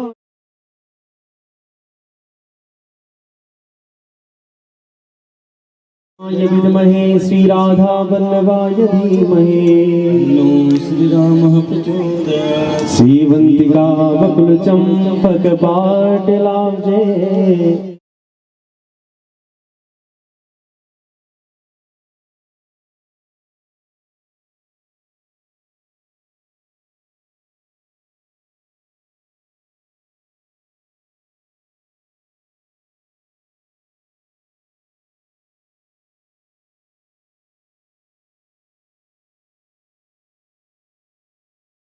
परमेश्वर विहाणां परमेश्वर दिव्य मंत्र पुष्पांजलि समर्पयामि। आप सभी लोग एक बार जोर का जयकारा लगाएंगे। बोलिए शिव महापुराण की, बोले वृंदा, बोले सत्य सनातन धर्म की, बोले धर्म की अधर्म का प्राणियों में सद्भावना, विश्व का कल्याण, गंगे मैया की जय हो, गौ माता की सेवा, भारत माता की जय हो, हर हर